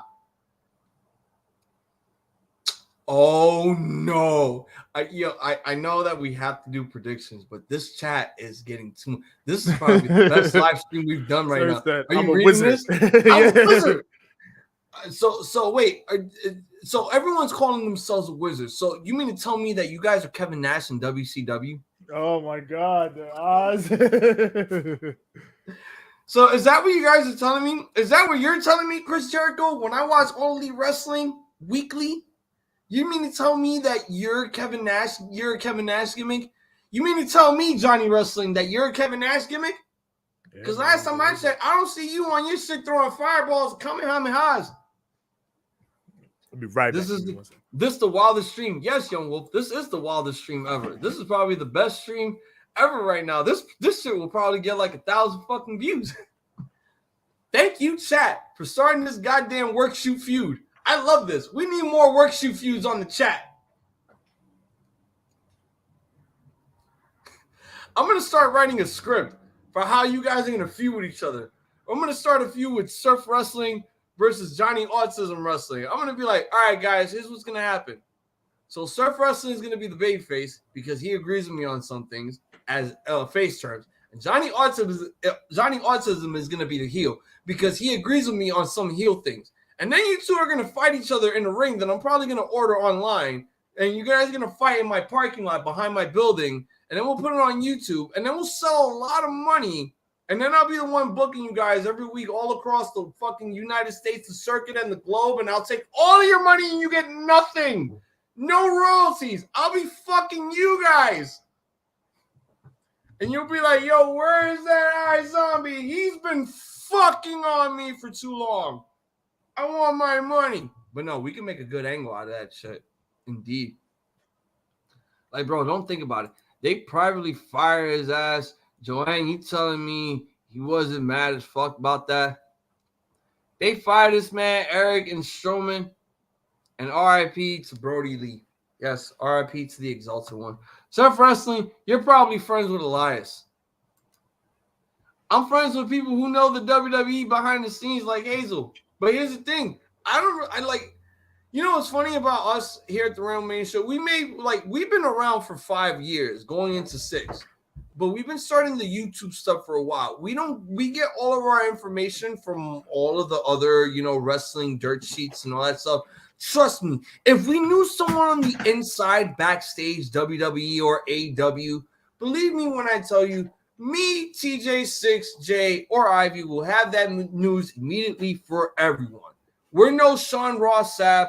We're no Dave Meltzer. We're no Brian Alvarez. And we're especially no Wade Keller. We are especially no goddamn. Yo, who's that one guy that I hated? Are you talking about the journalist? What's going on?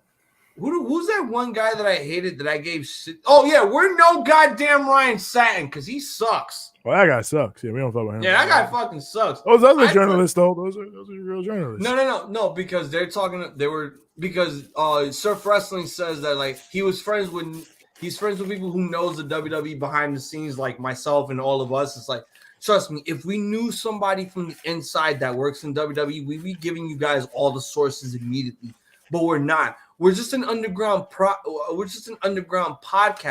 trying to make our way up there, like Sean Ross Sapp, like Dave Meltzer, like Brian Alvarez, like Jim Cornette, even though people don't like Jim Cornette. Jim is in the business. Yeah, he's in the business. Jim is in the business because he is an historian. He knows all about the business going into the Goldust Trio from when it all began, from the Greeks and all that shit. All right, so we've been rambling for so long, the chat is beefing with each other. Honestly, this is probably the best stream we have done. And now it's time for Bobby Lashley to take on Omos, an MVP, in a 2-on-1 handicap match. Again, it's still going. Well, I mean, now it's a handicap match because MVP has to wrestle. Okay. I'm going to go with MVP and Omos. That seems like it makes sense. I'm going to go. I think when honestly, when we do I'm like, for everyone who watches our live stream, let me say this right now because I know people are probably wondering to ourselves when they look at our predictions post, it's like, wait a minute, you said something different on the live stream. Here's the thing, guys. What we say here is what we say here. We have all the time in the world to change it until we post our official predictions up on of our social media pages. Once that's up there, we cannot change them. All right. So whatever we say here is what we say here, but outside of it, we have time to change all that stuff in the chat just in case we feel like either one of us wants a perfect score, one of us wants to win the championship, or one of us feels like this person might not win because of booking reasons. I said I was going to go with Bobby Lashley to win here. And hey, guess what? Omos took a table bump. I mean, he took a spear to a table. I mean, well, you were there, but you didn't watch it. And then the show ended abruptly. So I think it was nice for Omos to finally branch out into something other than, not taking bumps and finally getting hurt. Young Wolf says he can do commentary. And yeah, I said Bobby Lashley. I know about the WWE dirty business. All right, Surf Wrestling. I'll give you a challenge. Give me the dirtiest thing that WWE has done. Something that we've never heard of before. Not the Ring Boy scandal, not the plane ride from hell. Maybe something that Vince McMahon has done that none of us has never probably heard before. Hazel gonna do the indie gimmick and do the hot dogs and handshakes. Hot dog and handshake. Yeah, no, because I'm gonna start this angle with Surf Wrestling and Johnny Autism Wrestling, and they're gonna get paid by sleeping in my arena and doing chores by fixing the chairs, and they get paid in hot dogs and shaking my hand. And trust me, my dick will not be in my hand. I will shake your hand with fucking sanitizer. Goddamn, I'm that good of a worker. I'm no Randy Orton. I'm gonna carny you, but I'm gonna do it the right way. But I will shit in your bag if you want to go.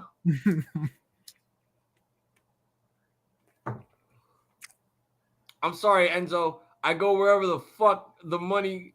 So if you pay me the right price, I would do it. My man, I will pay you in an envelope of cocaine, just like Sex Ferguson, and I will pay you in cash. I will pay you in some whores.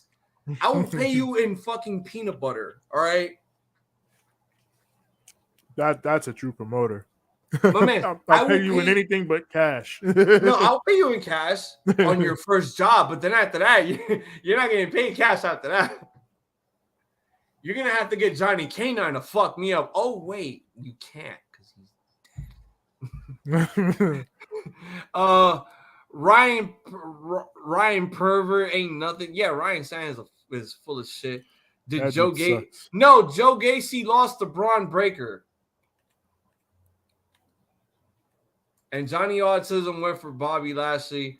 This is the raunchiest. Honestly, TJ, throughout this whole week, like, everyone's going to watch this and be like, this is the raunchiest, fucked up, less offensive, beefiest show we have ever seen. Probably hilarious, too, since the chat is just beefing with each other. Shit is just wild. It's NXT, man. NXT just bring out the crazy in everybody, I guess. It brings out the crazy and the horniness in people, and the after show. Like this is what you know how dumbasses like to have after parties after they leave the club. This is our after party.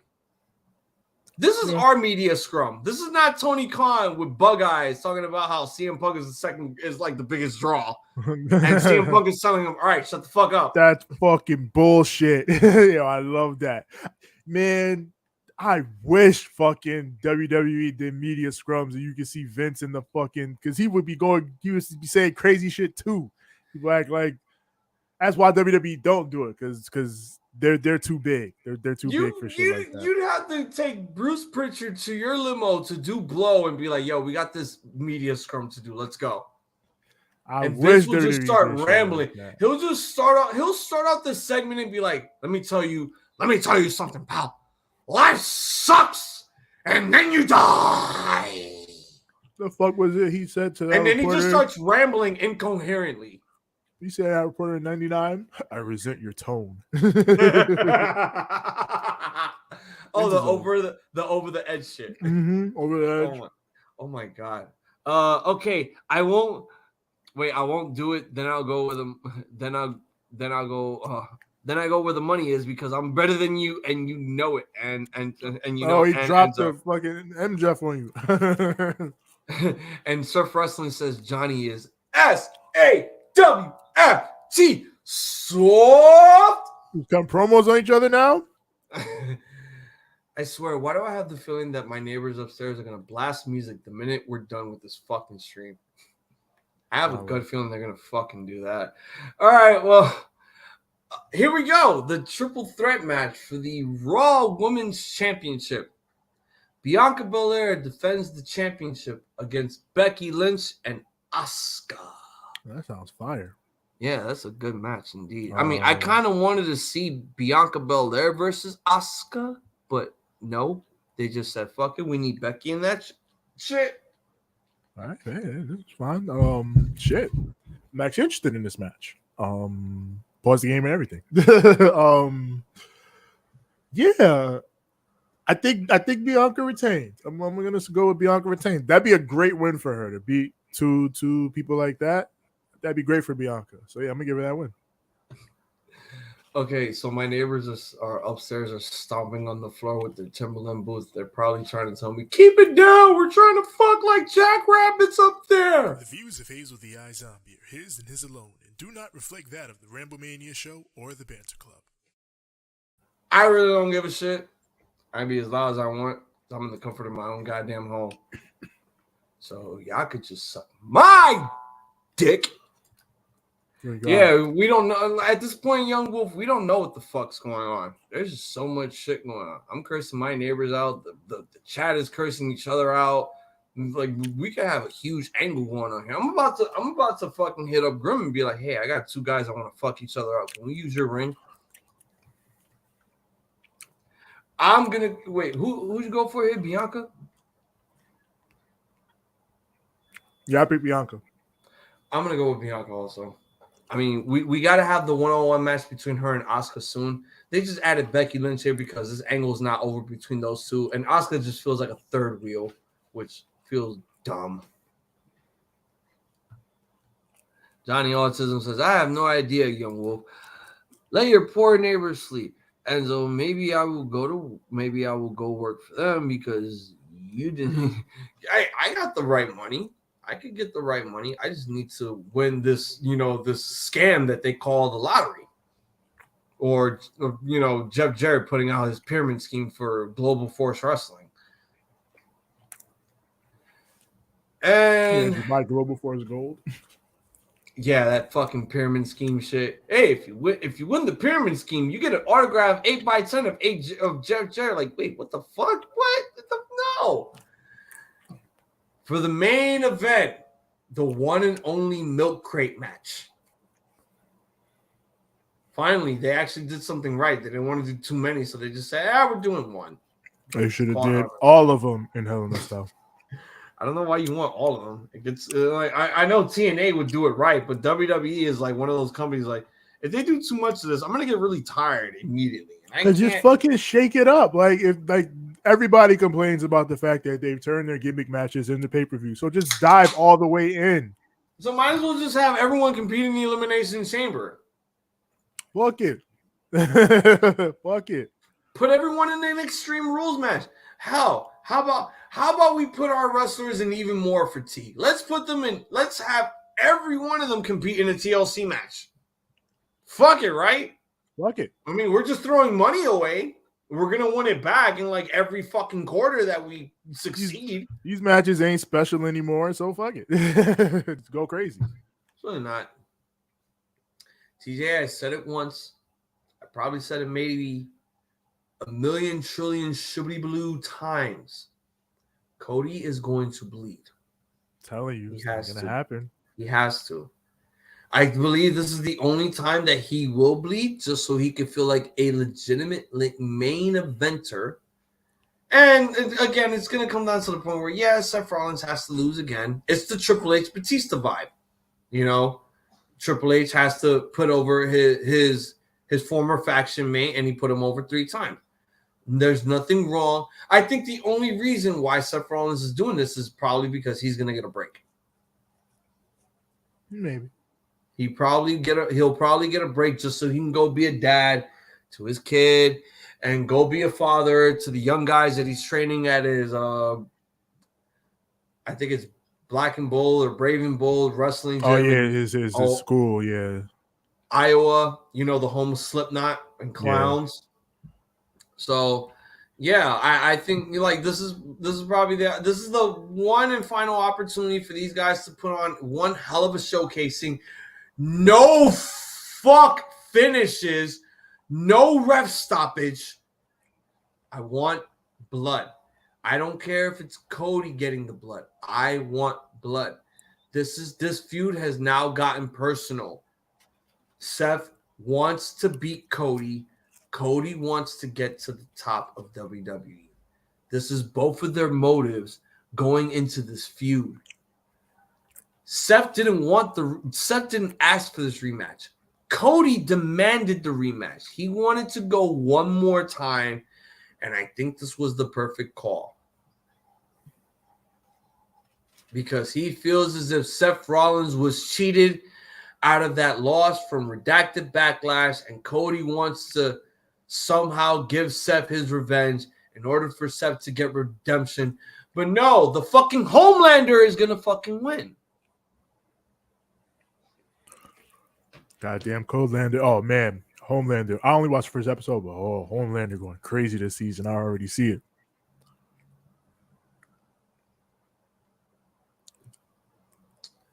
Cody's winning. Hands down. I agree. He ain't bleeding, though. You want to add an extra point to it? Whether Cody bleeds or not? Wait, what? You want to add an extra point to it? I'm on Facebook Messenger, and I don't want to add an extra point to it because how's everyone else going to feel to that?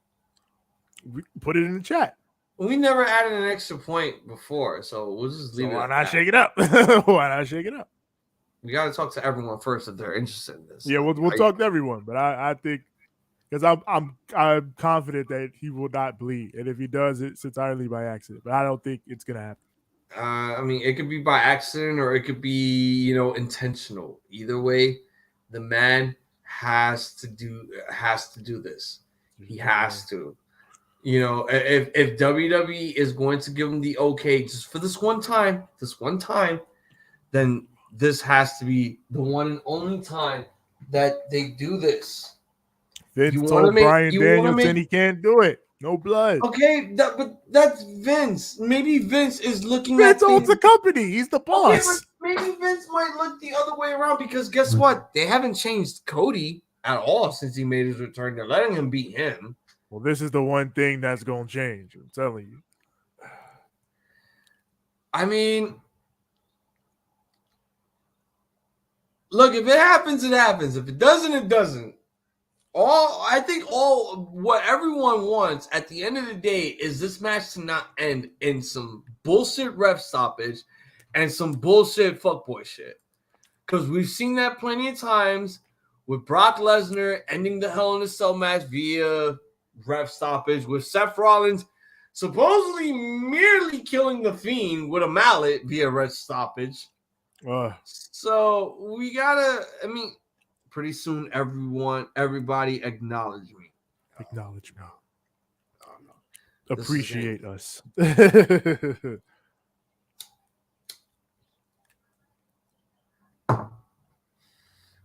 Sooner or later, everyone's going to put some respect on my name. When I become the greatest Ramblemania heavyweight champion, tomorrow night I will make it number 9, and I will end 2022 or continue 2022 going forward as the greatest first ever 10-time Ramblemania champion ever. He's going to blood. No, he's not going to blood capsule it. They're going to make him bleed intentionally. I don't want Cody to get a blood capsule because what the fuck is the blood capsule going to do? It's going to all it's going to do is dry out very quickly. Blood capsules don't stay on a body for that long. That would be Vince's compromise. Cody's like, I want to bleed. Vince is like, well, pal, you use a blood capsule. No, I think with all the money that Cody's had when he left WWE and went to Japan, AEW, I think he's okay with taking the fine. I think he's fine with paying the fine here. I don't think he gives a shit. I think he just wants to give the people what they want, and that is a stellar Hell in a Cell match that everyone loves to see. They love to see the violence. This is the devil's favorite structure. This is the devil's structure right here. A lot of people have said once they enter this match, they don't come out the same. They come out different. It's before they started doing them every year. Not everybody the same after every Hell in a Cell match. How many people on the roster have had multiple Hell in a Cell matches now? Used to be a thing of like Wrestling just challenged me to a match. Oh. My man, I used to wrestle. I still know my stuff. Trust me. You can't lace my goddamn boots. No, you're I'll kick your leg out of your leg. You come promos on the chat now. The chat. I'll kick your leg out of your leg. Trust me. It's crazy. I may have been a jobber over the years, but after I kick your ass, I'll be a fucking star. You're talking to the forever heel, and that is our Hell in a Cell predictions. Good thing 6 had this in advance, because I was not gonna do these predictions with the fucking NXT shit. That would have been embarrassing. I did it on Tuesday, and I'm like, God. So I believe every prediction that I said on Tuesday is probably going to remaining the same that I said here going forward to tomorrow night. Who says people want to see Cody bleed? I want to see Cody bleed. I want to see some actual wrestling in this Hell in a Cell match. I don't want to see sports entertainment or sports entertainers going out there putting on a sports entertainment match. I want to see a wrestling match. This is WWE. This is the king of sports entertainment. I know. But at the end of the day, whether it's called sports entertainment or pro wrestling, you're doing the same goddamn thing. It's just named differently. Oh, and wrestling's fake. And sports entertainment is real. No. I think Ken Anderson said it best. Pro wrestling is real. People, and we can add sports entertainment there, are fake. Yes. Sports entertainers. I know I could beat you, Enzo. I'm better than you, and you know it. All right. Let's stop this right now before Maxwell Jacob Freeman watches this shit, and then I get served. Not TJ, not Six, not Ivy, not Twin. I get served because you guys want to just fucking fuck me over. No, I'm kidding. I'm just kidding, Chad. You know I love you. Sometimes I hate you, though. I hate you all. No, but I still love you, though. But no, we went just 4.5 hours on this. Luckily, it's not going to be like this tomorrow night. We did this because it's Saturday and we all love to have fun. Doing this is like watching a Saturday morning cartoon for fucking 3 hours before you realize, oh, shit, they're playing golf on WB. Then you just watch NBA inside stuff. Yeah, that's true. That's true. Who won the Golden State Celtics game? Boston won game 1. So it's tied right now? No, Boston's up 1-0. Game 2 is tomorrow, actually. So. Oh, I thought game 2 was now. I didn't even. Oh yeah, because they don't do games on Saturdays unless they want to. But Sundays is when it's really important. So I hope Vince thinks like Tony Khan and be like, all right, I can't have Cody and Seth in the main event unless the fucking NBA Finals finishes, pal. Yeah, they might stretch it out or do something, yeah. No, there's 7 matches here. They're not going to stretch this shit out. There's no way. There's no way they're going to stretch. If they stretch this shit out, I don't want a 3.5 hour show. I'm fine with it being 2.5 so that everyone that's joining us tomorrow can actually give their thoughts. That way we don't have to do it Monday. I know most likely it will probably be the case that you and I will have to do our recap of this shit Monday, but I'm hoping that doesn't happen. The show starts at 8, so I'm hoping by 10:30 or 11 this shit could fucking end. That would be nice. That would be nice indeed, because I was listening to a lot of podcasts, and everyone, I mean, I think we all agree with some of these podcasters when we all said it. AEW needs to chill the fuck out with the length of these shows and the length of these matches. Yes, it was a great show. I'm fine with it being. We're all fine with it being 3 hours, 2.5 tops. But when you do a 4.5 hour to 5 hour show, my man, I'm out. Sometimes I was thinking to myself, "Yo, is this the main event? I mean, the main event? 3 to 3.5. I don't think it's too bad. Like no, it's not bad at all. Yeah. Like when you hit the 4th hour, that's just 4 is when you start to push it. So if you're gonna do 4, keep it at 4. At absolute most, if you have to. But 3 to 3.5, I think is good. And that, like, hopefully when they do All Out, we don't get this encounter again. I'm hoping this is not going to be the same thing. Nah. Because you know what's funny? I was looking at our card, our predictions card for the very first All Out. There was only 7 matches, and it was 3.5 hours. So now we gotta see if AEW is gonna try to go back to that format. Yeah, they can just. I mean, it's probably gonna be like I would imagine, like because the roster is so much bigger and there's so many more guys now. So I imagine like 10 matches or whatever will be the norm, but it can't go too much beyond that. I feel. I think 10 matches ain't bad, but once you start to push it past that point, that's where you're pushing it. Yeah, indeed. You start pushing it, indeed. All right, well, I just gave my thoughts on In Your House. We did our predictions for Hell in a Cell. I think it is time for us to bring it home.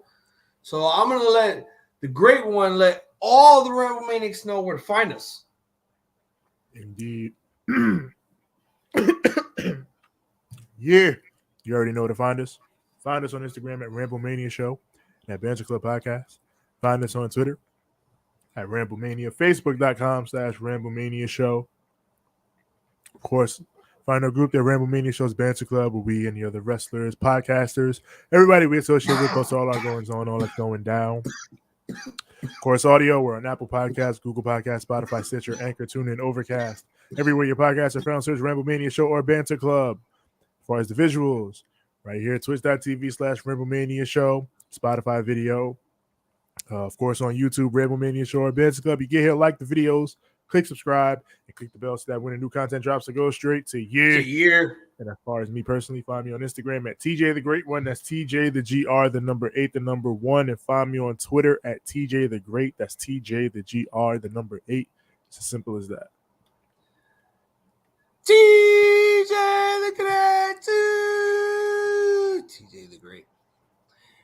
You can find me on Instagram at iZombies. IZombies. Thank you for everyone that joined us here on the chat. Be back tomorrow because we will begin our Hell in a Cell live stream where one of us 4 from the Ramblemania Show will finally bring the championship back to the podcast against Ivy. A fatal 5-way or a fatal 4-way. But everyone stay tuned for that. It's going to be pretty exciting. Hopefully it's as exciting as this fucking episode that we did here because holy shit.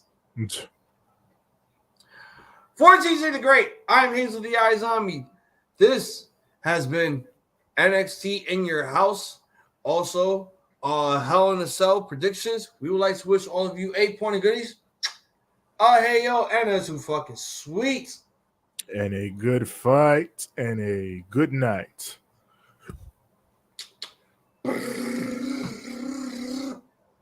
Bang!